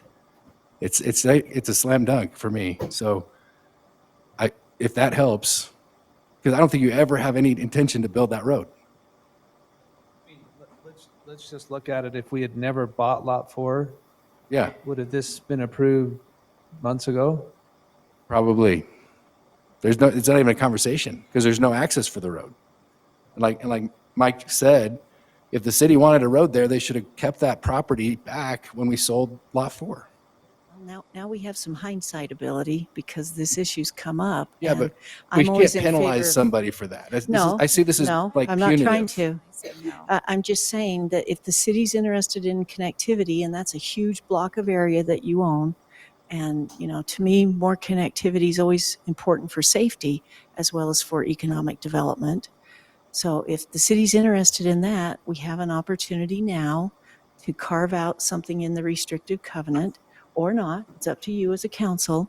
But to me, connectivity is important, and it will open up future economic development opportunities for the property owner. So you can finagle the restrictive covenant to perhaps have some hindsight here. Aaron. I guess it's a question for Robert or Mike, whoever answers the question, but the way I understand it right now, with Lot 4, with the current annexation thought process, and the idea of building a road there, and I understand what you're saying, Scott, but the idea of building a road there if or when anything ever was developed south of that, if we removed the restrictive covenant from 4, so we said you can build not whatever you want because there's other rules, but Per the not plat and that per the current zone. building, right? Not that current, yeah, per the Rules. zone. Not that current building that's restricted right now. If we removed that, would the regret and the intent to sell go away? What I'm getting at is like, is that an acceptable? It seemed like we had an acceptable conversation, or at least what we've got here seemed acceptable. But it sounds like it really wasn't acceptable if he's thinking of potentially selling it. It seems like what we've got on the agenda was never actually acceptable. It was like, we have to kind of situation, right? I mean, the covenants are on lot 4, and we totally accept them. I mean, it's likely we'd probably meet or exceed what the covenants are someday on lot 4. Here's the other thing that I had a That's not question really- on. Sorry, can I clarify? Okay. So it's not really bargaining chip's the wrong word, but it's not really a benefit to remove the covenant because you think you'd be able to do that anyway. If you built something there, you would build something that's going to meet the covenant anyway. Substantially the same kind of architecture matching what's next door and at least 20,000 square feet, which also says at least more parking to meet 20,000 square feet. Less parking. So it is a burden. It's not a huge deal. It was offered by staff because he's giving up a whole corridor that can't be used. And so it was an offer. And it seemed like, let's take the offer. If he does sell it, it makes the buyer at least more, maybe there's a different buyer that wants to do a different building. With this agreement, if he sells lot 4, it's still subject to the 60-foot preservation corridor, which means the price is 75% of what he paid. Can I ask a clarifying question of probably Russ? Mike just said, there's a corridor that you wouldn't need, which I get that. I know what it's used for right now as far as space. It's not a useful road right now, unless it was developed. I get that. If it wasn't annexed, because right now it's being used for storage, not bad storage, but like stone, right? Stone If pallets. it wasn't annexed, could they build anything in that 16 feet, or do we own this? You know what I mean? Like, there's 16 feet there. Is he already stuck and can't build in that 16 feet anyway, and just getting away with putting stuff on it because nobody's ever cared? Yeah, I mean, I don't believe that staff agrees with the comment that Mike made that we already lost that 16 feet. I believe that's false, and Jeremy can. Well, I Jeremy said that can was his comment on that. position. However, I'm not sure where we're going with this, and I want to make a couple points. I mean, I feel like the applicant and staff have come to an agreement that is recommended and fair to both parties. I actually feel like we're kind of losing a little, and they feel like that too. Both parties are not feeling like it's the absolute best thing for them. But zoom out on that picture a little bit, Jamie. We have all of this industrial area in the industrial park. There's really no access to get back over to Heber. I know that there's kind of a makeshift road that you run along the highway on the other side, but this access is important. What we're asking to do here, I mean, I'm going to give the bypass, for example. We just didn't do anything with the bypass in Heber Valley for so long that there's not many options left. If we give up the ability to preserve a corridor here to make this connection, it's going to be gone. They're going to do something with that property. It's going to block all the different routes that you can possibly get it through. So we've come up with an agreement that keeps a corridor open. It doesn't stop them from developing lot 4. It just stops them.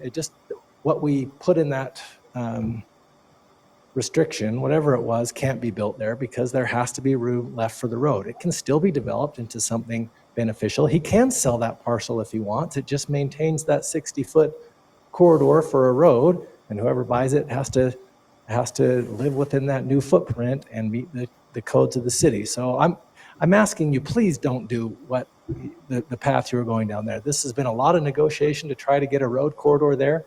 I think everybody's okay with it. Let's not flip this 180 degrees and go the other direction. Can I ask Recommending. a clarifying If that's question agreed one more upon. time, though, Russ, just to make sure I'm understanding correctly? Preserving a corridor effectively is saying we won't build anything in that corridor. But my question was, doesn't he already have to not build anything in that corridor? Because there's already a road there, even though there's not a road there. Well, It's there's a a- wrong size road. It's not the right road. It's 60 foot, but it's already preventing a building there, right? No. The 16-foot stops at lot 4. Yeah, I mean, there's Just six, For the major, sorry, thank you, Mike. That wasn't a very clear question. For the Get to it. majority of the rest of the, regardless of there being a way to get to it, is there some kind of restriction to building a big building in that 16 feet right now? Yes, it's Yes. your property. So what I'm saying is, thank you, that's what I'm trying to get at. It's not appreciably worse for the city because, it's not appreciably worse. We have a road that we can't use right now and a road that we might never get. Let's say they never do anything on the south side. But there's an option that it's there if they ever do something on the south side, right? So like that's kind of the whole discussion here. For them, for Red Rock, they still can't put a building there now. And if they develop, they still can't put a building there then, right? They could on the south side, but they can't put a building now and they can't put a building in the future either. Yeah, It's 16 a bigger feet versus space, 60. I get it. The thing that I'm worried about from a property owner's perspective, and I hear where you're coming from, Russ, as far as, hey, if the annexation goes through, that lot could be for sale, but we've got to maintain this corridor. It gives me a little bit of and I understand where you're coming from, but it makes me feel a little uneasy to say, I know you just bought this thing and it's worth X dollars. We are going to change the thing you have for sale and it's going to be worth appreciably different amount because it's a different thing. I would guess that you would say the counter to that is, well, yeah, that's what you're going to pay if you want to go forward with an annexation. That property, number 4, is appreciably different at that point. It has a different encumbrance to it. And there's value to that 16-foot piece of. It's a different value, but it's just something different, right? Hence That's the my trade. original question. That's the trade that we've Yeah. all agreed on, and you just have to understand and agree to. Which made sense until we heard, I intend to sell that lot anyway.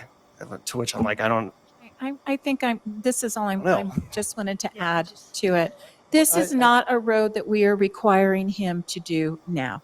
It is only a road that if he chooses to do any type of development, so therefore I am fine with the discussion that we've had so far. I'm fine with the agreement that is up there.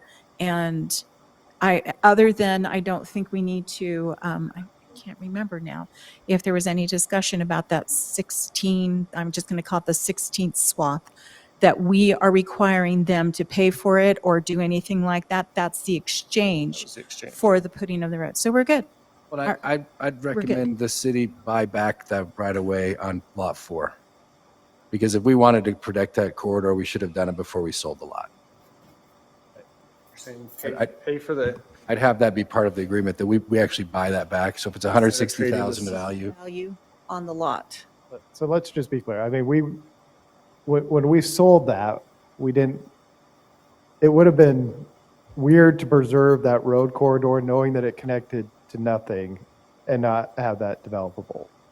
It's a different situation now, for better, for worse, for the property owner. It's a different situation. Now we do have the ability to connect all the way through. I can tell you, when we negotiated this, the value of the 16 feet we're giving up as compared to the value of the 60 feet we're taking across lot 4 seemed like a, reasonable, good trade. I think it's good for the property owner. I agree, in hindsight, he may have wished he hadn't bought that because we wouldn't have been able to ask for this, but he does own it. We can't ask for it. It seems like a good trade, so. Let me offer this. Like it was great. Let me offer this. He feels that 16 foot should be given to him. But that's not how cities work. It is a trade to trade that 16-foot swath for a just as valuable 60-foot swath on lot 4 for a future road. Those are probably comparable values. That's a fully improved lot. We know the value. It cost $160,000 was the portion of his frontage, of the lot. So that's why it's a trade. We're giving, he's getting something of value and giving the city something of equal value, which is a preserved corridor for a future road, not just on lot 4, but through the another quarter mile all the way to Daniel Road in some reasonable fashion. It probably won't be a dead-on straight line because he doesn't own all the way to Daniel Road. There's a couple houses there. So that's the trade that's been negotiated. Nobody likes it. I mean, they're fully, but it works. I would even say he's losing more than we're gaining. That's how he feels. But Is for the trying fact. to help, trying to move this forward with staff. Yeah, so the city is landlocked. There's nothing we can do with it. There's nothing he can do with it. Can't sell it to anybody. So the value of that versus the 60-foot swath is Yeah, who would you sell that land at 16 feet to? nobody. Nobody. Him. Red Rock. Red Rock. Yeah. Yeah. So, Like I said, I think we're good to move forward. yeah, I think so too. So just a couple of things legally, Jeremy. With this quitclaim deed, we're not going to need to declare that property surplus. No, this is a exchange as part of a development agreement. So we're Okay, exchanging just property, so it's checking. not surplus property. Okay, so now we're back to the restrictive covenant. Now that we know that there's going to be a 60-foot swath through Lot 4, is that the only covenant you want to keep on Lot 4 and then do the rest per code? You see what I mean? If you went forward with the annexation and thereby changed the encumbrance on Lot 4 and said now it's a road, I feel like that by itself it has to get rid of the Yeah, it will. Same. Restrictive restrictive building. covenant because that doesn't fit anymore. It's not a conversation anymore. Okay. And so in answer to your question, at that point, I would say whatever the rest of the lot is whatever the zoning allows at the time Whatever that the it's zoning allows. developed. It just makes sense at that point. It's appreciably Okay. changing that lot. And he would have the right to sell it to whoever based on that. Right. that system. Keep it or sell Or it build on it. according to code. Yeah, so Yes. Are you good with that, Mr. Hicken? I think that was the agreement. at That is very the agreement that beginning. we negotiated. So. The thing is you just showed it to us right during the meeting, and that's why we're taking time to dive into it because we didn't get to study it. So, sorry. There we are. Okay, Jeremy, you're going to redraw the restrictive covenant or whatever in the annexation term sheet on where the road should come through. Right now, it's proposed to come through the most southern part of Lot 4. Is that still the plan? Yes. Okay. There was something in the staff report that said in condition number 8 on page 3 that all the comments shall be met from the planning commission, and I didn't see any of those comments, Jamie. They're on the next one, that draft term sheet has the content. I think That's James where the ran comments through 'em. are? Yeah, if you click on it, it says these are the comments from. Well, that's just what we've been looking at, but it says all the comments shall be met, and it was attached, and I wasn't sure where that was at. Yeah, most of This them is are in summary here, of but staff comments from. Thank you. pretty much all tied to these issues, so. Okay, I'm sorry, I thought I checked everything, so I didn't see that. Okay, other now quick- it's saying it's there. The only other thing that HVSSD General Manager asked is that in the term sheet, besides them keeping their industrial waste state permit and pumping process, is that there would be no cross connections between the industrial waste and the city sewer system, which is pretty much what we already said. If they redeveloped their site in a way in the future that was going to connect to the sewer system, they would have to meet the city Exactly. requirements of pretreatment. So I don't know Yes, that it just needs to at be this anything point, special. At this point, right, no cross connections between what the state permits and our system. It would just be We would regular regulate that. sewage. Absolutely. Yeah, I thought that wouldn't be any big issue, but I just wanted to make sure all the i's were dotted and the t's were crossed. Okay, are we done with this discussion? Is everybody good with going forward now? Thank you very much for your time, Mr. Hicken. We'll get this written up and bring you back hopefully sooner rather than later. Yeah, well, 2 weeks. yeah. So we have we'll to- try to get back for the next meeting. Yeah, we'll get, Hang on 1 second. I'm so sorry. I'm Aaron. sorry, my brain just clicked on something that you said. You said the road would go straight-ish, but maybe not straight because there's buildings there. Is the way it's worded right now such that there's an easement that could come across turn sharply, go down, turn sharply, turn sharply, turn sharply, and end up with a road that isn't straight at all? I think the answer is yes, right? I think we probably better kind of generally draw a concept or something on an exhibit to show something. That's probably a good idea. It doesn't need to be Because exact. otherwise, the easement doesn't say that it's anywhere near straight, right? It doesn't, there's no- So if you it's record just- it on a there's gonna be plat, wouldn't road. you record that easement? Yep. I think we can figure that out. That's a good point. Yeah, we'll need to record something against the property. So if he sold the property in the future, Exactly. we'd have something recorded Yeah. against property. Yeah. Typically, I would just generally describe that as a 60-foot wide right-of-way in approximately the location is shown on, the exhibit. And We have that other lot right now with our thing that we could reference, right? yeah, and then The that, reason I'm asking is because if we know roughly where it is, we can kind of keep our ear to the ground sort of, and in the future, if there was ever a need for that road to actually be a road, and heaven forbid we go to the point of actually eminent domain or something, but we would at least know which house we're talking about. Does that make sense? We're nowhere near that now, but if it ended up dead-ended in a spot where it's not a house, it's a 80-acre, I don't know how big acres are on there, but a big acreage farm or something like that would be a bummer for the city, because then connecting it's really expensive. Yeah, it has to go from Daniel Road all the way through to 390, and I think we can work that out with the applicant. All right, that was my other With question. Sorry. meeting all public road standards of Yeah. curbs and Yeah, exactly. turns. Exactly. It'll be a squiggly. It can't go straight. It'll be somewhat of a flat S. Unless one of those homes sells and it goes straight at that point. There's a lot of things. Yeah. Okay. Maybe. Thank you again. Appreciate your time. Thank We you have a for all your public work. hearing scheduled then? I'm sorry. What we'll do is Jeremy will prepare the draft agreement. We'll get that to you to review, and we will work on noticing the public hearing. Perfect. We'll just contact you and we'll work through schedule. Is the public hearing 2 weeks or 10 days, Jamie? Typically 10 days. Yeah, it'd probably go into June because of that public Yeah, well- hearing notice. And I'll just say it right now. We heard that there is an intent through the annexation to potentially build more buildings. That's one area where I would potentially stand to make business. So if that's the discussion, I will not be voting on the actual vote. I'll have to recuse from the vote at that point. Thank you. Well, let's try to make it clear so Aaron knows what's coming. Okay, thank you very much. Buildings. That's different, so. Yeah. Any new buildings? If there's going to be new buildings where there's a potential for me to make money on being their IT person, then I'll recuse annexation. from that one. This is not development. Thoughts. So, thanks.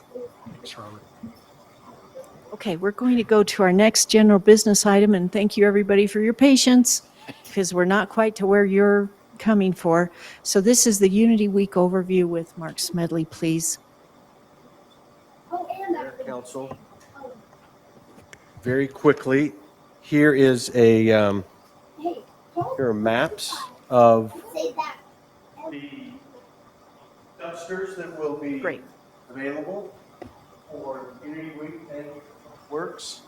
Be 10 locations that will be started on Monday, June 2nd at 8 o'clock until the 9th, the next Monday. People to come and set that up. The 30,000-foot concept for Unity Week is to begin that week.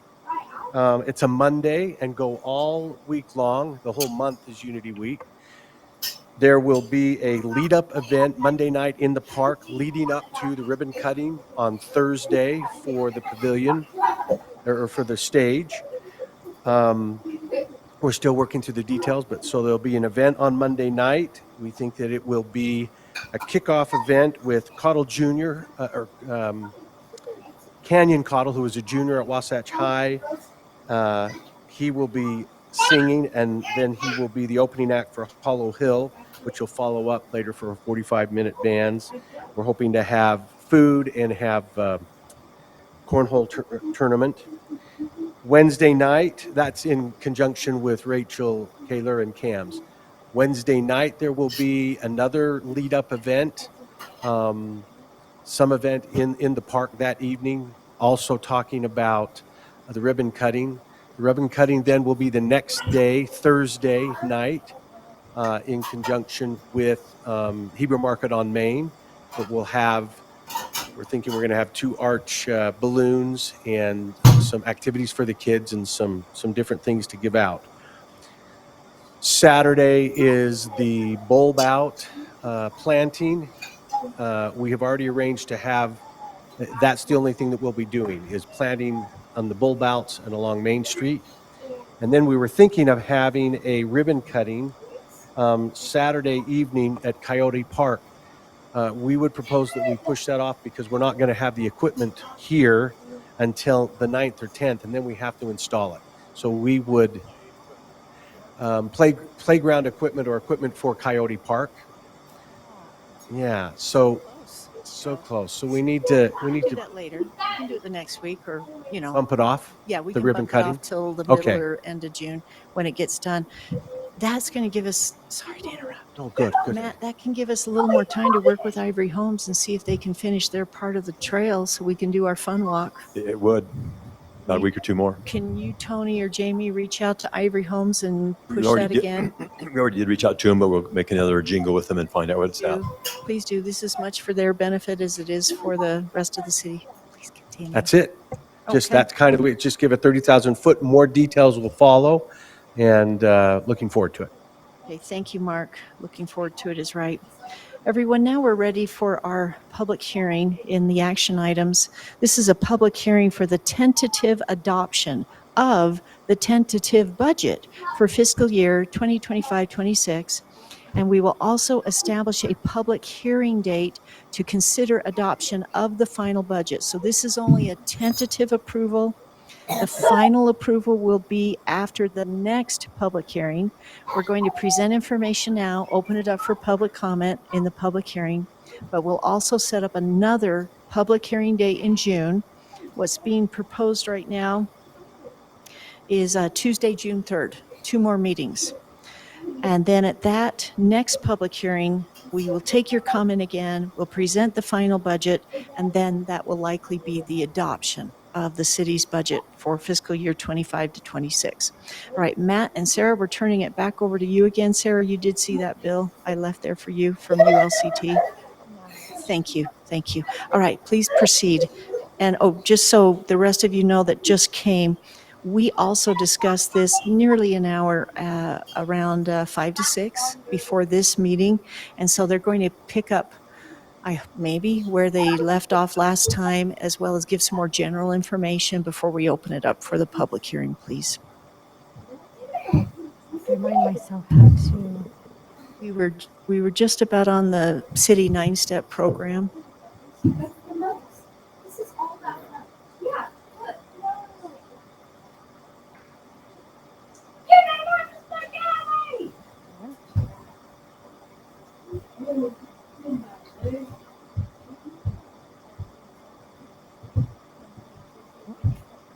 Oh, wrong one. Yep, and now I need to just, I do this. Okay, Adelie's home, but I gotta listen. Click quickly. All right, we just have a couple more slides if that's all right. In fact, I think we just have this last presentation slide and then we have a question slide. And Aaron, will you tell me if my voice is still mushy? Okay. Better now. He said he switched the top of the mic.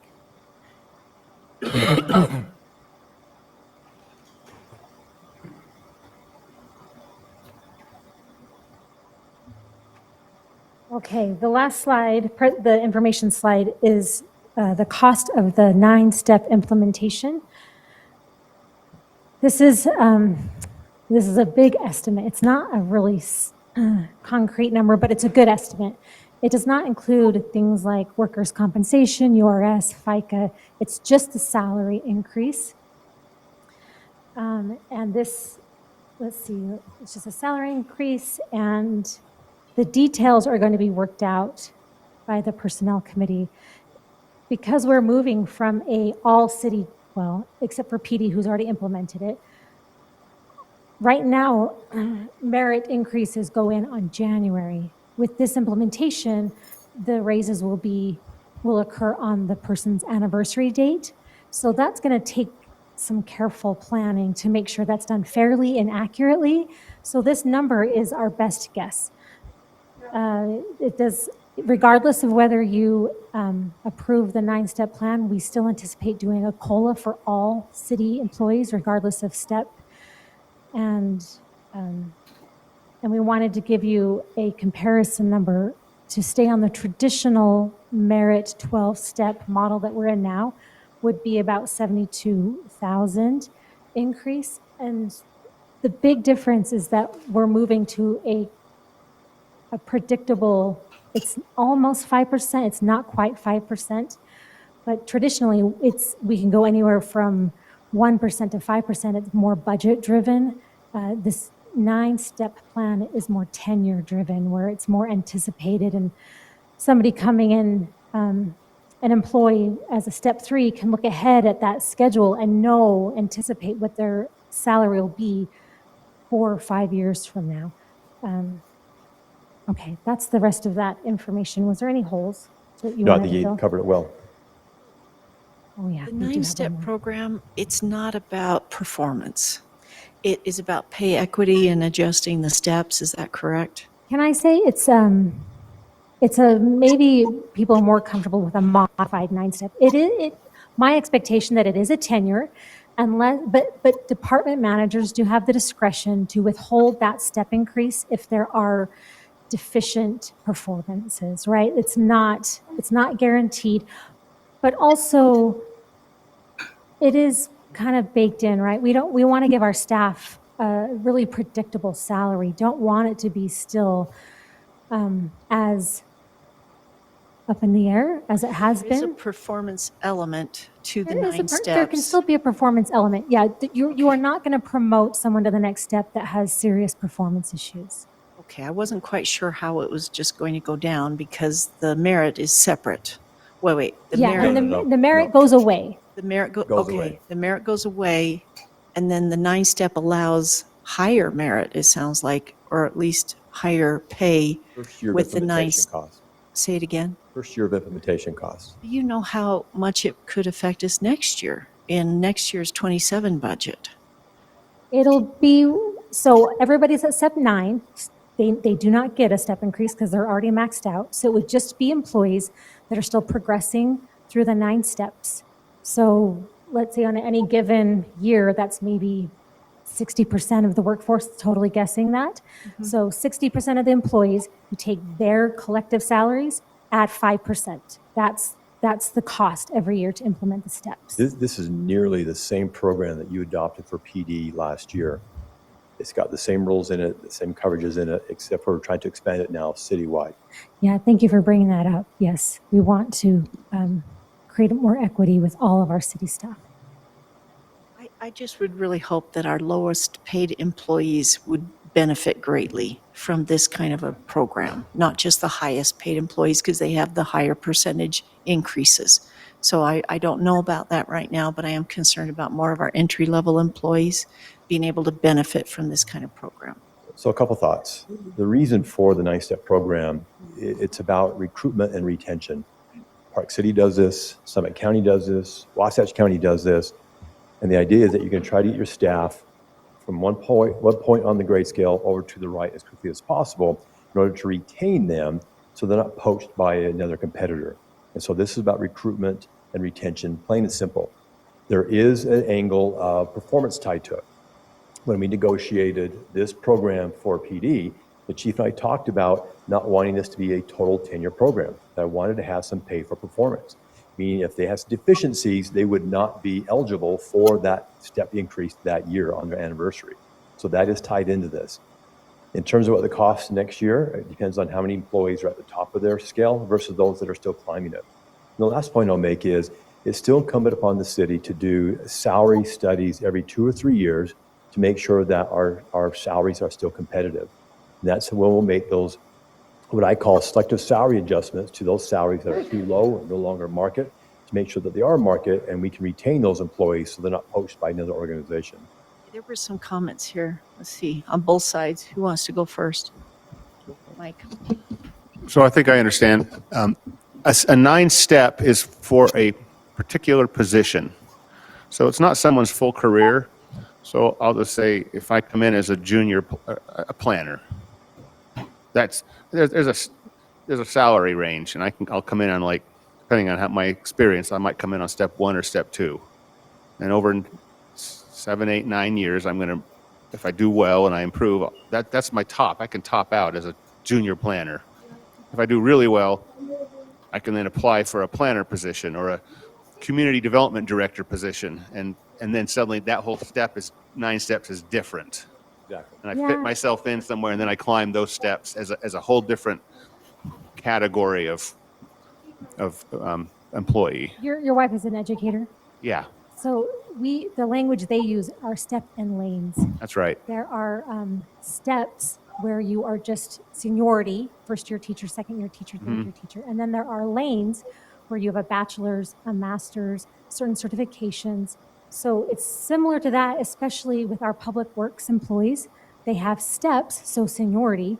They also have lanes where it's 1 certification, 2 certifications. They go to a lead Management. or a foreman. Yeah, so okay. those are the lanes they're moving in, but there's also steps. moving up. I think that makes some good sense then.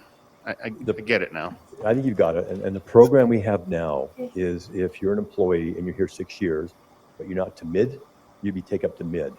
If you're here in 12 years, but you're not to max, you would then automatically be taken up to max. And so it's nearly the same program, except for this is more, as Sarah calls it, more, how do I say it, more It is step-like. Step-like. Yes. Yeah.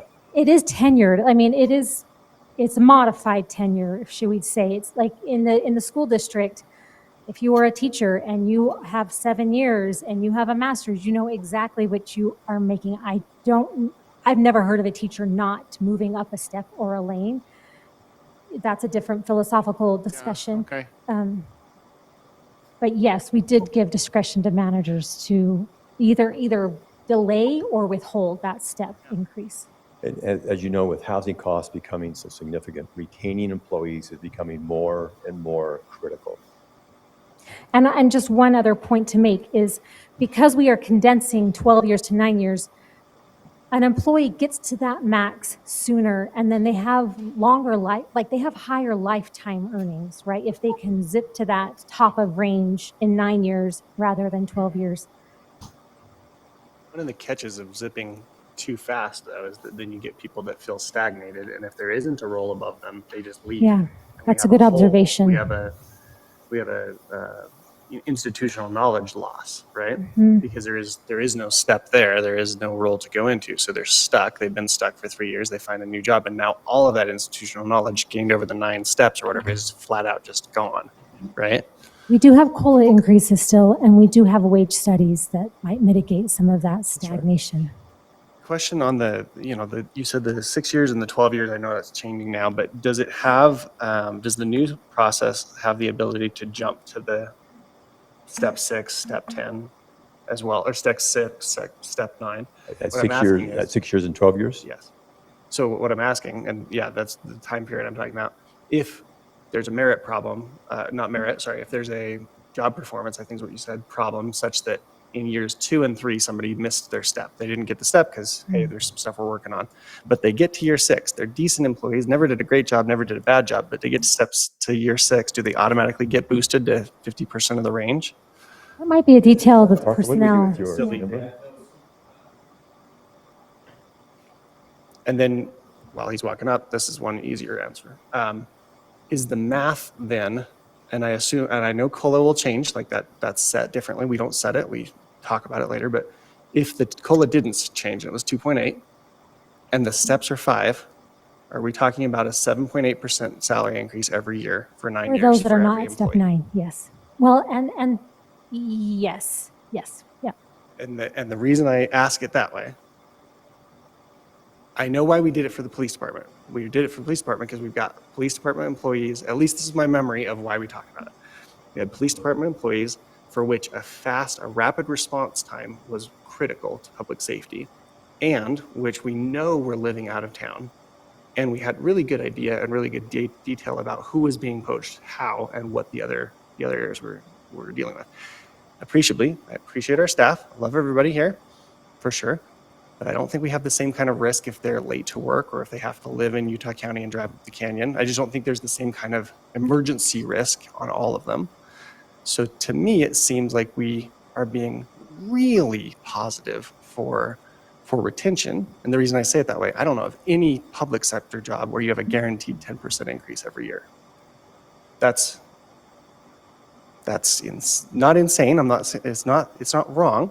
But boy, that's a change from where we're at today. I know one of the priorities for Matt's team is to be how did you say it? Be a destination place to work, I think is what you said, right? I get it. This will definitely do that, but it will be very, very competitive if it's appreciably 8% every year guaranteed as long as you don't do anything wrong. That's a lot. So let's walk through this for a little bit. I'd rather, and Matt's reason, because the reason I'd say that, I talked to one of Matt's guys this week. I forget his name. Tell him I'm sorry. I have no idea who it is. Well, great. He's a fantastic guy. No idea. And we talked about what he makes, what his wife makes, what they're trying to do for the house. My overwhelming takeaway was we need to do better at getting that initial range, the lowest range, higher. Because his mentality, this guy that I was talking to, had nothing to do with what his raise was or what his compensation at the end of the year was. His mentality was, we are living hand to mouth and barely making it right now. And he'd been a couple of years, so I don't remember exactly, but I want to say maybe 3-4 years. I would almost, and I know you've done a lot of work here, but the way I've thought more about this is I'd rather it slow down at the end if we have the ability to raise the starting wages within the same money, because I think our retention problem is more about getting good quality people in the door than it is about them staying super long term. But HR would better answer that question. It's a concern I've got, as we see Mark leave and go, okay, well, cool, Mark left. Did he have adequate time to train somebody in everything he knew? I think maybe somebody will say yes, but I don't think so. I think you still end up in the same place. If you increase the bottom range, then you shorten the salary range. And so even if you give them a smaller amount, you're going to hit it faster. So you're pretty much accomplishing, I think, the same thing. On the PD side, it worked out that it was about 5% a year to go through the entire range. The officer starts at around $30 an hour, and it took them a while. And so what we were experiencing was at year 6, we had massive jumps, literally 15% to get all of a sudden at 6 years and 12 years. And it was, thousands of, I think it was about $13,000 raise when they were hitting year 6 and 12. So what this did is it just kind of moved it through and made it more incremental so that the employee kind of has a better idea of where they will be and they can look forward to it. Because we're dealing with other entities that are using this program. And so when we're not going through the range, I had an officer that, he's at year 4, he's got 2 more years till he hits year 6 and gets that massive jump. But he's looking at a sergeant from, Summit County who's making $8 more an hour. And that makes it very enticing for them to go somewhere else. And I think you can pretty much say that across with all of our different positions. And we have hiring problems, I think, not just in the PD, but, retention problems everywhere. So there is no. More of a problem in the PD. That's what I was getting. I think it's more of a problem in the PD. And one of the other things, at least that made the key decision to me, was we must be able to get our police department to be able to work closer because they have to be able to respond quicker. They have to be on site quicker if there's an emergency. To answer your last question, what happens is because it moves to the anniversary date. At the anniversary date, you conduct their annual evaluation. So when you do that annual evaluation, if they do not score at least satisfactory, and they score below satisfactory, then what happens is you could do a smaller raise or you can do no raise at all. It's also tied to if you get in trouble that year. So if they have something above the level of a written reprimand, then they also are not eligible for an increase that year as well. And we have had that happen. And we also put in something because we didn't want to be in the situation where it's like beginning of the year, something happens and you can't get a raise for 11 more months. So you do absolutely nothing for 11 months. So we put in there that, hey, there's a possibility that if you do really well for no sooner than 6 months that we can actually do another evaluation. And then that starts. But when you do that new evaluation, it starts a new anniversary date. And so you don't get any kind of a jump. You would just be a year later on. Yeah, you would just skip it. It would go to a 10-year plan for that person. I think, Aaron, too, you got to know the county is probably our biggest competitor, too. And they do this. In Park City, we've luckily we brought a lot of people from Park City, but they do this too. So yeah, everyone in the area is doing this. To be competitive, we need to do the same thing. Because it doesn't, for someone will jump ship for another $1.50 an hour. Yeah. So a couple more things that embellish the conversation. So PD is obviously one of our fundamental services, and it's critical to have officers nearby to respond quickly. No question. I would argue with Public Works, and many times of the year, it's the same thing. Imagine the community getting on the roadway and there's no snowplows because they can't get into the valley because they're down in Provo or up in Fruitland or wherever. Or imagine if you've got a sewer backup or if you've got a water main break and you can't get staff here to address it and the community's without water. To me, the issues are just as critical. Seeing a part of the community without water or having a basement full of sewer. This is not just about being competitive with Wasatch County or Park City or Summit County, but by all means, those are big competitors of ours. In fact, if I remember correctly, and Chief, you might know this better than I, but I think Park City PD, they're actually steps down to 6. I think they're down to, so they're going for 6 years. They're going from the left side up to the right side, 6 years. We're advocating 9. But it's bigger than that, and you've heard this mentioned a number of times, is we have this impediment of the housing cost. And so we're competing with our local jurisdictions. We have the high housing cost. So we're now having to pick up employees down in Utah County. We got to convince them to drive up Provo Canyon to come and do the work in Heber every day. And that's a challenge because they could easily go to Orem. They could easily go to Provo. They could easily go to American Fork, Pleasant Grove.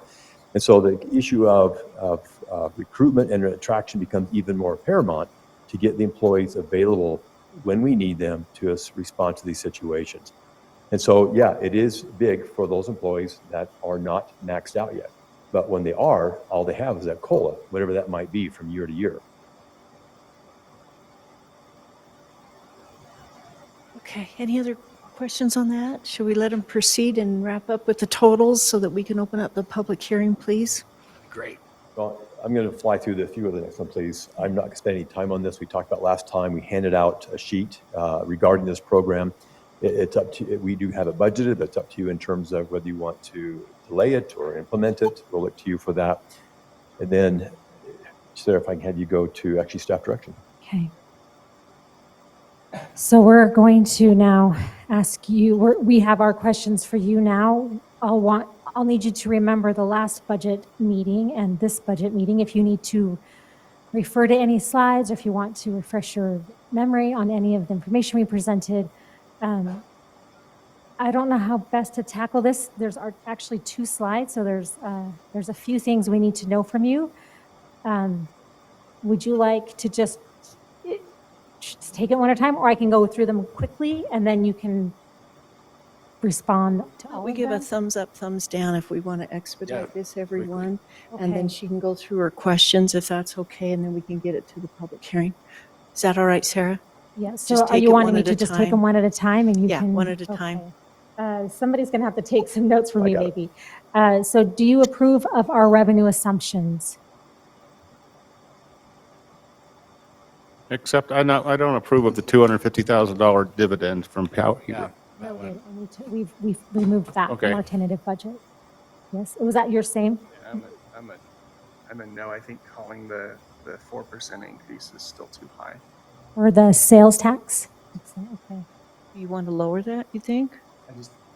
I don't know that we have great proof that it's happening, and what I'm worried about is if we call it too high, we have more revenues than we're calling we have more revenues than we actually have. We're going to have a bigger problem at the end of the year. What are you comfortable with, do you think? But I know you said it was the 2-year average. It's just Your average. Yeah. Here, It let me just bounced everywhere. let me throw a curveball. If we approve the annexation we're talking about tonight, it'll be a much bigger increase than 4%. You're not supposed to throw those kind of curveballs at me. I mean, you can go forward. I'm 1% fine. Okay. Do you want to continue with the current TAP allocation, which is the 10% grants, 25% trail maintenance, and 65% park projects and infrastructure? I think you had a request do. earlier that wanted you to. Okay, great. Perfect. So this is all the personnel questions we have. What requests would you like to approve, deny, or delay? There's the 2 positions. Yes. The police officer and the The public works stormwater. officer. Two officers, I'm sorry, 2 Stormwater positions. lead, yeah. Thumbs up or thumbs down, everybody? Or if thumbs up, but also, do you have any modifications you want us to make with the I'd like to add positions? a planner and a engineer. does anybody else have the same? Is there consensus? If you can. I'd like to, but maybe just delay that discussion for 6 months. I think it's coming, but I'd like to see sales tax revenues, and because I think with Marcella coming online, hopefully later this year, some other things that are happening, we should be getting a lot more revenues. That would cover that. Can I, you said engineer and, did you say engineer and planner? Planner and engineer. Okay, engineer did not request an FT. Would that be you suggesting that they request an FT? Because that was not part If of it wasn't the- requested, no. No, but you would like them to consider adding Yeah. one? But maybe fees. maybe as an amendment, but not as part of the initial Right, budget? as an amendment. Maybe the Six fees months to can be reevaluate. increased somewhat to help defray those costs, the fees for the work they're doing. Yes. Anything I feel else? like we're putting a lot of money into contract planners, and I think we need to be transitioning to one more in-house. It's been one planner for the last, 20 years we've added? And we moved Tony out of really into a community development director. I think we're really just overstretching our abilities to respond to the planning we are doing. It's three of us. I would say, I'm just going to say that I don't disagree with that, but at the same time, we're not trying to do this now. We're waiting until 6 months and January because there is still so many unknowns going forward. And I think with the discussion on the federal level, with our concerns for possible deep recessions coming soon before the end of the year, I would like to wait. I think it's great. I'm saying what we have already slated and already discussed. I'm fine with that. But anything additional, I would like to wait until the beginning of next year. And I can agree with that too. That's what I said. Let's delay it 6 months and let's get our remodel done so there's room for them. I agree with that. So yes, revisit it 6 months at retreat, see what the financials are doing and make a decision then. Yes. And I'm the only one that'll say this, but I'd like to delay the police officer for the 6 months as well as a potential way to cover the $250,000 deficit from the HLP dividend. Because that's not coming. So we might as well plan for it now. Let me provide you some more context on that position. Yeah, please. It is a detective position. We have a growing caseload. There are some concerns about the unified detective unit with the county and the city. And so, in fact, Chief, you want to come up and speak to the detective hire? And I understand that, Matt, and I'm happy to have the chief talk. Like, I do understand that. I'm just looking at how do we talk about 250,000, and that's 167. Sure. So that's a big chunk of the 250 right away. And we need to do better as a council in the future. And Sarah, you can ask us well in advance of the future, because we probably shouldn't have ever rolled up a budget with the 250 in there. Or with the Heber Lane power. You know what I mean? Like, it's not a surprise to us. We could have told you well in advance. But the reality is we're looking at a budget now that we have a deficit. So, because the next question, or two more questions you're going to ask, I'm going to say no. And so I got to think of a We'll way to stick with We'll your approve the request. police officer. Let's stick to your request. Is there consensus? I need 3. For what? To delay the hiring of the proposed officer for For 6 months. I approve it.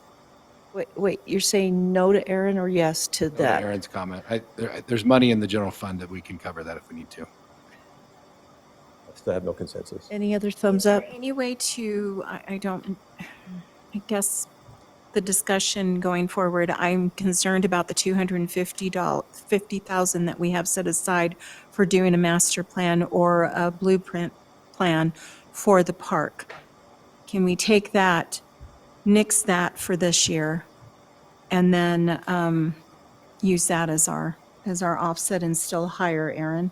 So remember, the $250,000 for the park is from tap tax that cannot That's be right, used for that is salaries. tap tax. I just need to Okay, clarify, okay. this is not approval of any budget at this point. This is approval to come back with a final budget Correct. at the next public correct. hearing Should they have in a question June. for suggested modifications to Yeah, cover yes, the I'm 250? just saying, this is not an official vote on the budget. This is to bring back a final official We can budget debate some in more. June We with will another be- public We will be hearing. adopting the tentative budget tonight. Tentative. Just clarifying for Thank you.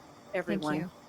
So we're, Well, let's with see. that, I would say yes for the police officer as long as we can Detective, find it. yeah. For the detective. It seems like we can go forward with that for Okay. this I for now. I just want to, so yes, stormwater lead, yes, officer, and then bring back planner and engineer mid-year. Yes. Any other modifications to the FTE requests? We could revisit other requests Okay. at mid-year too. Let's just see how the budget's going, right, and what the needs are. Okay, do you approve a 2.8% COLA increase? Yes. Yes, okay. Do you approve transitioning to a 9-step wage schedule? Yes. There's 2. Anybody else? 3? I heard 3. Any other concerns on that? Weighing that a year would get us 137,000. Well, those are fuzzy numbers. If you want for the final, I can try to get more solid numbers, but the first year of implementation, it'll probably be a little bit of a bump the first year of implementation, and then it should smooth out. But it's I like saying yes to everything, but we didn't have to answer that next question, which isn't up there, but is on here. Would you like me to They're different, but try to get you, I don't know if I can get you more concrete numbers for those implementation costs, staying it's with a the great plan. traditional. I just would say we wait a year, then we take that 130 and cut that 250 deficit in half. I'm fine with the COLA. I'm good with that. The transitioning to a 9-step wage schedule, I would want to wait also until the There's beginning comments of the happening year. over here. We'll have the, okay, no, you're not public hearing. Come here. Your staff, go ahead. I just wanted to remind you, even without the 9-step, which is the 5%, if we didn't do it until next year, we'd still have a 3% merit that you guys would. So you were saying earlier 8% or 7.8%. On a normal year, it's usually 6%, generally 3% merit, 3% cost of living. So it really is only a 2% difference. But Yes. Yes. Yes, and I'm targeting the 137. And I need to clarify that. That's because traditionally we do everybody on January. So if you approve a 3% merit and it goes in on January, it only hits half of the budget year. So that's one of the reasons why that traditional cost is lower than the implementation cost. Does that make sense? Mm-hmm. So, So asking that one the final nine- time, are the we 9-step doing the wage. 9-step, 137,000? yes, all right. Do you Okay, approve the it looks like you're- PEHP transition plan, including the 2-year increase of 7.2? Yes. Thank you. And do you approve the safety incentive program? I do not. I'd like to discuss it further. Talking about this in the personnel committee, this is very popular. All right. And it's a great plan. Can you remind us about the safety incentive plan? Sorry. On the, I don't know why, Yeah, but these slides it's are different wildly from, different. We yeah, don't what's have in the the safety agenda incentive plan. Right, this is an updated, the one I sent you on, but he was Just to very make sure close. the updated one gets posted by Trina, Yeah, we please. absolutely will. So the safety incentive plan, generally speaking, would provide a $1,000 safety incentive to employees annually. If an employee is in an accident and they're found to be at fault, they could potentially lose half of that 1,000 bonus at that moment. If they're in a accident that is a significant loss, they could potentially lose all of it for that particular accident. So 50% is tied to fault, 50% is tied to loss based upon whatever incident may happen. The notion is pay for performance. The notion is if you get in an accident, you're going to be held accountable, not just for discipline, but financially, with the notion that pay for performance would bring about lower accidents, less claims, and of course, lower premiums. So that's the notion behind it. In other words, holding the employee accountable for those accidents. Yes. Okay. So not all employees would be on that program. It would only be those employees that are in the workers' comp classifications that are high risk, like PD, Public Works. The other employees would remain on the existing safety incentive program, which is $50 a quarter. And so that's kind of the way the program's set up in a very small nutshell. I'm going to change what Yvonne just said because it's not holding them accountable for the accident. It's holding them accountable for their safety. It's a big difference. It's not punitive. It's a benefit if they're safe, which is amazing. So you're giving them 1,000. Yeah. Employee that doesn't get into an accident. Yes. Correct. That's the way the program's set up. Then if you got in an accident, you'd be evaluated based on fault and based upon It's just an loss. automatic 1,000 to the employees, no matter who you are, if you're, and depending on the departments. If you're They safe. get $1,000 at the end of the year. Is this something that's incrementally throughout on their paycheck It'd or? be a one-time payout. And we're going to go forward. So that's potentially how much totally? 72,000. Total cost? 72. 70-something thousand, 76, 78, 72. We do half of it this year? That's what I was going to. We don't have it right now. I We do mean, 500 the if we first year. don't have it right now, I would love to say yes, but We have a planned deficit right now. but yeah, we're trying to make sure going forward that everybody has what they need in our departments. And that is a huge chunk of, I know it doesn't seem like it, but it could possibly be. And I love our employees, so I'm not wanting to take it away completely.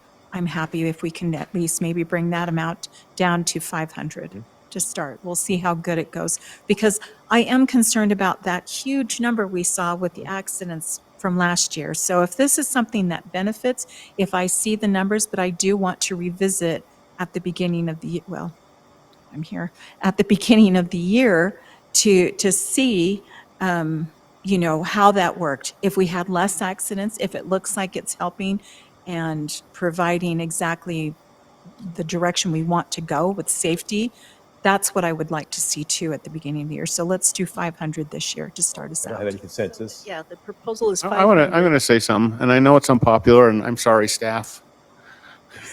I love you guys, but I don't think this is a program that will work, be effective. I would be very happy to take $76,000 and put it into safety programs, but not pay bonuses for not getting in an accident.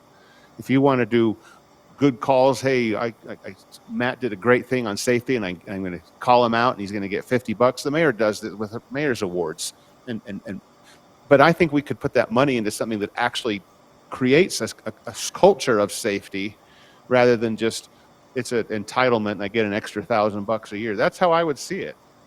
Yeah, I'll take $1,000 a year. It's not going to change one bit of my habits. If you're not safe, you don't get it. I've never gotten in an accident, so I'm not even going to worry about that. I mean, the rate if someone gets in an accident is. It's not accidents. It's like bumping the light pole with the truck. That should be punished. Well, you lose the $1,000. No, I'm serious, but that's not a punishment. Replacing I never had that. replacing the light pole costs a lot more than $1,000. I get it, but I'm saying we need to inculcate a culture of safety, such as you back into your parking spot every time you come into the city hall, or things that actually make a difference. And then that's expected. It's an expectation. I'm saying that from my own experience with going from a small company to a large company, and the safety culture that they hammered down on us is huge, and it's changed everything. And I'm not getting $1,000 for doing it. It's the expectation that I will be. Everything I do follows these safety rules. And if I don't follow the safety rules and I get in an accident, I'm liable to get fired because I wasn't following the rules. That's my feeling. I have a question. Matt, you proposed this, right? This safety, and have you seen how did it affect other entities and stuff like that? Was it for the positive? Was it negative? Was it, you know? This is actually a part of a program from the trust where if you provide some type of safety incentive, safety program, you're qualified for those return on investments that we showed you last time. And the notion behind the science behind it is it's pay for performance. If you have pay behind your performance, you're going to have higher performance. Therefore, you're going to have less accidents. Therefore, you're going to have lower premiums and higher savings. And so it's two very valid philosophies. It's just a matter of figuring out. We already have this in place at We have- 50 a quarter. Yeah. So we have. The benefit of the program. So we do have. That's a great point. So we do have an existing. Let me talk about very briefly. We do have an existing safety committee. We do have a safety bonus. It's $50 per quarter. You're tied to a team, not individuals, but to a team. So if the team has an accident or a member of the team, the whole team loses it. We do have safety meetings. We do have a safety carnival. We do have safety policies. We walk through facilities, make sure they comply with all the requirements. And so this is simply a thought to be the next natural step. Do we need to do this to qualify for that incentive on our premiums to go down? I don't think so because we have an existing safety program, $50 per quarter. I think that would comply and allow us to maintain those ROI, if you will. What do they spend the $50 on per quarter per team? Is it like a team party? Is it No, it like goes to the individual, so $50 per individual. split up on the team? But some No, teams. it's, so for example, if all of you are on the team, each of you would get $50 if, Per member of the team. yes. So for Okay. example, if Aaron got in an accident though, you'd all lose it. That's peer pressure, and that's effective. I think we keep the 50. That part makes sense. That's great. I think to your point, you're targeting the higher risk jobs and doing a substantially bigger amount so that they change their behaviors. 500 is substantially bigger. That's my vote. That's where I'd want to be half of it. Maybe we take the rest and do some more safety program, but at least step it in if we don't. Can I ask Matthew, come up and respond to this, and I know you might have some insight. Do you think this would help, prevent this program? One of the things that I do think is being missed as well is this isn't only your own personal safety. If we have a water leak crew that is out on site, they see something that's happening that's not safe. They see somebody that we're not utilizing a trench box. Somebody shows up to go GPS. This gives them, if something ended up happening and they didn't do a stop work order, they would obviously all lose the bonus. And if you think about some of the bigger accidents that we've had, for instance, the injury a few years ago in a trench, that was vastly more than the $78,000 that we're talking about right now. And if just one person would have said, we need to stop, what we're doing right now is not safe, they have the ability to do that anyway, but this just even more so incentivizes that. And I do want to point out too that it wouldn't be all public works employees. So myself, obviously, anybody who's working in the office, they would still be on the $50 per quarter program, but they would not be eligible. It's only people who are actually in a dangerous position where we want them to speak up and speak out, as well as their supervisors too. That if their team is out doing something, they have a responsibility to stop it, and this just makes it even more so a priority. So a cost of a new truck to replace if it gets totaled is approximately that $78,000. If we can avoid having one truck replaced, then or a truck and then some, then it pays for itself, hopefully. But Thanks for the insight. Because unfortunately in 2024, we had a little rash of little minor accidents with the vehicles. And having talked to different officers and just seeing their reaction to the potential bonus, I think they're kind of excited about it. And I think it might make a difference. We get an officer in trouble for their very first accident. They get written up for it, and we use progressive discipline, go through the steps. Problem is they also know that they can go a certain amount of time before they get into, we're not going to fire them because officers are too valuable for a minor accident. We'd be cutting our own throats. And so they know that they can go through that. But to know that you backed up a little too quick and hit a pole and now you're out $500, that they'll be concerned about that because it'll come around Christmas time and they'll like seeing that. I'm good with 500. Well, But let's are you go. saying Move this forward. So cut it in half. Bonus then? I'm not sure on that. No, Is this it is in a addition to this is the a different Christmas thing. bonus? But I think it comes at the end of the year, right? So it'd probably be around that same time. Yeah. Okay. So looks like we've got a few options on the table right now. We are continuing the $50 per person per quarter team for office workers, non-threatening jobs, perhaps. But then this additional, how much is it again for the total cost? About $77,000. $77,000 would be for the police department, the public works, probably the building inspectors when they're out on site, people who are driving the trucks, I guess. How many employees will that cover, by the way? This 77? About 70 employees would qualify for the 70 employees. 1,000 bonus. It's mostly Public Works, Building, and PD, Parks and Cemetery. Yeah. and Parks and Cemetery. Okay. So we're cutting that in half. We're doing, instead of the 70. The 1,000, you mean? Yeah. Instead of the I'm okay with 1,000. that. 500. We do the 500 and do Then an I want- analysis next year and say, this is what we feel like we saved. Yeah. And it's, If there is no improvement or there continues to be accident, then we revisit that come the beginning of the year. In the policy, which we'll bring back, if you should choose to support this, it does indicate that it be evaluated annually. In the event that it doesn't work, you can do away with it, and also based upon available funding. So in other words, if we have a lean year and the funding's not there, you're not required to fund it. okay, how much are we spending on the $50 per person per team? I think it's, currently? Currently. 200 times 100. What is that, 20,000? Do we have to do both? So, I mean, is that 50 Well, strictly we want for? to do something to make sure that because the 50 keeps us the qualifying, or gets us the lower rate for the liability. That actually probably has an ROI. Well, let me make sure I answer your question. So some employees would continue on the $50 per quarter. Others would be transferred to the larger program Okay, so based it's not upon 50 their for risk. everybody that's even Correct. getting the 5, okay. Correct. Because so it's not a 550, it's just 500 for this group and 50 for this group. Okay, gotcha.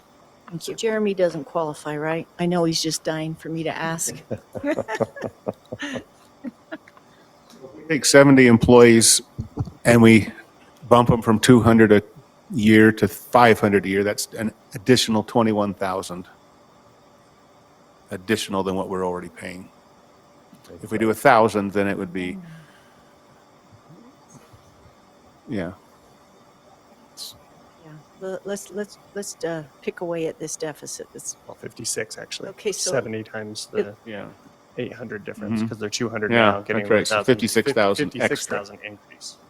Right. That's great. Okay, Sarah, are you clear on the safety incentive now and what to bring back for the next public hearing? Okay, sorry. Technical difficulties.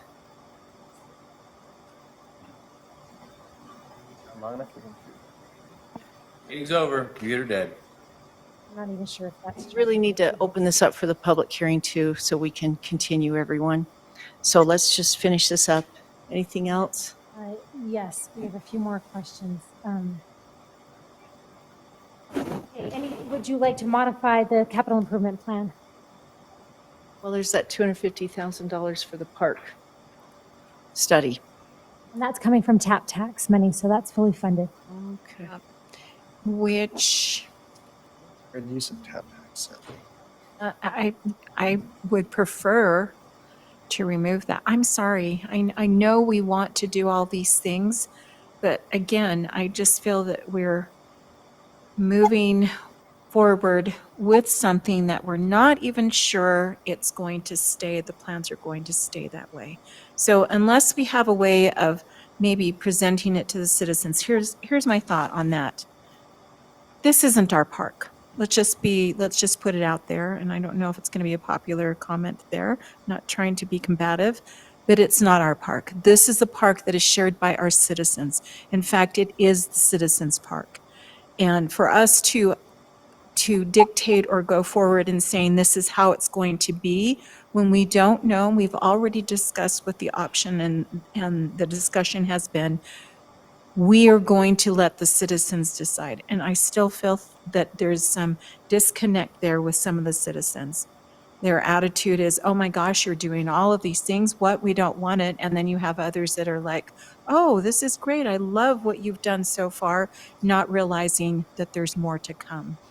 And they're concerned about the cost. The cost is ridiculous. So I would like to, this is me, and I don't know if anyone wants to agree, I would think that it's important that maybe we put out a survey. I know that we have used that avenue quite a bit lately, but it seems to have a place. And it's not so much even with as much language as possible. Help me out here, anybody who wants to help me with this, but as much language as possible that says, Yay on the ice ribbon, no on the ice ribbon. Smaller ice ribbon, larger as is ice ribbon. Yay on the jewel boxes, no on the jewel boxes. Yay on paving half of the park, no on paving half of the park. Keep it just, do we want this just as our concert park and our farmers market park, and think of possibly doing the ice ribbon someplace else? I don't know. Obviously not with that much language, but I would like to do that first before we put 250 on something that could potentially down the road get changed, because as I'm going to state it again, this is not our park. This is our citizens' park, and they should have the more language as far as saying yay or nay going forward. This is theirs. Yeah, so just a point of clarification, the intent of the $250,000 is to, what's that? It was 200K. Yeah, Can look it up. we'll verify that. 250. The intent of that is to hire a consultant that would take the Roger Brooks plan that you accepted and Accepted it tentatively, and that was, I remember, because I was the one who said, we accept this knowing that we will change this and that there's the potential for change in this going so forward. this process would start with the Brooks plan, and then it would look at the public input to see what they actually wanted and design the park around that public input. So this money set aside for the consultant is to begin this process of taking the plans you've accepted and begin working through the details to make sure that you're vetting the public's input and vetting what's going to be financially feasible and vetting Why the what's going to 250K? I don't understand that amount. I guess I'm just trying to It's understand a why is it budget. so expensive just for a possibility that we go forward and we do make a change. If we make those changes, are we going to have to go back to the same process again and spend another absolutely additional not. 250? No, the notion is that once you went through this process, you would have a set of drawings that you could put out to bid, and those drawings would contain, hopefully, the hopes and the dreams of your constituents. And then you would put that out to bid to build and bring about that vision. And so we don't have enough information, in my opinion, to go out to bid right now because all we have is a broad concept. And you've indicated to me very clearly that you want to go through a process, that you receive more public input and more vetting of what's been proposed, so that at the end of the day, when we're done vetting it, we know what we're going to get because we've got the shop drawings that's going to allow us to get it once we have the money to afford it.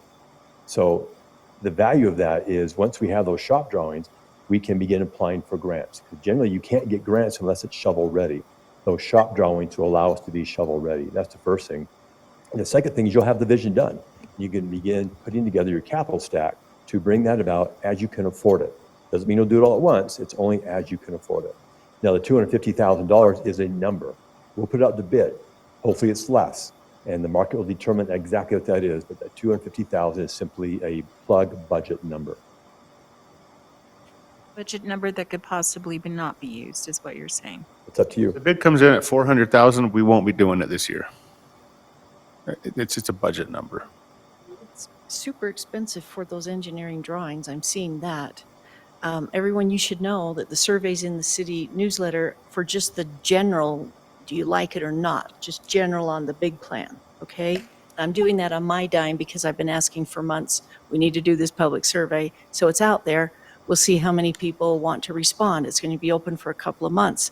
But that's not what she's asking for. She's asking for specific yes or no's on each of the park amenities. Before we you know, go with the forward with costs. it, because it could possibly be less is what I'm saying.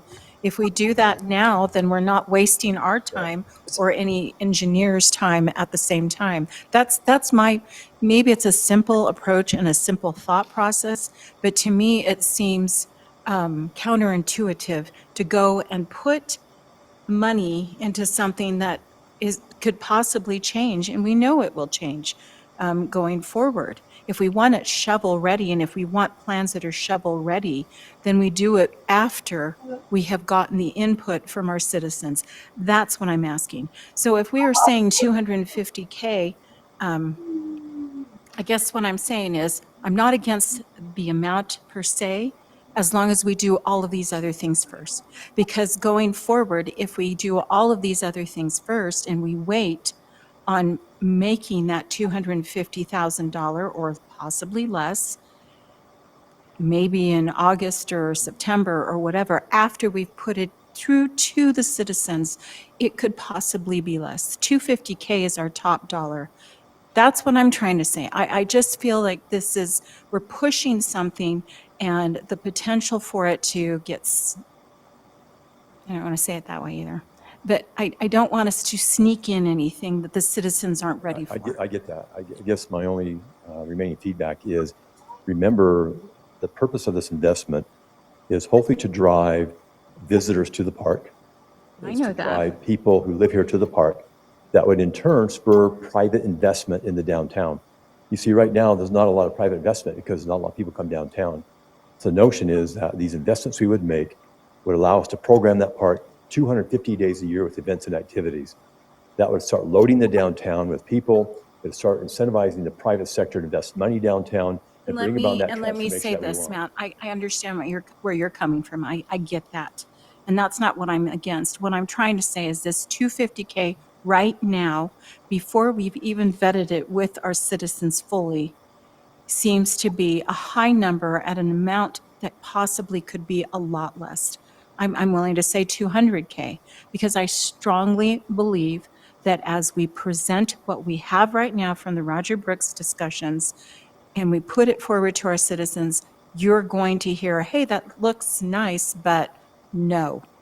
I've already heard it, and I'm going to be honest here. I've already heard it from individuals on the post committee that are saying that is so much for a park that is very small.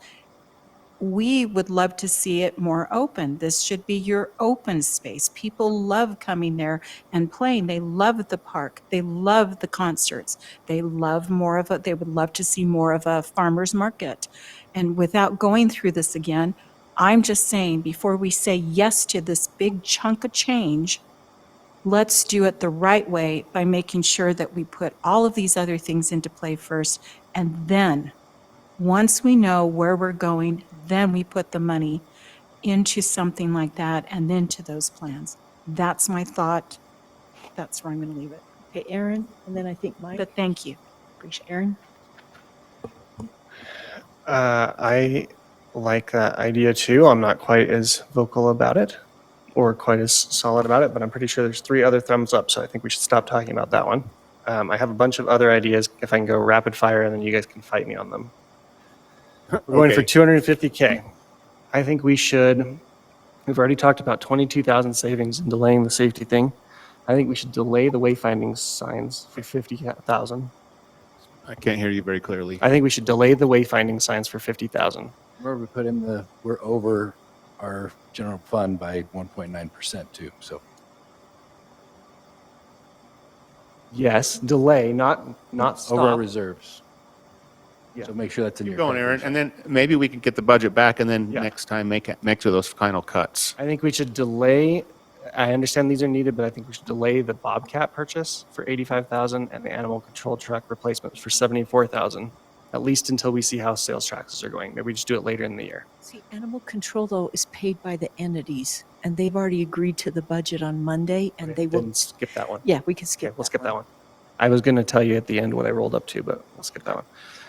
The Airport Road roundabout. Do you know how much of that roundabout is the sculpture? And could we just delay that part only? Russ went on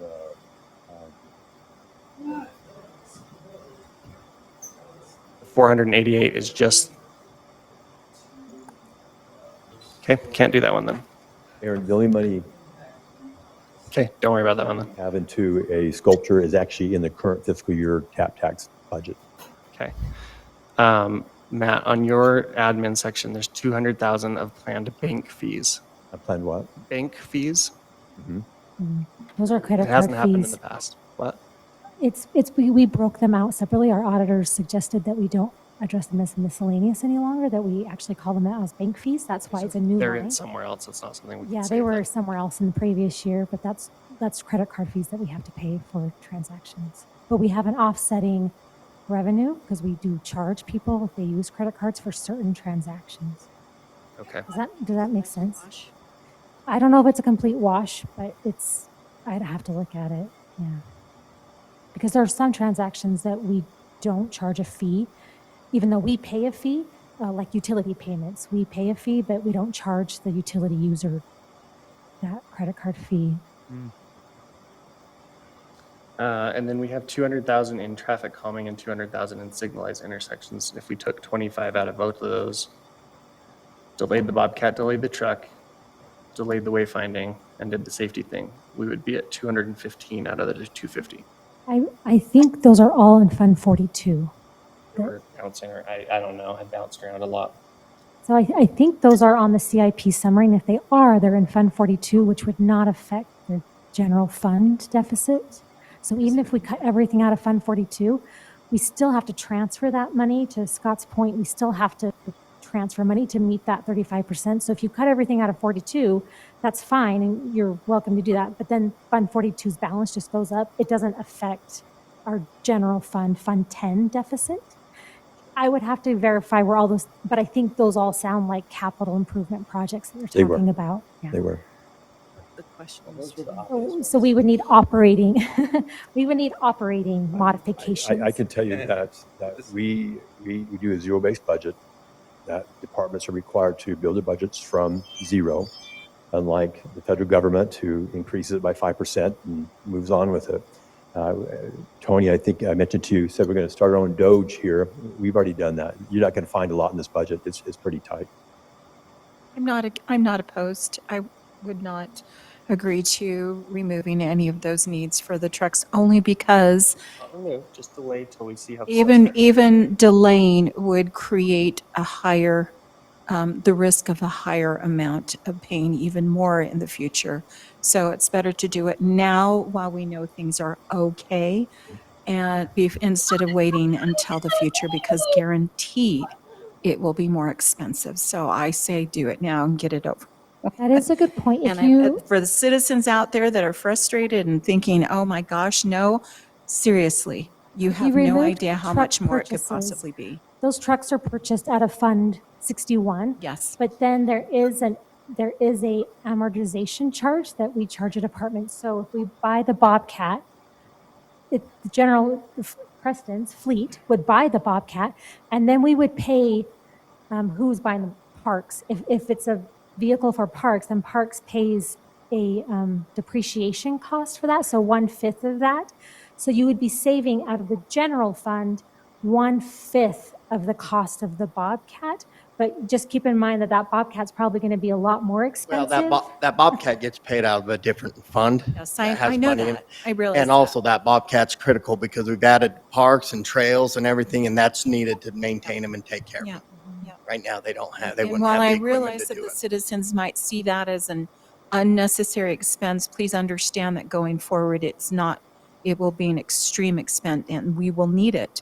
Yes, And and if we don't get it now, we will possibly not ever have it. And it's still less than contracting it out to have somebody else maintain those Yes. roads, trails, and parks. To be clear, the vehicles that were approved, there were many things that were requested that were not approved already at the administration level.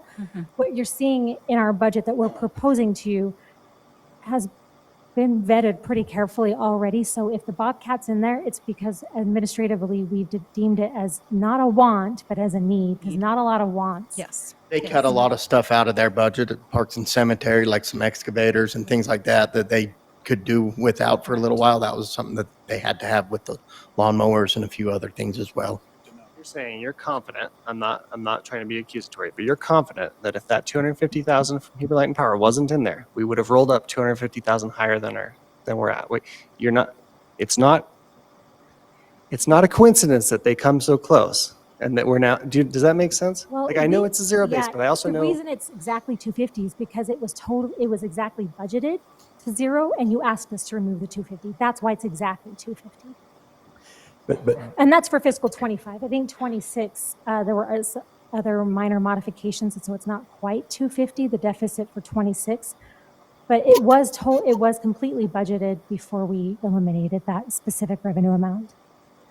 So a couple of things. One point that Scott made is you still have a general fund, unreserved fund balance of 36.1 or 36.9%. You still exceed the state cap at 35%. It is a very strong fund balance. In fact, you can't get it any stronger because the state won't let you do that. And so even though we're utilizing some reserves to balance your budget, it's very small, number one. Number two is you're using reserves that you have extra of. And so I don't think it's a dire issue at all. In fact, your finances are very, very good.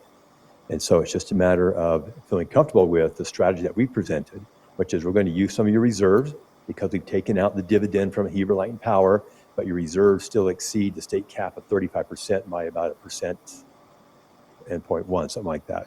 So But if that's the case, I don't think you would be asking for suggested modifications to cover the deficit.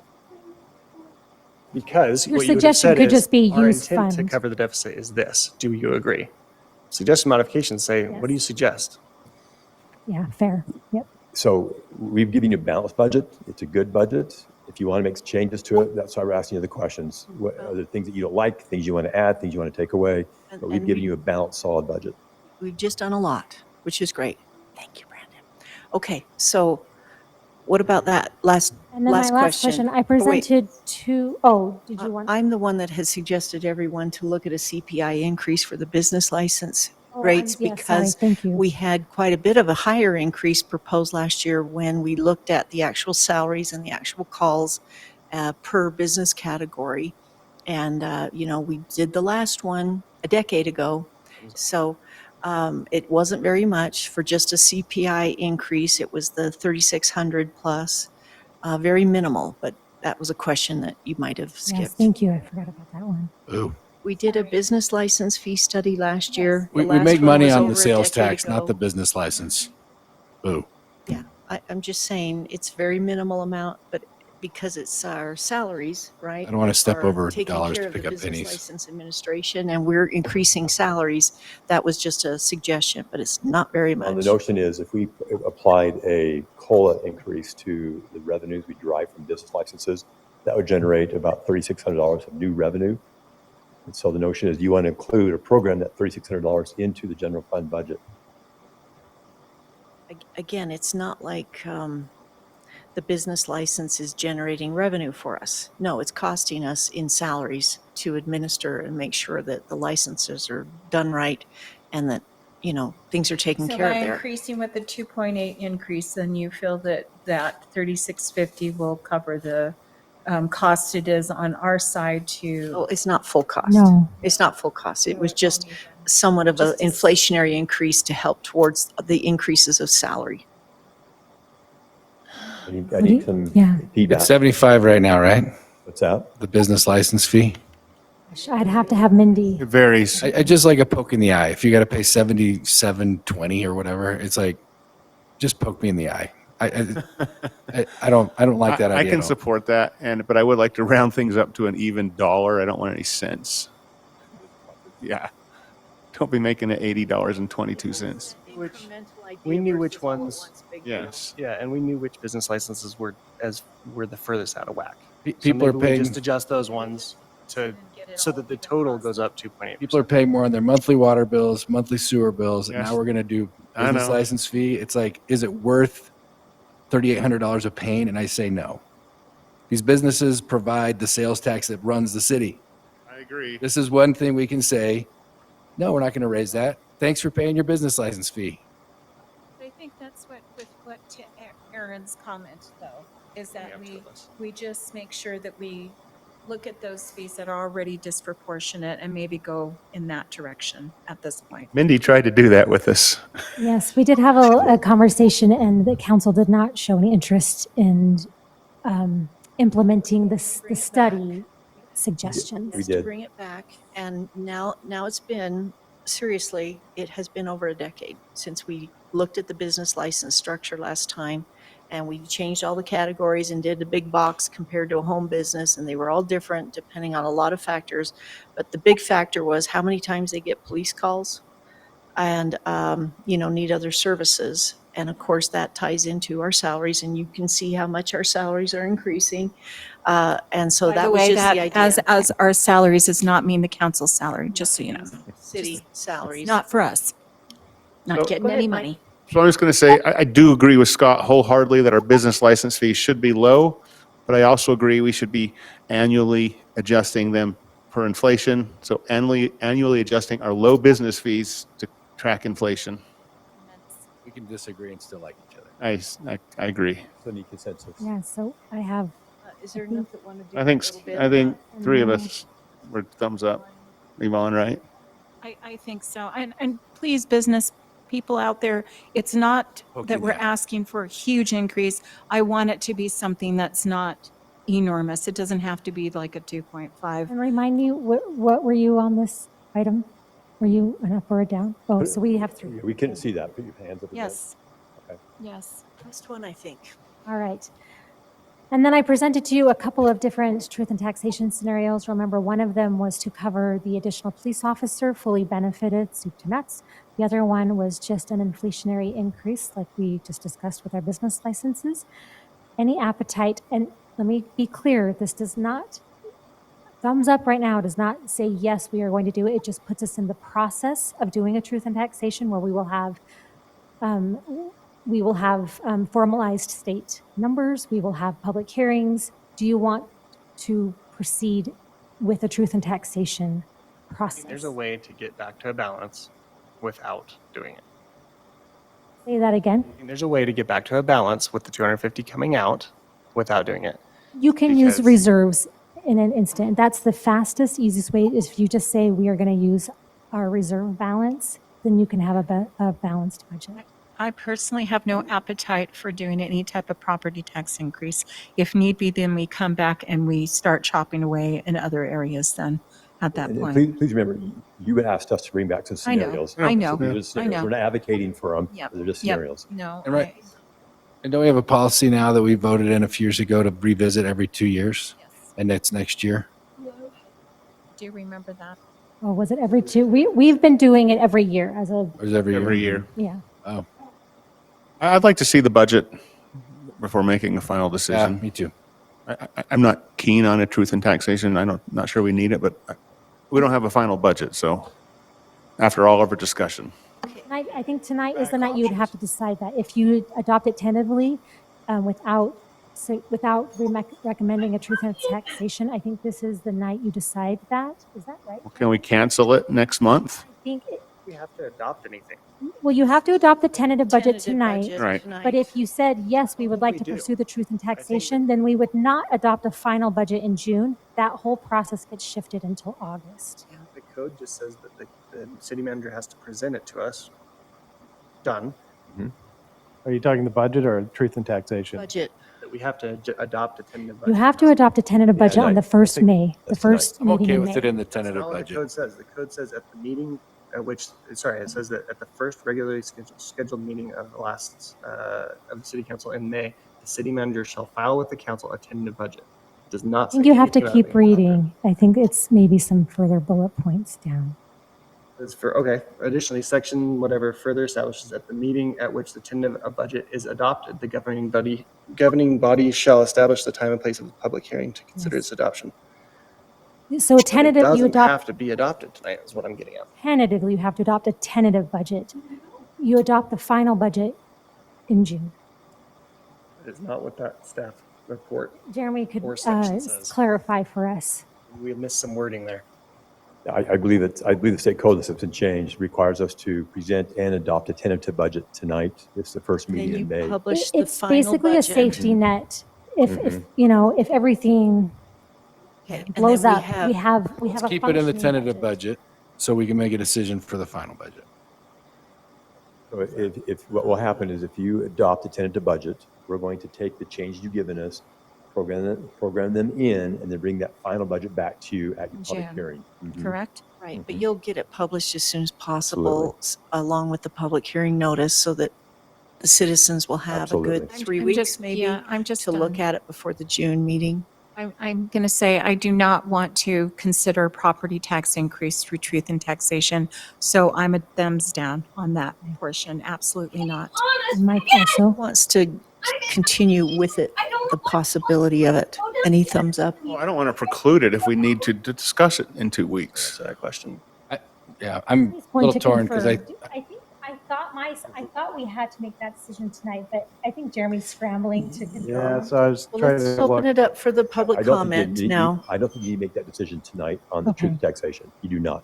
Because we won't have to, because we can't really make a determination until we get all the numbers. Either way. Right. My understanding is you can make any changes you want up until that public hearing. Then after that, the only changes Okay. you can make were discussed at that public hearing. While we have the public hearing, I think I'm going to join Jeremy because there is definitely a date that you have to pronounce to the county that Right. you are going to do that process. Right. Because it triggers a bunch of things for them. I'm going to try to find that while we have our public hearing. And what we can do right now, so just to summarize, there's been a lot of information presented today as well as last week on the fiscal year 2025-2026 budget. And there's been a lot of changes that have been discussed today, starting at around 5 o'clock, then now for about the last 45 minutes.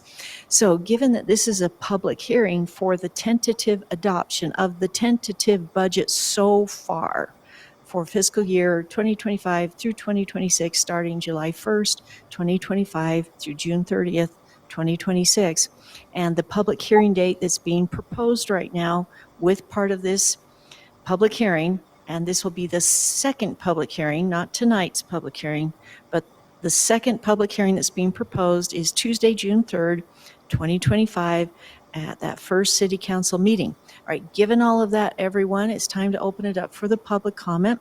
And if you want to raise your hand or come off mute, I'll call on you online, but anyone in the chamber is welcome to come forward now in the public hearing.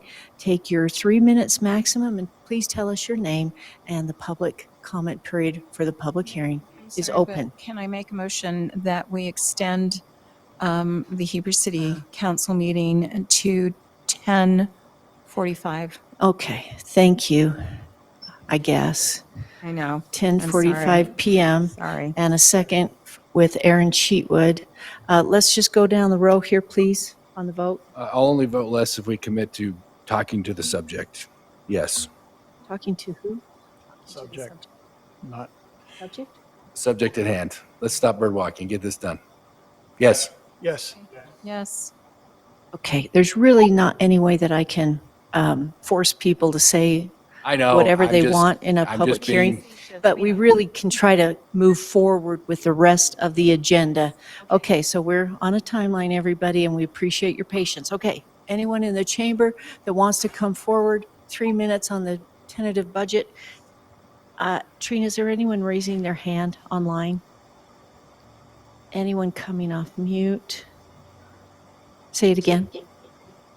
Lindy R., would you please feel free to give your comment? Yes, I would. Can you hear me? Yes, we can. And Lindy, I great. think we know who it's you, but please tell us your full name. Lindy Rio. Thank you. And I would just like to say that I 100% agree with Yvonne Barney that the public really needs to have their input on what they want in their park. That I love the ideas that you guys have come up with the park. I think it's too much for that one location. We're going to get so much stuff in there. There's not going to be room to move. The people love the grass. We love the trees. We love sitting on the lawn in the shade, enjoying the concerts. We don't want to lose that. And I think it's great for other things as well. But before we spend the money and put all this money into plans and stuff, let's find out what the citizens actually want and what they feel that that park should do for us versus what we should be putting into other locations as well. Okay. Thank you, Lindy. Appreciate your comment. Anyone else in the chamber or online? Anyone else raising their hand? I'm sorry. Jamie, your turn for the public hearing. Okay, hi, this is Jamie Hewlett, JamiHewlett. And yeah, I'm super confused because the public hasn't had any input in this. I mean, so many things changed tonight and the public hasn't even had a chance to look at it. And also, a lot of people are involved, but they're putting kids to bed. I mean, my kids are bawling right now because their mom isn't putting them to bed. And so I'm just kind of sick of these meetings going solely in general, but I just want to know what that state code is, the exact code that's saying that we have to approve anything tonight, because it doesn't seem like you can't just talk about something in a meeting and then make all these changes to the budget and then not get any input from the people, because it's our tax money. So we need to have a say on where our tax money is going. So you guys just go in and talk about things and change everything and discuss everything, and we haven't even had a chance to digest it. So I'm just wondering, what exactly does that state code say that you're required to do tonight? Because I haven't seen that state code. Okay, our attorney's looking that up just to double check, but just so you know, Jamie, with all the changes that were discussed today, they will all be written down and reworked in the budget, and then they'll be posted hopefully within about a week and a half online, along with the next public hearing. Next public hearing will be on likely June 3rd, 2025. That's our deadline to adopt the final budget. Tonight is just a tentative budget. Yes, it's the way it's been presented, but lots of changes are going to happen given what has been presented and discussed today. So you will have most of May into June to look at the final budget and be able to come back at the next public hearing on June 3rd and be able to have those final numbers there. There could be some more tweaking on June 3rd, as you can see with the discussion, but you will have most of May into June to look at the final budget. I hope that answers That's your why, question. well, that's why I'm confused why anything is being passed today. Why is anything being passed? Last year we did it this way. We adopted the tentative budget, Yeah, and then but we we need to adopted follow the the final rules, I think. budget. Oh, I agree, and our Yeah. attorney's So- checking, and we'll try to get that information out as soon as possible. Okay, so Is I there would anything put a else on the hold. budget you want to talk about?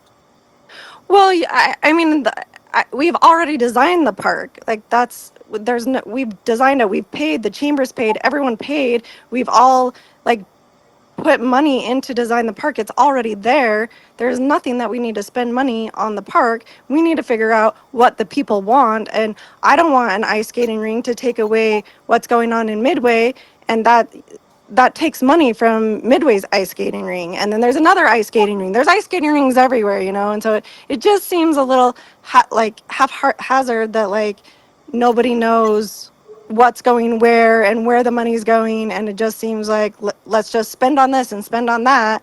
And I don't want to spend on anything until we have a solid plan, and then you can start spending $250,000 on a plan. But we don't need to spend that. We've already paid that to design the park. But there's a million things about the budget that I have something to say about.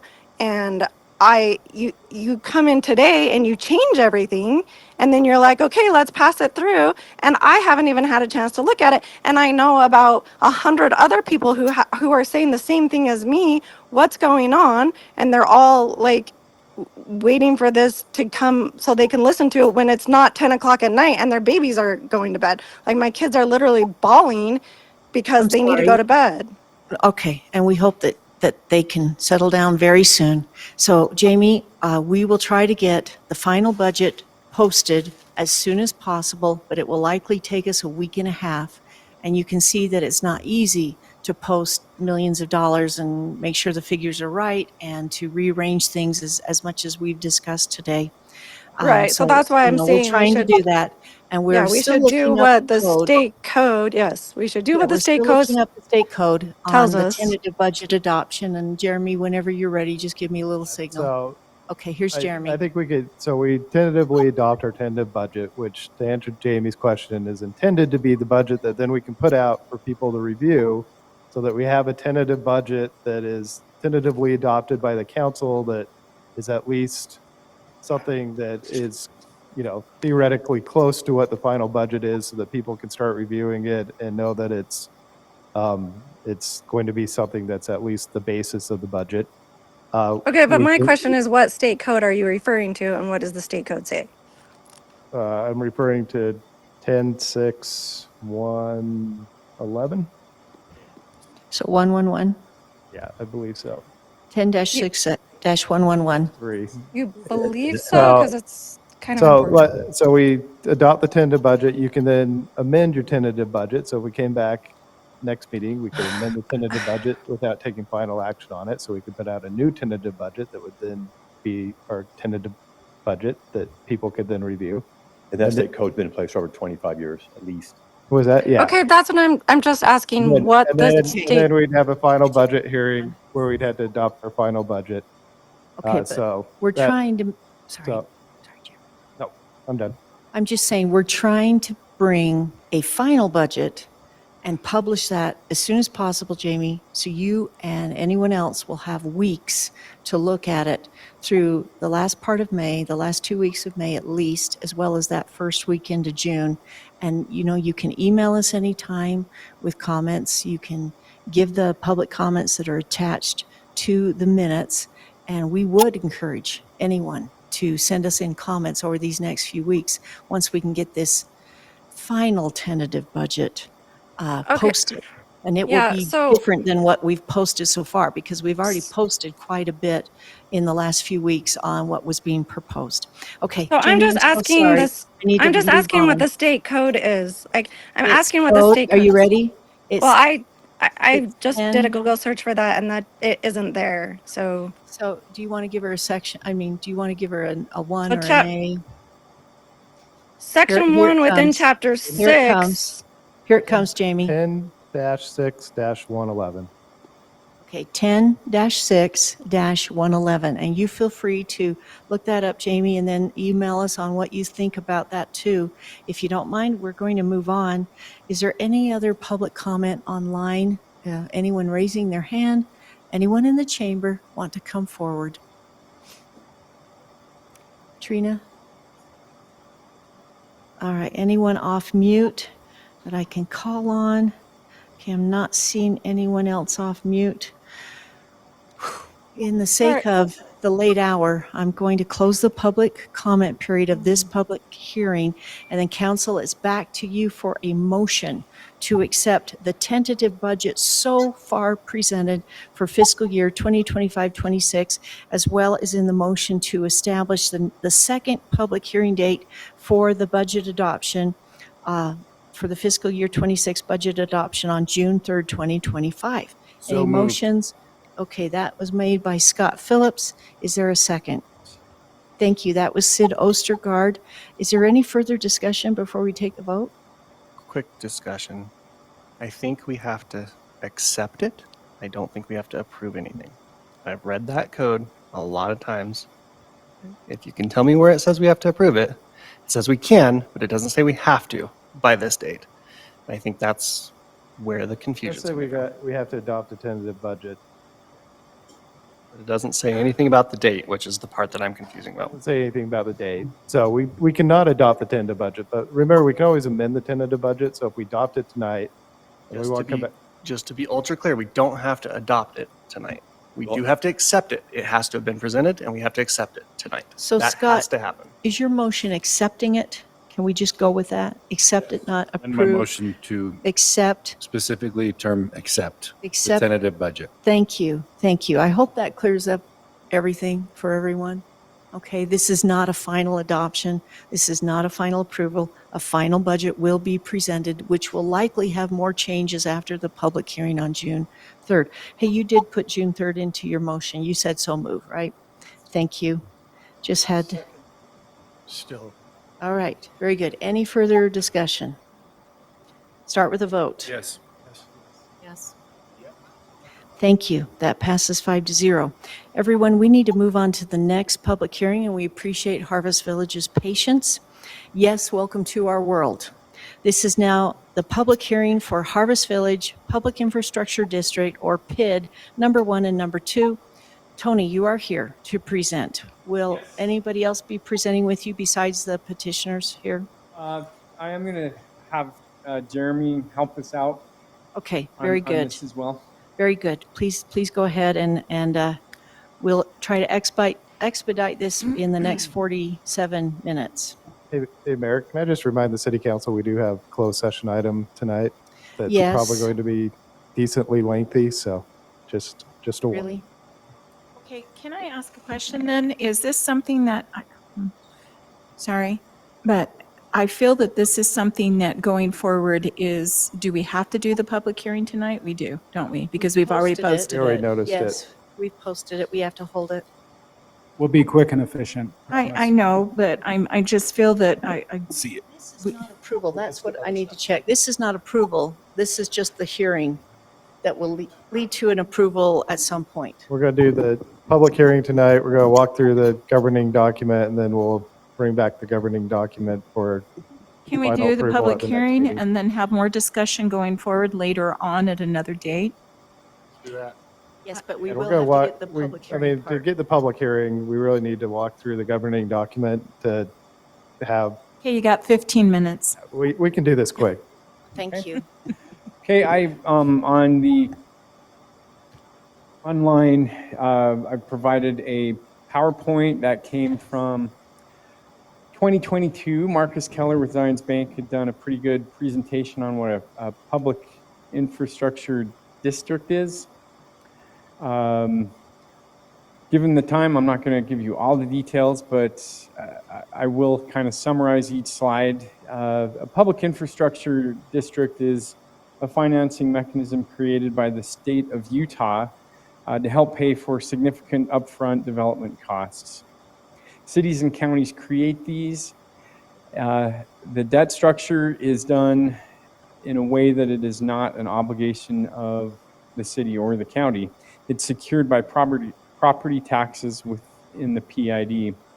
It requires 100% of registered voters or property owners within the proposed PID to agree to the creation of the PID.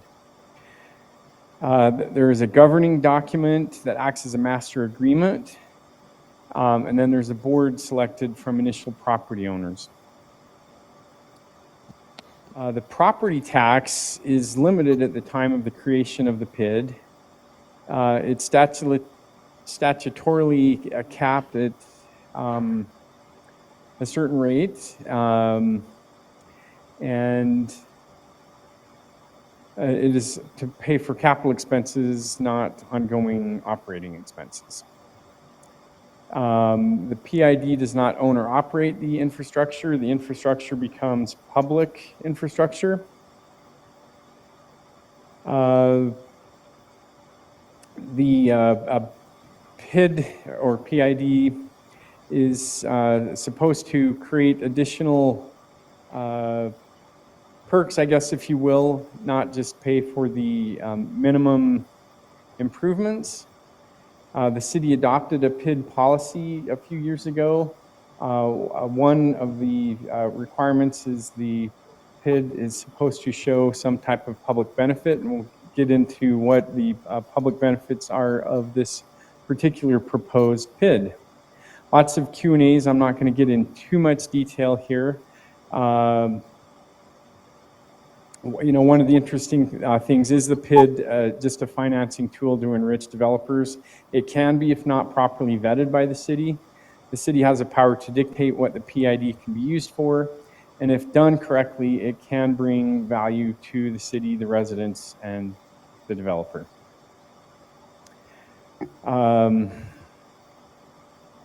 The PID pays us back through a limited property tax that's applicable only within the PID. This is not a property tax obligation of residents of the city. This is only applicable within the proposed PID.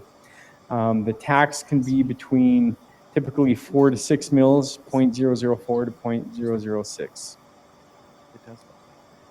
The financing can include stuff like parks, trails, utilities, roads, parking structures, etc.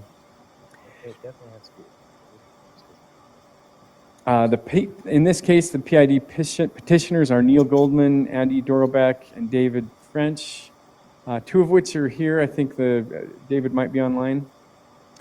All three of those have petitioned for the city to create the PID.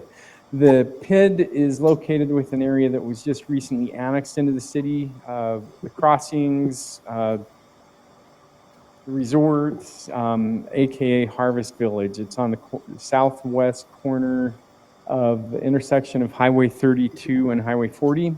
The anticipated or our estimated public improvement cost is $25 million, and there is a max mill levy of 0.005 per dollar of taxable value. The public improvements that would be paid for in this PID include roads, water, sewer, electrical, and storm drains.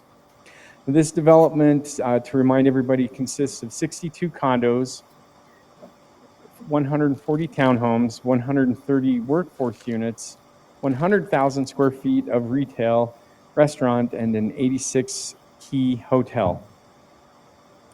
Here's the proposed mill levy structure. You can see at the bottom, out of the 0.014256, the Harvest Village PID would be 0.005 of that total mill levy.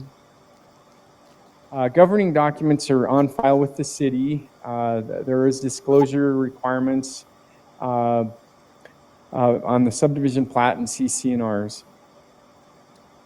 So here's a listing of what the proposed public benefits would be. In particular, at the bottom, you can see the public benefit set aside that's part of our PID policy would be for a transit center and multimodal integration, public art program, plaza-wide Wi-Fi access, perimeter trail enhancements, and creek and pond connectivity features. So the state code requires a public hearing. That's what tonight is all about. Following the public hearing, we would have governing documents finalized, a petition certified by the city recorder, and then finally a resolution would be approved by the city council at a future meeting. After the city council approves that resolution, the legal counsel for the petitioner creates the final documents that are then submitted to, excuse me, got some heartburn from some Mexican food today, and it's really getting me. I apologize. Yeah, Cinco de Mayo. So the governor's office, just like an annexation, certifies and finalizes the annexation of the PID, and then, thank you, Mayor. And then finally, there's a map and documents that are created and recorded at the county recorder's office. So there's still quite a lot left. So the primary reason tonight is to solicit input from the petitioners. So we've invited, sent letters to the actual property owners to make sure that they indeed do want this to happen. We've got 2 of them here. We've sent letters to all those property owners. It's also a public hearing. So I'm sure we'll hear from the general public, what in the world is a PID? You understand? Okay, thank you. Thanks. Hey, Tony, can I just add a couple of things real quick? So just to refresh council's recollection, as part of the development agreement for this development, we did have a provision in there acknowledging that they would be bringing back a PID. We didn't say that we definitely approved the PID, but we acknowledged that they would be bringing back a PID, that we understood that that would be part of their financing mechanism for this project. So it was always contemplated as part of the development agreement, and it was a negotiated term in the development agreement that we acknowledged that they would be coming back with a PID, and it was something that we knew was coming, and we would look favorably on. So just want to remind the council members of that. Is there anything else that you'd like to present before we have the public hearing? I think that'll be it. Okay, so Tony, just can you show the amenities that would be allowed by the PID? This is what they're proposing to borrow for the PID, right? The 28.9 million, with the 5% public benefit set aside on those particular amenities. It's a multimodal integration. Yvonne, that is meant to be. So our goal here is to really have a wonderful High Valley Transit stop, architectural covering, so that it's there year round, but it also can allow us to incorporate in ADA, bike racks, and other components into that project. Creek and pond connectivity features, what's that?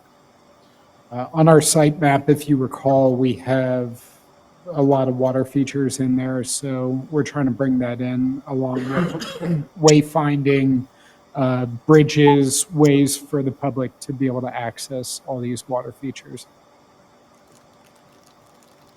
Can I ask what the 13 million is for the rough grading? Site work, moving dirt, getting the site prepared. Is it just for the berming and the retention ponds? What else is it Our for? site, yeah. Are you, It's a pretty flat lot, but I mean, we Yeah. have to get it prepared, to be able to go vertical. well, are you planning to add fill to increase your your grade level? Sure, there will be certain areas where we'll need fill. Not the whole thing.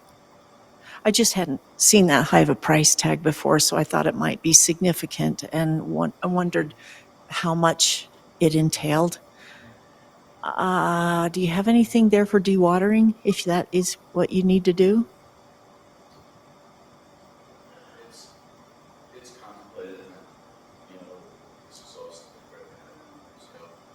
so there's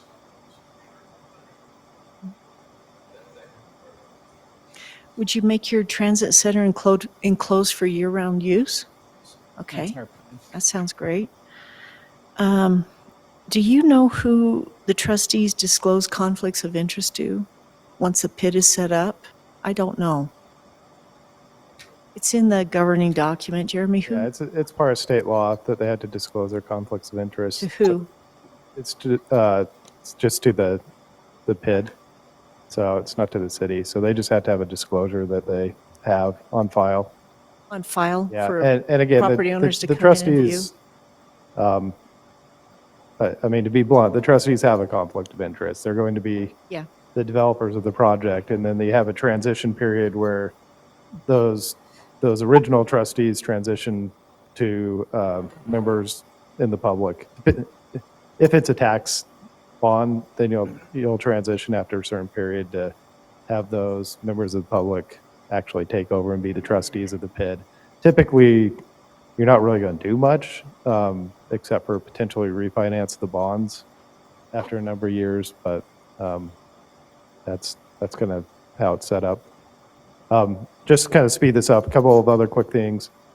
Typically, what we've looked at in the past on PIDs is their overall mill levy. Again, state code allows you to go up to 15 mills. In Jordan L. Ridge, we restricted it to 5 mills, which is what they're asking for as well, as a 5 mil tax lien. So that's kind of in line with what we've approved in the past. Notice requirements are similar to what we were required for Jordan L. Ridge. So as far as notifying people within the PID about what would be required, there's also notice requirements under state law.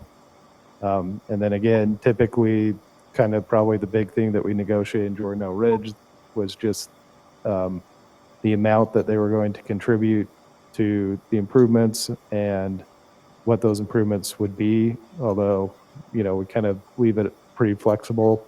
Just in this case, we're requiring 5%. That was the recommendation of our review committee, mostly because this was negotiated as part of their development. So we felt like 5% was reasonable because there's already some negotiation and some give and take as part of the development agreement to allow for this. Council, do you have any other questions before we open it up for the public hearing? I just had one comment. One of my concerns was that the affordable housing would have to be paying the PID, but they're not planning on selling the affordable housing. It's going to be their own workforce housing. And so they'll be paying their own PID on their own housing. Scott, they're actually excluded from. Oh, it's excluded again. Okay. Yeah, the PID is. Great. Thank you. But this is great. I mean, people want to buy these bonds all day long, so great. So you will not be passing this PID tax on to your workforce housing. Okay, thank you. Is that going to be in the contract? I didn't see it there. Well, the boundaries of the PID. The boundaries are defined Yeah. based on that. Yeah, the affordable housing would be kind of in this southeast corner. Gray area. Mm-hmm. So everything that's in the gray is not under PID. It's not currently under PID. It is part of what they're showing as a possible annexation area within the PID. So this is typically how you do PID is because, sorry, you don't know the exact legal descriptions for where the PID's going to be. So they can expand or contract these PIDs depending on, kind of how their ultimate boundaries lay out. So most likely, they'll probably have one PID for the townhome section and one PID that's non-townhome section is typically how you'd lay this out. Could they expand it without coming back and talking to us to include the affordable housing? Yeah, but they would likely exclude that out anyway when they did the bonds, just because they're not going to be wanting to pay that. Or if they didn't, they'd be paying that anyway. But we can address that, so. Thank you. Okay, anything else you want to say? Anything else, Jeremy? Tony? Okay, we're going to open it up for the public hearing now on Harvest Village Public Infrastructure District, number 1 and number 2. The public's welcome to raise their hand or come off mute online, or you're welcome to come forward and have the 3-minute comment period with your name. Public comment period now is open. Trina. Jamie. All right, Jamie, go ahead. You're first for the public hearing. Okay, my name is Jamie Hewlett, Jamihewlett. But anyway, so yeah, people have been misspelling my name wrong for some reason. I feel like it's obvious who I am. Anyway, so there's a lawsuit right now about PIDs in the state right now because they're saying that they are unconstitutional because you're taxing people without representation. So I feel like we should put this on hold until that lawsuit is figured out and what the Utah Supreme Court says about that and finds out if the PIDs are actually unconstitutional. So what the PID does is you borrow money to put in infrastructure and then you rely on future homeowners to pay that back. Well, we have a lot of homes in foreclosure. We don't know if it will ever get paid back. But the main point of this is that those people who are moving in, they don't get to decide on what they want. And so it's taxation without representation. It's unconstitutional. And we need to hold off on this until that lawsuit is determined and we figure out if it is actually constitutional. I just feel like you guys are going to get a lot of lawsuits, and I don't want my money to be wasted on lawsuits because of decisions that are made by the council when we don't know if it's actually constitutional or not. Thank you. Thank you. Is there anyone else raising their hand? Anyone else who wants to come forward? I'm online if that's okay. Joe, go ahead. Yeah, this is Joey Barney. I just feel like the PID should stay. I feel like the PID gives the developers too much control and too much power over this infrastructure, and I feel like that type of infrastructure should be more in control of the city. And also in regards to the tentative budget, I believe it's Utah Code 110-113, in case anyone is wondering. I know that was a heated topic for discussion, so there's that. Okay. Thank you, Joe. I understand what you're saying on that. We'll get that worked out pretty quick. Is there any other public comment online? Anyone raising their hands or coming off mute?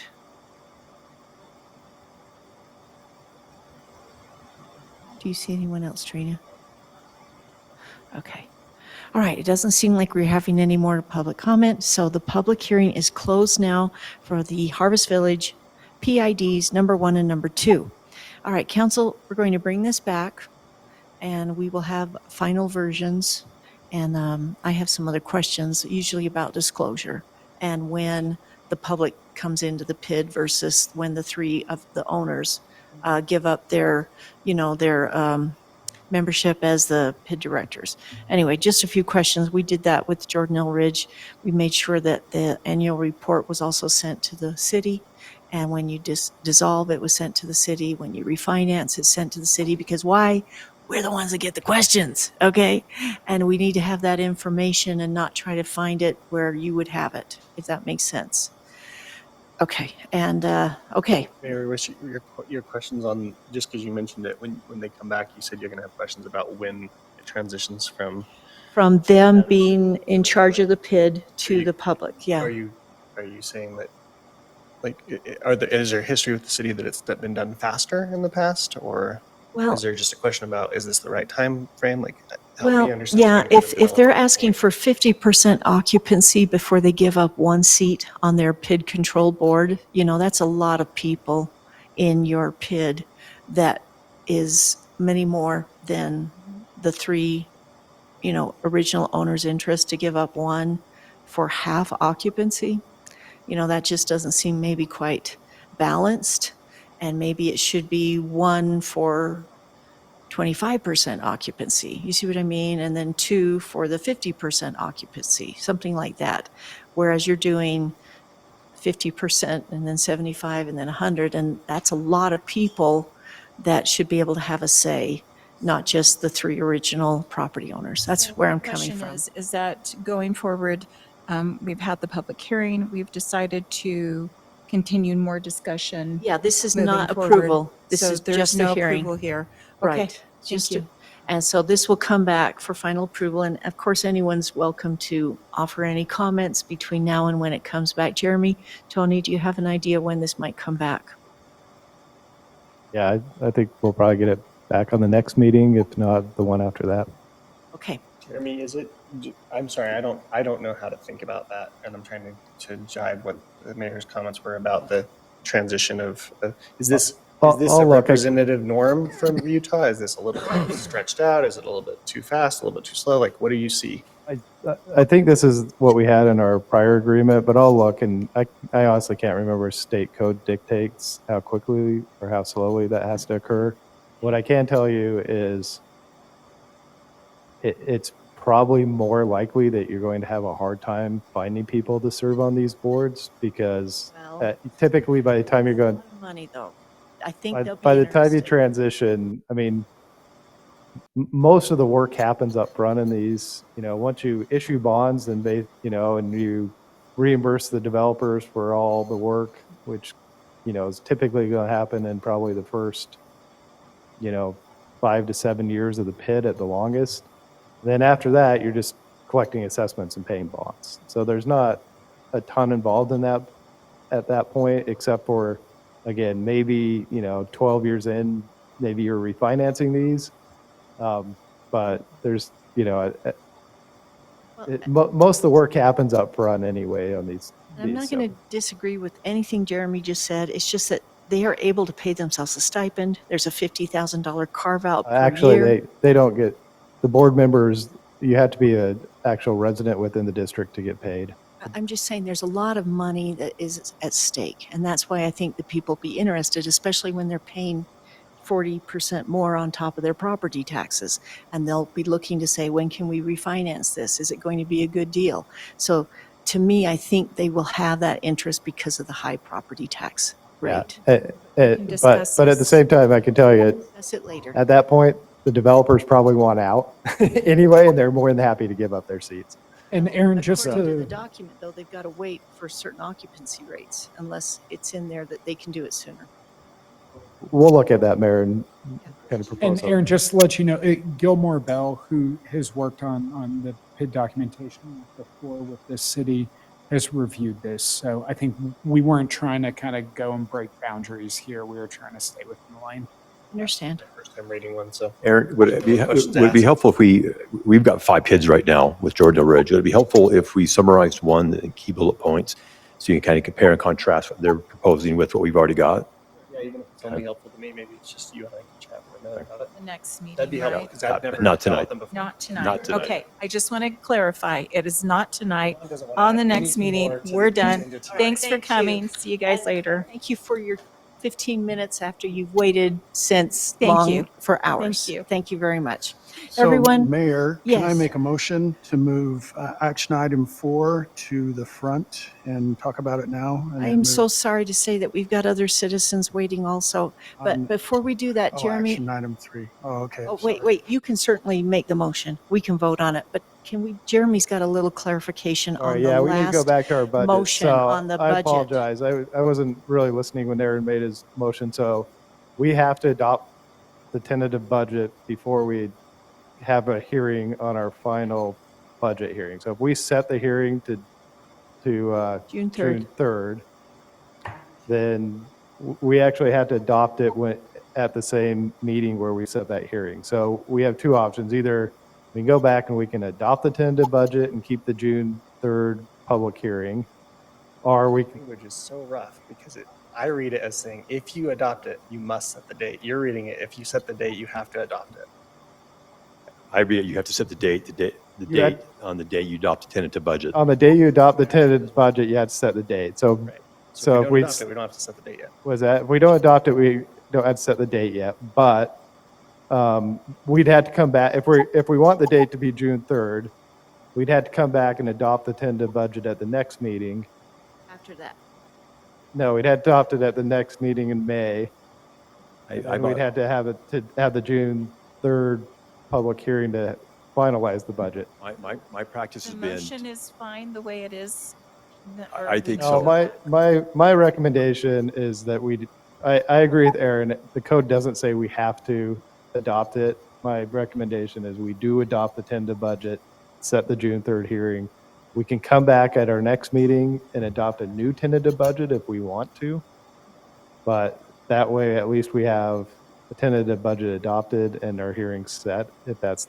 My practice has always been to adopt that tentative budget at your first meeting in May, so you get that public hearing announced and broadcast and advertised, so people are fully aware of when that public hearing is, and gives them a month and a half for that. So Are you recommending, Jeremy, instead of accept, we adopt? Yes. Okay. Unless we want to come back at our next meeting, but that is my recommendation. I think that's. Make the motion that we adopt the tentative budget and set the public hearing date. We already have for June We've 3rd. already done that. Okay, so there, adopt the tentative budget. Okay, so now we're covered both ways. We've got the motion that's passed on accepting it, and now we're having a motion to adopt it. We're going to be covered. Is there anyone that wants to second it? Hey. Thank you.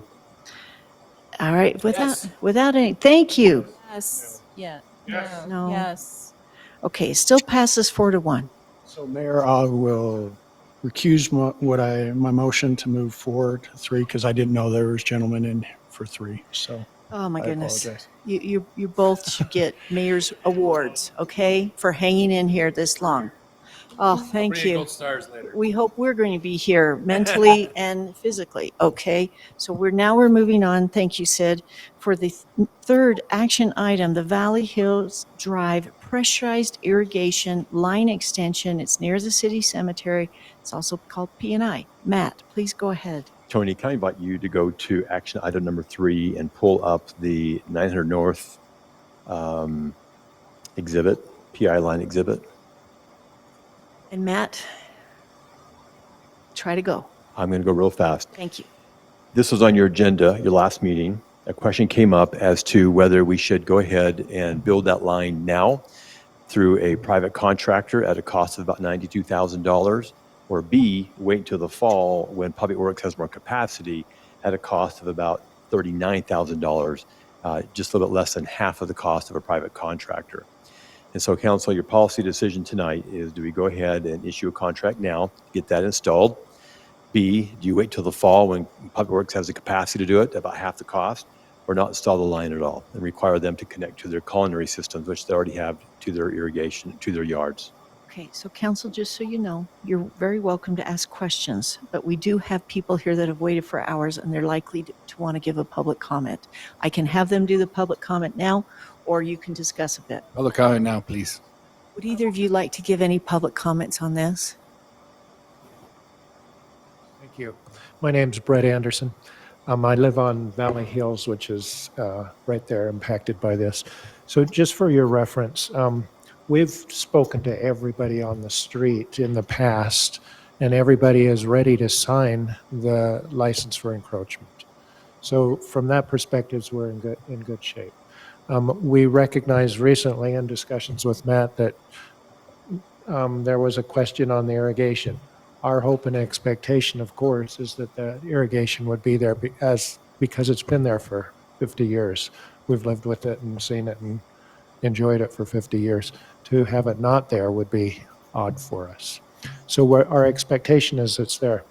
Then in a little further discussion, we recognize that the city is in a bit of a bind, potentially, budget-wise, otherwise, and it could be delayed till September.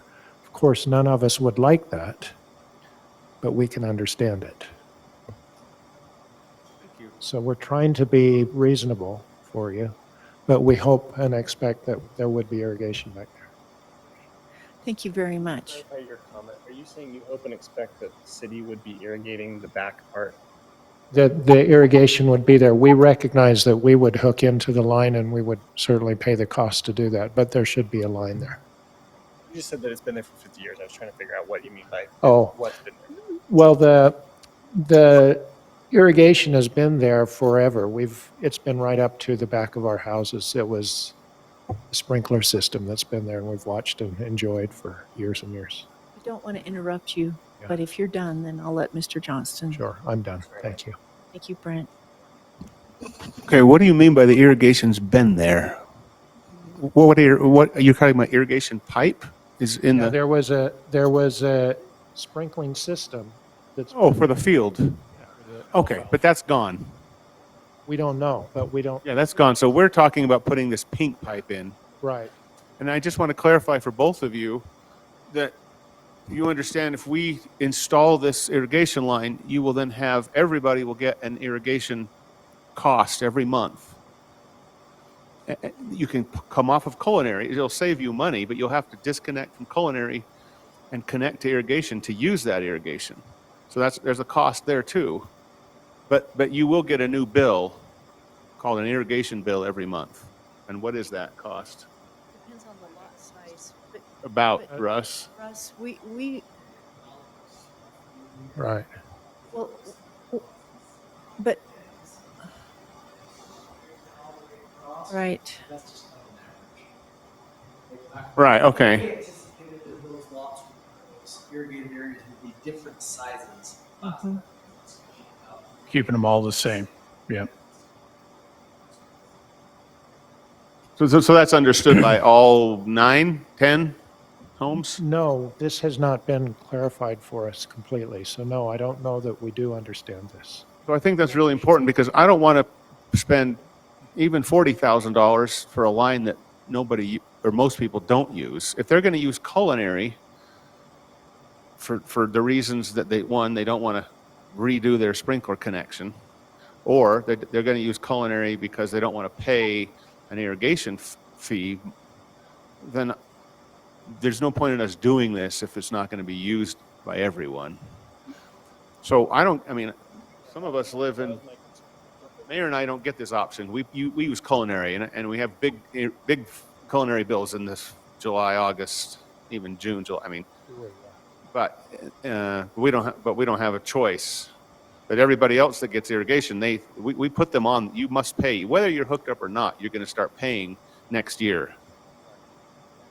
To me, the city needs to put it in sooner or later because otherwise we're going to get those 5-foot tall thistles in there because they are there against the whole fence line that didn't get watered, and we can't turn that into a thistle patch. That's one of the misunderstandings, and I wonder if that's the comment. Is it's been there for 50 years. We want to see it continue. There is no expectation that it continues. Your point is we want to put something in there so that we don't have thistles, but it won't magically start the thistles unless somebody hooks into it and starts watering it because we're not going to water it. Well, thistles will grow. They are very drought resistant. What I mean is if we put the line in and nobody connects to it and nobody, for whatever reason they don't water, there will be thistles because the city's not going to go water it. So the understanding on the license for encroachment. Go ahead. The understanding the license for the encroachment is that if we sign the license, we are responsible for thistles and all of those things. Yeah. Also the understanding is there would be irrigation back there. Without the irrigation, we use culinary water. We extend our systems into city property, and then we pay an extra fee for culinary. That's something that many people are not willing to do. Okay, that's good to know. But there's a cost your culinary is going to be reduced to just inside use, every month. So $15 a month, but your irrigation is going to go up. You're going to have an irrigation bill now, So. which so should that- be less. I understand what you're saying, but this has not been a discussion we've had yet. I think we're willing to have it. I think it's an important discussion that they understand, because I'm not willing to put in the pipe if people aren't going to pay the bill Understood. forever. And if there's a recognition that the cost of culinary water comes down, there's probably some negotiating Yeah. possibilities. Understood. But this is we just haven't. And had I that understand, discussion yet. Council, we're not requiring water rights to be transmitted, and I approve of that, but that's a freebie. All you have to do, though, is pay for the irrigation service like everybody else in town that gets irrigation service. But we won't require you to give us any water rights, even though you're expanding the grass or the garden or the trees. So I think it's a win-win for everyone still. Which is a win-win. That you get, that you'll have to, you're going to hook onto irrigation and pay the monthly fee, but we're not requiring water rights, and we're also not charging you for the main line. So I have a question then. As far as the front half, where their homes are located currently, that stays culinary, correct? And the only thing that we are looking for connection. My expectation would be that if they're paying for irrigation water, that they would modify their system and use that irrigation water on all the outside parts. But it wouldn't be required necessarily, but they're going to be paying more because they're going to be paying. Because they would be paying Having double. that, we They would have be the paying option to hook culinary into the and- The irrigation. option. Right. So is this a I would expect discussion that they then would. going forward that you would need to contact the rest of the individuals in those areas? Is that something that you're asking us to wait on this final decision and then you have more discussion with them? Or are we looking to say, let's go ahead with it as long as you're connecting into the irrigation? I'm sure he doesn't want to speak for all of his neighbors at this point. And now that you realize there would be different lot sizes and we charge the monthly irrigation fee based on the lot size, maybe you want to check into that more.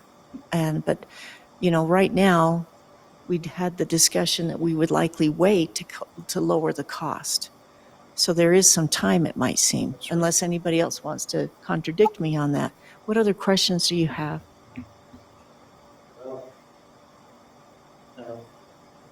Thanks for having us tonight. It's been a long evening for all of you.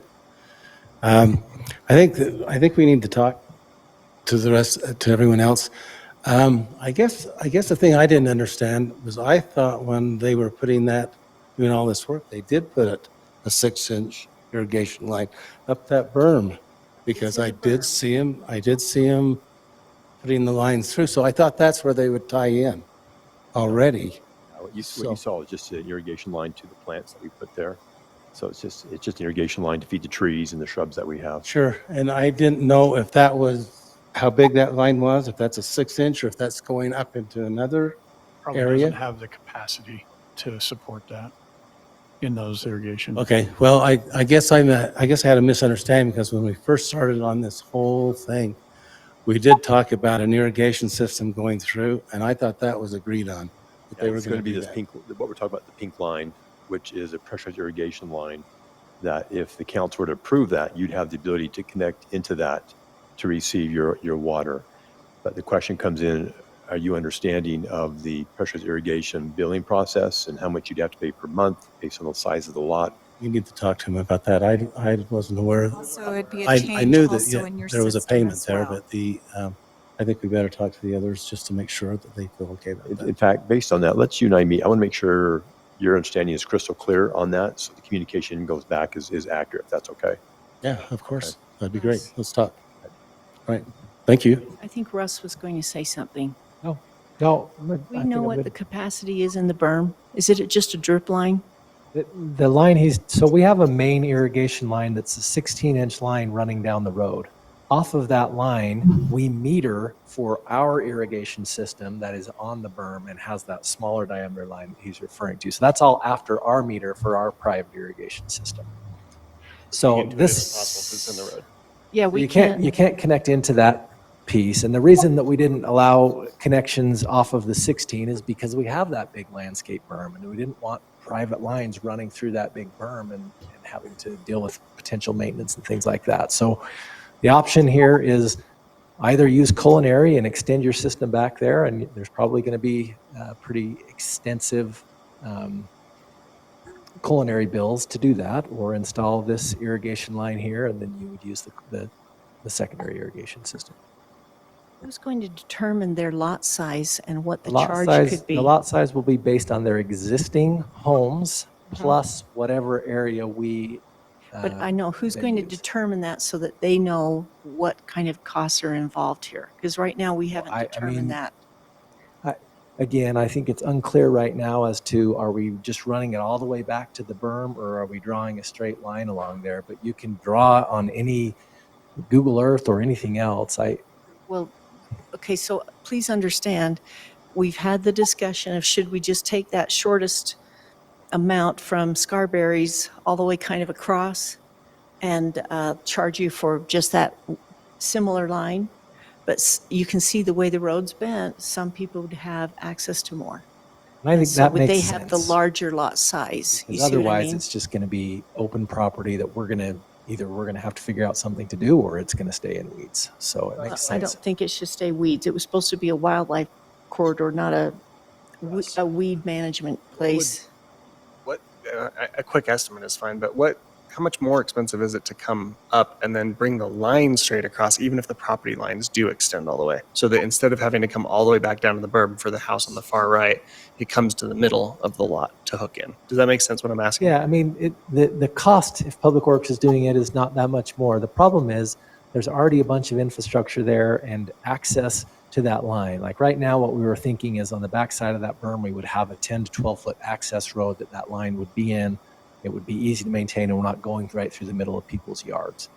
So I think that's probably the better way to do it. I think it makes sense to extend their usable area all the way to that access road, because then we just don't have a bunch of unused or unmaintained space. But up to the Berm, you mean? to the berm, to the access road on the downstream side of the berm. So I'm sorry, but we're already 5 minutes, and I know we're going to go past ours. So I'm to- just going to say that obviously there's still more discussion. Can we just take this whole situation and table it and have Matt meet with? I ask just one last question though? Go ahead. Russ, so for sure, the one line goes up the road, but on the other side of the berm, which would be on the north side, there is not a line going up right there? the only lines on the north side of the street are our private irrigation lines that are our sprinkling system.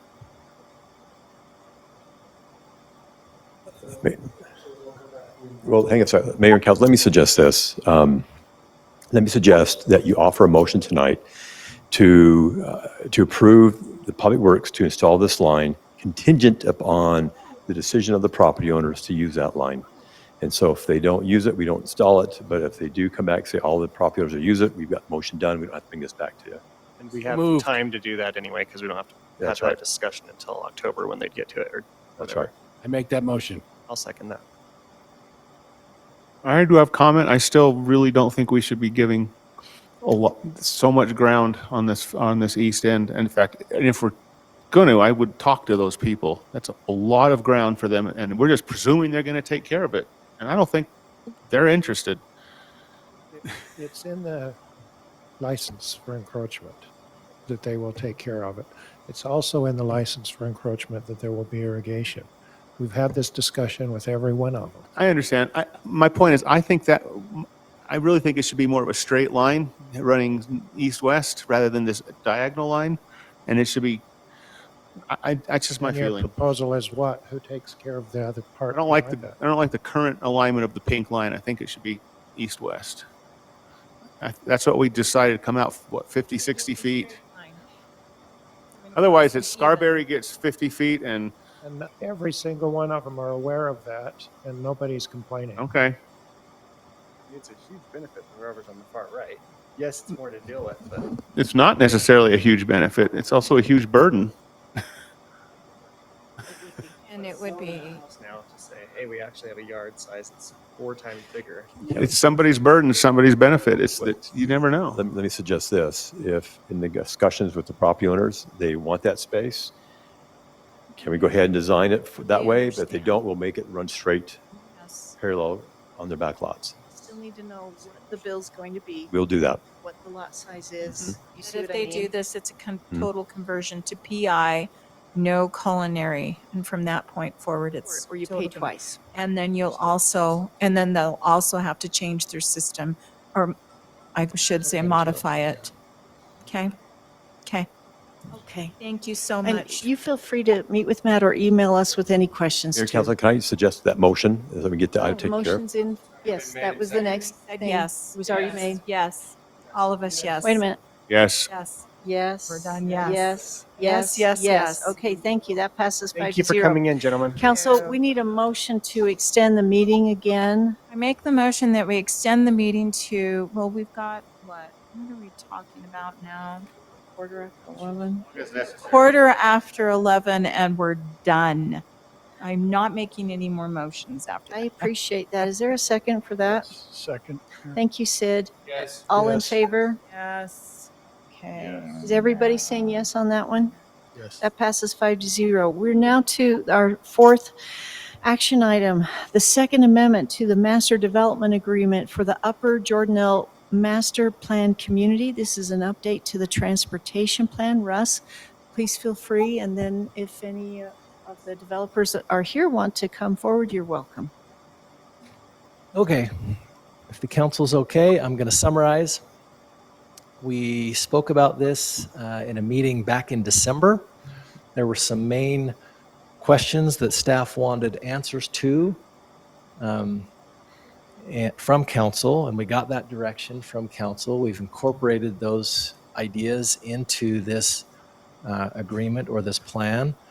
I am going to bring up the original master plan, which had a major collector loop road starting here in Village 1, coming and connecting all the way through.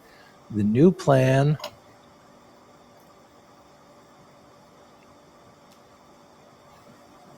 oh, wow. Okay.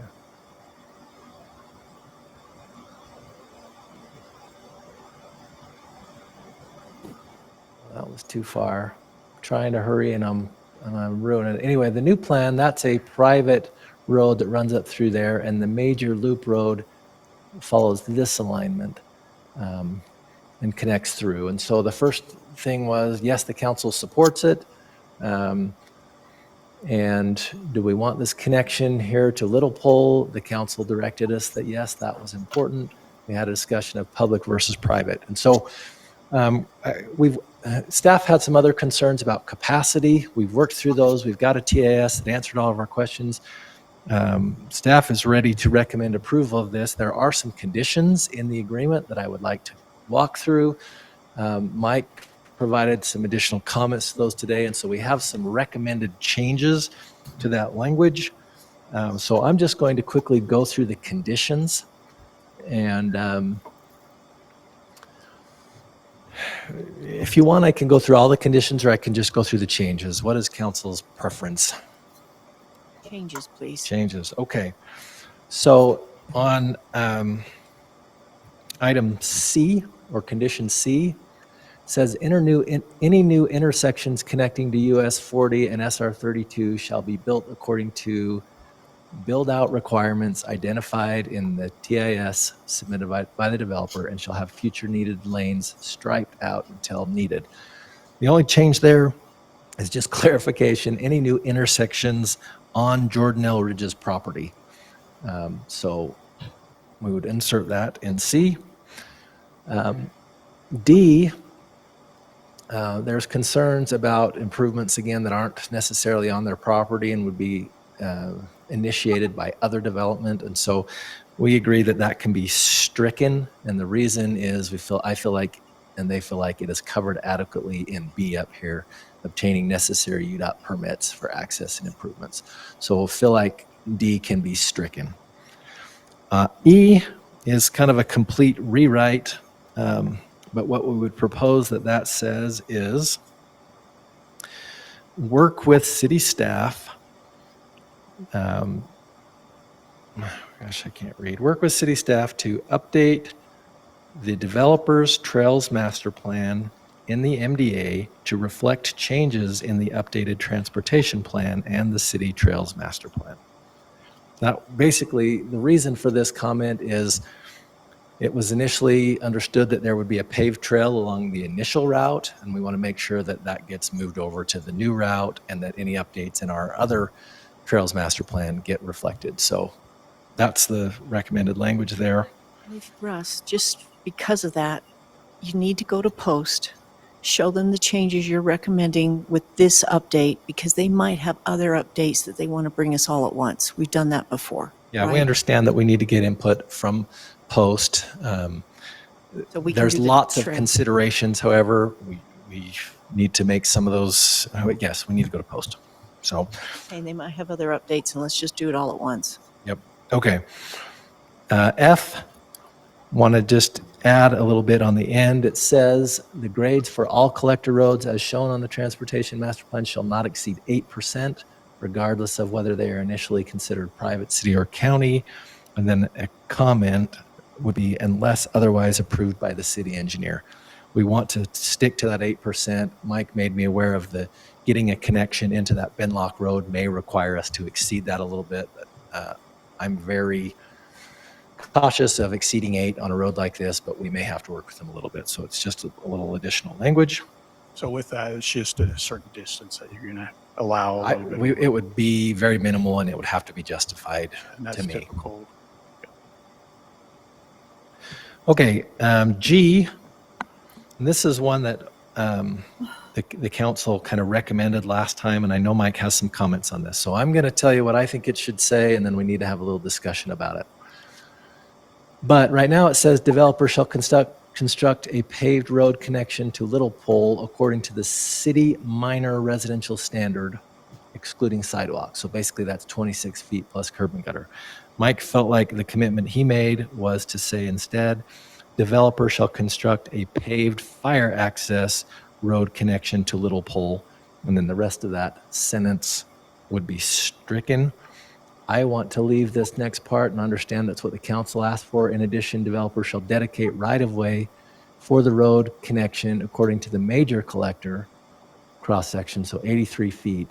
This road construction and dedication shall take place no later than the time when the collector road intersecting with Little Road connection is constructed. I understood that's what the council wanted, is a paved fire access road and a right-of-way that would allow expansion of that depending on what happened. Mike, you have comments? Yeah, my only comment to that is generally that area is a completed plan. So the width and the size of what that would need to be, we just don't know today. We obviously have clearly demonstrated and made a commitment to the county and to those residents that live down Little Pole that we would never send any traffic that way. I don't want to send a message from us and our plan and our planning that we have any intent of sending any traffic that way. Our TISs have never included that as an access point. It's always been for emergency and fire access. That's the commitment we made with the fire district. That's the commitment we made when we were first approved in the county. And that's the commitment we made when we came and got annexed in here. The only people that showed up against our annexation were out of that canyon. Only ones who showed up against us. And so I wanted our message to be clear that we would live up to that fire access. I realized that down the road, when that area may get planned, and I know there's other people considering other things on the other side of that boundary, I just don't think today is the day to put that in place. We believe it should stay as a fire access road. When we finalize and plan that area, you're going to see it come back in again. And if there's some other logic or some other reason when we come in for that, we can have that conversation. But it's not like we're going to go build anything out there until it comes back to the city and they see what that road is going to be. So we believe it should just stay as a fire access road at this point. Is there, thank you. Is there potential, Russ, when they come in for final approval that this could be discussed again and negotiated, or would, at that point, would we be paying for the easement and so forth? Well, I mean, it depends on what happens. If something were to happen that the city wanted to, so if there was development that happened in Little Pole and the city wanted that connection to happen, it would be good to have that right away and have it dedicated. Period. Then it would get rid of the discussion about additional right of way and need to purchase it and all of those things. The other side of that is, hey, nobody's planning on it. If there's a need for it at the time, they could say, we might widen that and improve it to the necessary width at that time, but that doesn't give the city the control of the situation of what happens to it in the future. Does that make sense? Sorry. Okay. So we would have to pay for it in the future if we don't do it Yeah, if they now? didn't want it, but we saw a need as a city to make that connection, if we didn't have that right away, we would have to go after it and get that right away and be trying to negotiate it. Mike, you had a comment. So, Mike, I want to just clarify what you said. I think it's fine that you just build a fire access road, because it doesn't, if someone else wants to use it, which would be the Christiansens, then they could pave it, whatever they want. But I think we should have right-of-way for some, I don't know if it needs to be 83 feet, but at least 6. Well, it's at least 60 and it's at most 83. So I would support just granting the right-of-way and paving a gravel fire access, just connecting the road that's there, right? Which is dirt. You got to give some access to, it's a private landowner. It is a private landowner, and we're a private landowner. I don't understand why we wouldn't be able to be in the middle of that negotiation as to what that needs to be and what the expectation for that needs to become. But by doing that, you're taking us, Mike, out of that ability to be able to negotiate what size or what that connectivity looks like. You're already saying it's already there, it's already planned for. You follow what I'm saying? I'm saying you're going to have another bite at the apple when we come down the road and plan that. If they never move forward, if nothing else ever happens there, sure, it probably just stays as a fire access and we build around it. Or at that time, maybe that plan is furthered, or maybe the city has a different opinion or a different feeling and there's something else going on there that it needs to be considered. It can be considered then when we come in for that subdivision approval. I just think it's too early for that based on everything we've gone through with that and what's gone on with that. And I intend on wanting to do everything I can do to keep the commitment we made at the beginning of this to that area. And I feel like by opening this up to that 83 feet, we're saying, yeah, we're inviting you to build that road. Well, I don't want to be, I'm not being argumentative, but there's only 3 property owners between Little Pole and you, which was Christensen, Sitla, and Deborah West. Well, and anybody else who lives down there, right? There is nobody that lives down, that is just the 3. There's no one else. And then you hit out there on Big Pole, and that's slated as a bigger county collector. And it hits Lake Creek Road. So I'm not sure who else. Regardless, you're taking away the ability for us to negotiate with those guys if they potentially plan on driving traffic up through the road, right? Do they not have access now through you? So they don't have any access through you? There's a gateway. Well, yeah, but I thought they had I'm just guessing. There is. Okay, I don't know. I know there's just no, they do not have any access. There's no prescriptive access. Little Pole is not a dedicated access point. I think a large lion's share of it, until you get to the gates, people would argue is prescriptive, right? At this point, because the county's been maintaining it for years. But that would be it to our gate. It's been gated ever since we've owned the property. So I don't believe there's any. So Russ, correct me if I'm not wrong, isn't Little Pole dedicated easement or road for the county? It is, but up to the gate. Up to the gate, Up to and it the doesn't gate, go. that is the And source what of is property. the easement on that? Do you know? Is it, you don't know? I don't think it's to the level of 83. It might be 60. No, it's not. The thought here is you know what? We may want that road connection in the future for totally public understand. purposes. From a They planning may s- not. This just basically makes sure that if we want it, and you know how I feel about that development, don't get me wrong, but if I we know. want it as a city, this gives us the ability to do it without having to, now we're negotiating. I'm uncomfortable approving anything less than 60 feet. I'm fine with 60 feet. It's a small, it's not a major road. Yeah, just But chose that's what the- we just have. We chose have the an agreement collector now on the right current away. plan. We're not adding something new. We're reducing it. Do we have agreement for 60 on that road coming into Little Pole, the connection on the old plan? The old plan shows that there was. This is the old plan here, and the blue is a collector road, and so that's kind of how it was contemplated. Again, what Mike said is accurate. They've never shown any trips going down there, but they did show a connection there. Emergency access. The new plan, the alignment changed, and then this is what we talked about. And so my understanding last time is the council wanted a paved access. So it sounds like Mike's maybe okay with just fire access, not necessarily Yeah, and what's paved. fire access? It's 26. Well, 20 is Well, minimum. it depends on what you classify, you can get into the details. Fire's going to want a travelable road. Yeah, it depends on what's adjacent to it. Structures, Exactly. fire hydrants, If it those goes kind over of 30 things. feet, you have to I go put in there 26. initially 26 feet paved. You don't have structures that tall. So it would fall under the 20-foot width requirement. Which is wildlife.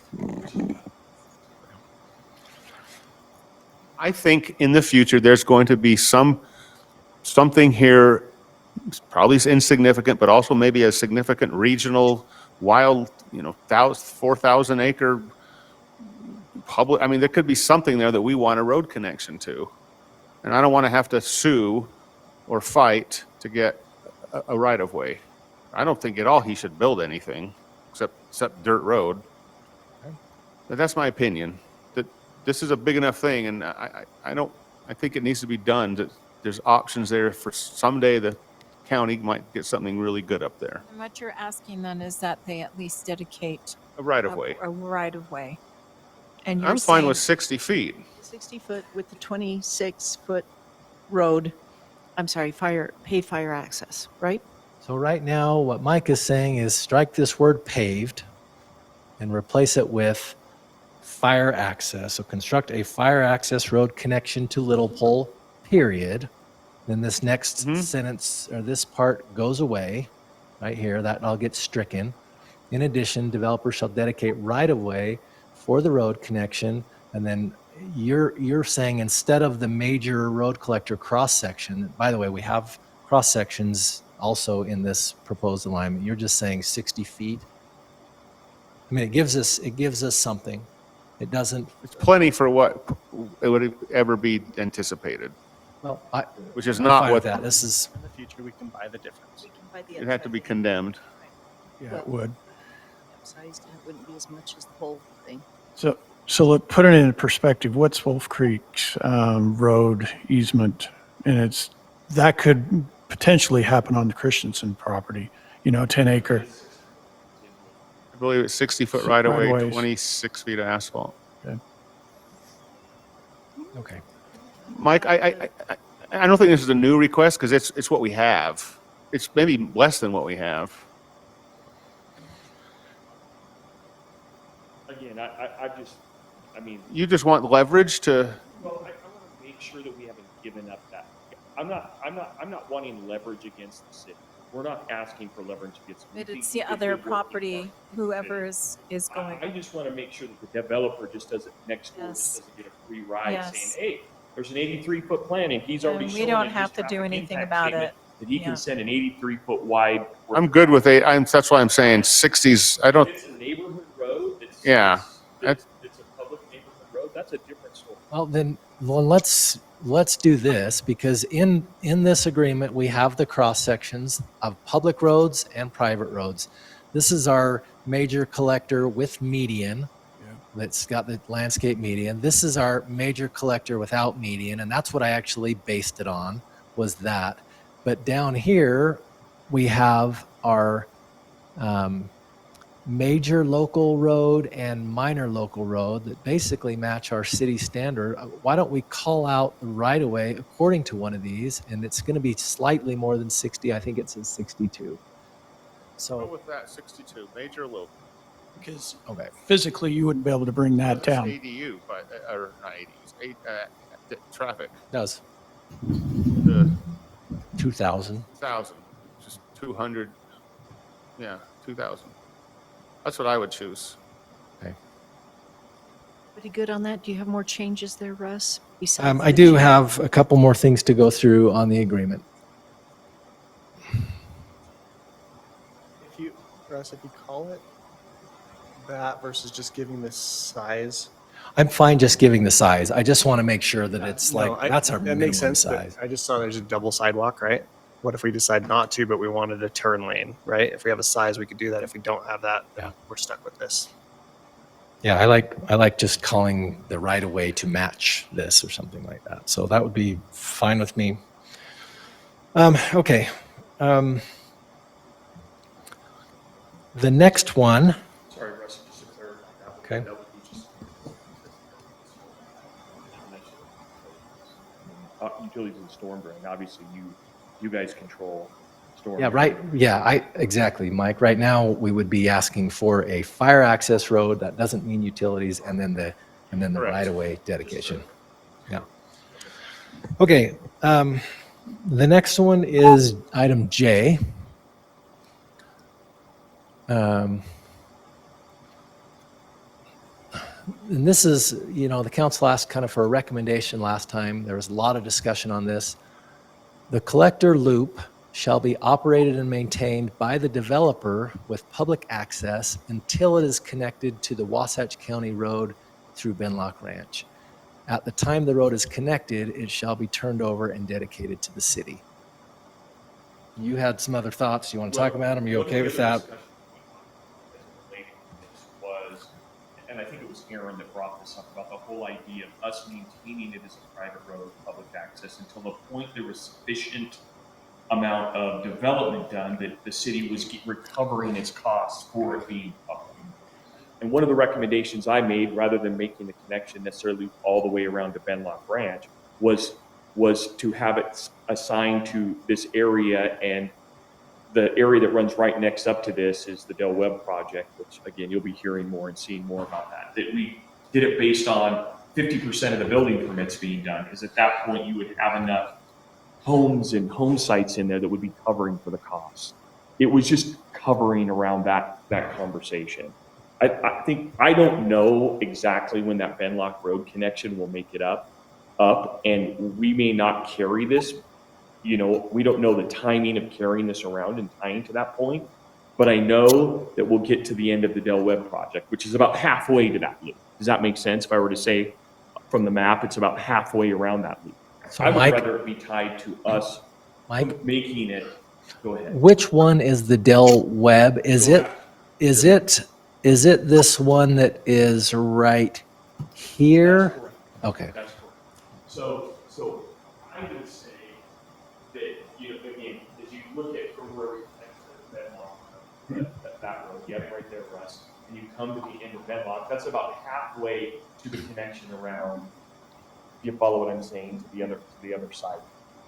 I think that when we get to the point that development area has, I'm saying 50%, I picked that number just because I think it's 450 rooftops. That should be enough to cover for the maintenance of that road. That was my thinking. So rather than Russ suggested, wait until it ties all the way around and connects. Till you make this connection, and In our lifetime. Well, I just Well, don't know when that. Yeah, the thought process there We're was, just coming up with a time. We'll maintain it as private to a point. Yeah. Russ's point was there, and I was saying, what about? and I'm okay either way. There was a discussion at one point that, hey, this would be a private road forever with public access, and then there was points made by the council. Mike said, hey, I understand when we're the only ones that the road is really serving up until the point that those connections are made, and so those are the considerations. Okay with either one. I'm fine with that too. With the 50% of the Should we just say phase 3 or? Yeah, Village 3. Village 3. Okay. Includes your commercial. The No, wait, commercial the is commercial's actually in one. Village 4. Okay. The little commercial part Yeah, it's probably not- actually is in the boundary. Right, and it's not Village 1 Sorry. where your other commercial is either. Yeah, this map isn't really showing that very well, Mayor, sorry. But I'm just so, after what happened in California with the wildfires, I'm just so anxious that this area has as much connectivity as possible. And I know you want safety too for your people there. So I'm not sure if 50% is the right figure. That's all I'm saying.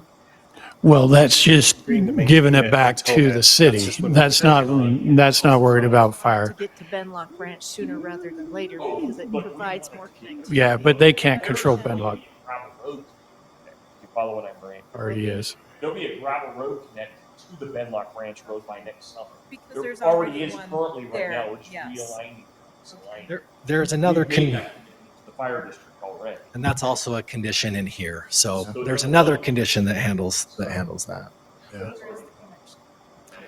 That the fire district buys off on the phasing plan and improvement plan. So that's already item been. number 1. Skip. You're to the point now of Generally assigning your speaking, they are. densities. You Agreed. know what your total density is going to be in Village 3 there. And you're saying half of it will be the 450 rooftops? Building, once building permits have been pulled for 50% of the units in Village 3. Okay. Is that okay? Those are mostly, will probably more than likely be second homes. Significant portion of them, yes. Yes. Yeah. It will still be majority. To be honest with you, when you guys see the Del Webb project, which we have quite a bit of that stuff to bring into you guys yet to see, I think you'll be really thrilled. It's all single family detached, but from an affordability standpoint, now I want to be careful. I don't want to mix the term affordable housing with, maybe I should call it attainable housing. Okay? We have our Marcelo project, which is the high-end development that everybody's heard about, but this is a more reasonably priced for the rest of us type of project, right? It's all single family detached. The rest of you. Sorry, and it's centered around primarily, let's call them active adults. It's not restricted to active adults, but it's designed for after that category. Does that make sense? So families will still be allowed, but it's designed with it. Well, most of your Del Webb projects are down in Correct. Arizona, and the majority of those A lot were of those are for restricted. 55 Yep. or, yep. But this will not be restricted because Utah's families are just different. We just are different here in Utah. So they're not going to restrict it to Yes. 55. Yes. But they're still going to cater, and the home plans are going to be designed for that kind of living. But they'll be great. It will really be a great project. Russ, So that'll be the significant density. wouldn't we want occupancy instead of building permits? It'll buy us more time before I have to take it on. Occupancy. So that's fine. I'm fine with that. See, that's the same thing. To me, it's just a 6 months difference. 6 months To the end of the unit, to the last 50%. 6 months less That's fine. expenses for the city. I like it. Thank you. That's great. And then the last change that would be recommended is we had this paragraph K. It says, until the time the road is turned over to the city, developer shall perform necessary maintenance to the collector loop to preserve the service life of the pavement. Maintenance shall include striping every year, crack sealing every 2 years, and a surface seal, type 2 slurry or chip seal, 2 years after completion and every 5 years thereafter. All maintenance work shall be according to Heber City standards. The only change is Mike feels like that striping may not be needed every year. The city does do a striping project every year, but sometimes there are roads we don't stripe. So it's just going to, basically what we want to do is say maintenance shall include striping and then strike this Every year. and then say striping and crack sealing every 2 years. And I'm fine with that. That would be fine. Just for the fact that traffic up there in the beginning, yeah, it won't be needed. Well, plus 2 years in, we're already going to slurry season based on this. Most of those roads up in the Deer Crest area are just done slurry, not chipped. or anything else? I know Russ loves the chip seal. I'm a bike rider. I hate the chip seal. Yeah. So we will probably use the slurry seal. Yeah, I will the tell you. slurry is But probably the anyway, best. that's Both options are on there, and we just want to make sure that we don't degrade the asphalt surface so that it's a maintenance headache and more money for us. So those are the recommended changes. If the council's supportive, great. No, Aaron's got a question, I've got a question, and then we'll have to probably make Again, you another said we're gonna motion. talk through a bunch of these things, and you said, and there was a traffic study and some other things that I was uncomfortable with, but I'm comfortable with now. Yes. What are the other things that we Okay, didn't see? the biggest concern that I had was, I'm going to go back to the exhibit. The biggest concern that I had was with potential capacity issues on this road. And that's what I wanted to see a solution for and some other information in the traffic study. What the traffic study concluded is that I think conservatively, it's about 14,000 trips that are going to be seen on this road, unless something changes with Little Pole or something like that, something else. And we were comfortable with the assumptions that led to that number. In addition to that, by the way, it's a very conservative number of primary residents. In fact, it's skewed more towards primary being full-time residents than part-time, which we think it actually will be, right? So it's conservative on that side. in addition to that, the cross section of that road and the improvements that are being made at the intersection, and actually some other areas on that road as well, allow us for kind of some safety factor or additional options if we had to implement them. We could change. So the way it's designed is basically that there's a passing lane going up and not going down, but there's actually enough room that we could make some adjustments to that. The striping, the lane configuration. That's on that currently road. going in, right? And kind of the reason for that is that's going in even wider than our agreed to cross sections because it's being permitted in the county and they're requiring it to be a little bit wider, of course, right now. And so anyway, I like it because it gives us more flexibility in the future if needed. It also gives us a little more shoulder. So I'm comfortable that the capacity is adequate on that road. This is the So longest I've talked to Mike about this. We're raping and pillaging that hill. I drove by it over the weekend. It's bad. It's deer crest bad. So we need to figure that out, and because this is going to happen to us throughout this. Well, So I will tell you honestly, guys, and I told this to Russ earlier, if we would have done this to the city standard road in the city, it would be a lot better. it would be a lot better. It would The county, and that's what. So that's what happened to the deer crest. Yeah, I know. But I want to bring it up as an example because deer crest was the exact same thing, and you look at deer crest. So And to your point, that's why that change, unless otherwise approved by the city engineer for that 8%, is because we may need to look at some things to work in that area that Mike's talking about. And I think Russ would rather have 10% sections than I understand. they were so short. They were not Yeah. very big 10% sections. Can I ask, is the county requiring any turnouts on that road so that slower vehicles can kind of pull over? It's got its own lane. So there's just an extra lane on the uphill side? Going up. Correct. And there are two intersections as you go up that tie into Benlock and the adjacent, one to Benlock and one to Jackson Fork, thanks the other. So those do provide areas if someone needed to turn out into, they could. That's good. That's good. So is that new road that we're approving called the Jordanelle Ridge Road? Which is that? It ended up being called Skyfall Ridge Road. Which is the Jordanelle Ridge Road, please, on your map? Jordanelle Ridge Road is the extension of Skyfall Road after you go out of the roundabout that goes through the rest of our project. Is it private on the Jordanelle Road? Jordanelle Ridge is a public road. Is there any way you can just show it? I just wasn't sure when it was I referred just to. wanted to talk about this cross section really quick. This is what the city would have required for this road. It has a uphill lane a passing lane so that, while construction's going on, you get cement trucks going, you get all sorts of stuff. And so it has an extra passing lane going up and then a single lane going down. And then it's got some wider areas at intersections and other things like that. There's not a lot of intersections. There's basically the top, one in the middle, and then down at the bottom. But the county standard required it to be a little bit wider than that, which will even give us more flexibility in the future. So I wanted to show you that. But then, yes, Mayor, this section right here is Skyfall up to this roundabout, and then after that is this blue area, and it's relatively flat up there. And that design for that road is actually this one with the landscape median in it. But we did Paved tweak on both it a sides. little bit. Did adjust our major collector road section because Russ had asked, and I actually agreed with Russ in this case. Actually, it's so hard to agree with Russ. So I did agree with him on a tweak, and so we did widen this section just a little bit to help with that center. It's emergency access, fire access. Okay, that was my questions.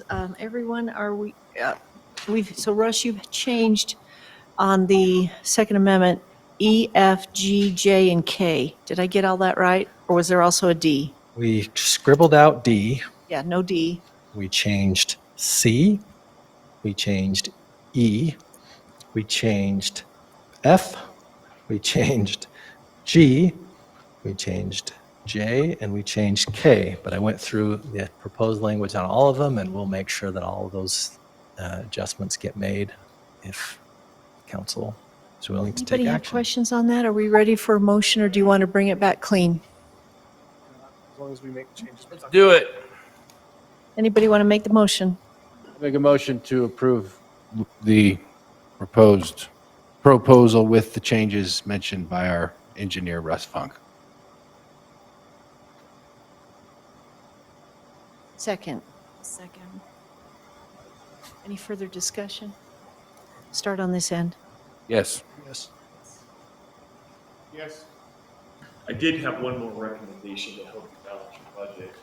If you would just introduce a new tax on the soda shops in town, the soda shops, you would totally balance your budget. Try to resist now. See, everybody else has an alcohol tax. Why should we have a soda shop? Business is good. Business is good. Also, my wife made that recommendation because she's probably one of the biggest shoppers. Thanks, Mike. That would totally Forward next week. Okay. Hey, everybody, Thank you so much. thank you for waiting. Everyone, we've got to either extend the meeting or adjourn. What do you want to do? We have to do a closed session. I move that we go into closed session to discuss Well, the purchase of property. And extend the meeting? Extend the meeting to 11:45. I'll second that. Oh, 11:45. Wow, thank you. All in favor? Yes. Aye. Wait, we've got to do this by roll call vote. So, Aye. Yes. I guess. okay, and that's 5 yeses. That's a Now we're half going into yes. closed session. Half yes for me. It's 4.5 yeses. Right. Hey, Mike. Oh, wait, you need to specify that we're going into closed session for the purchase of land, please. And Yeah. have that stand, please. I said that in my motion. Thank you. I'm sorry I missed that. I missed it too, so I say my second still. Thank you. All righty.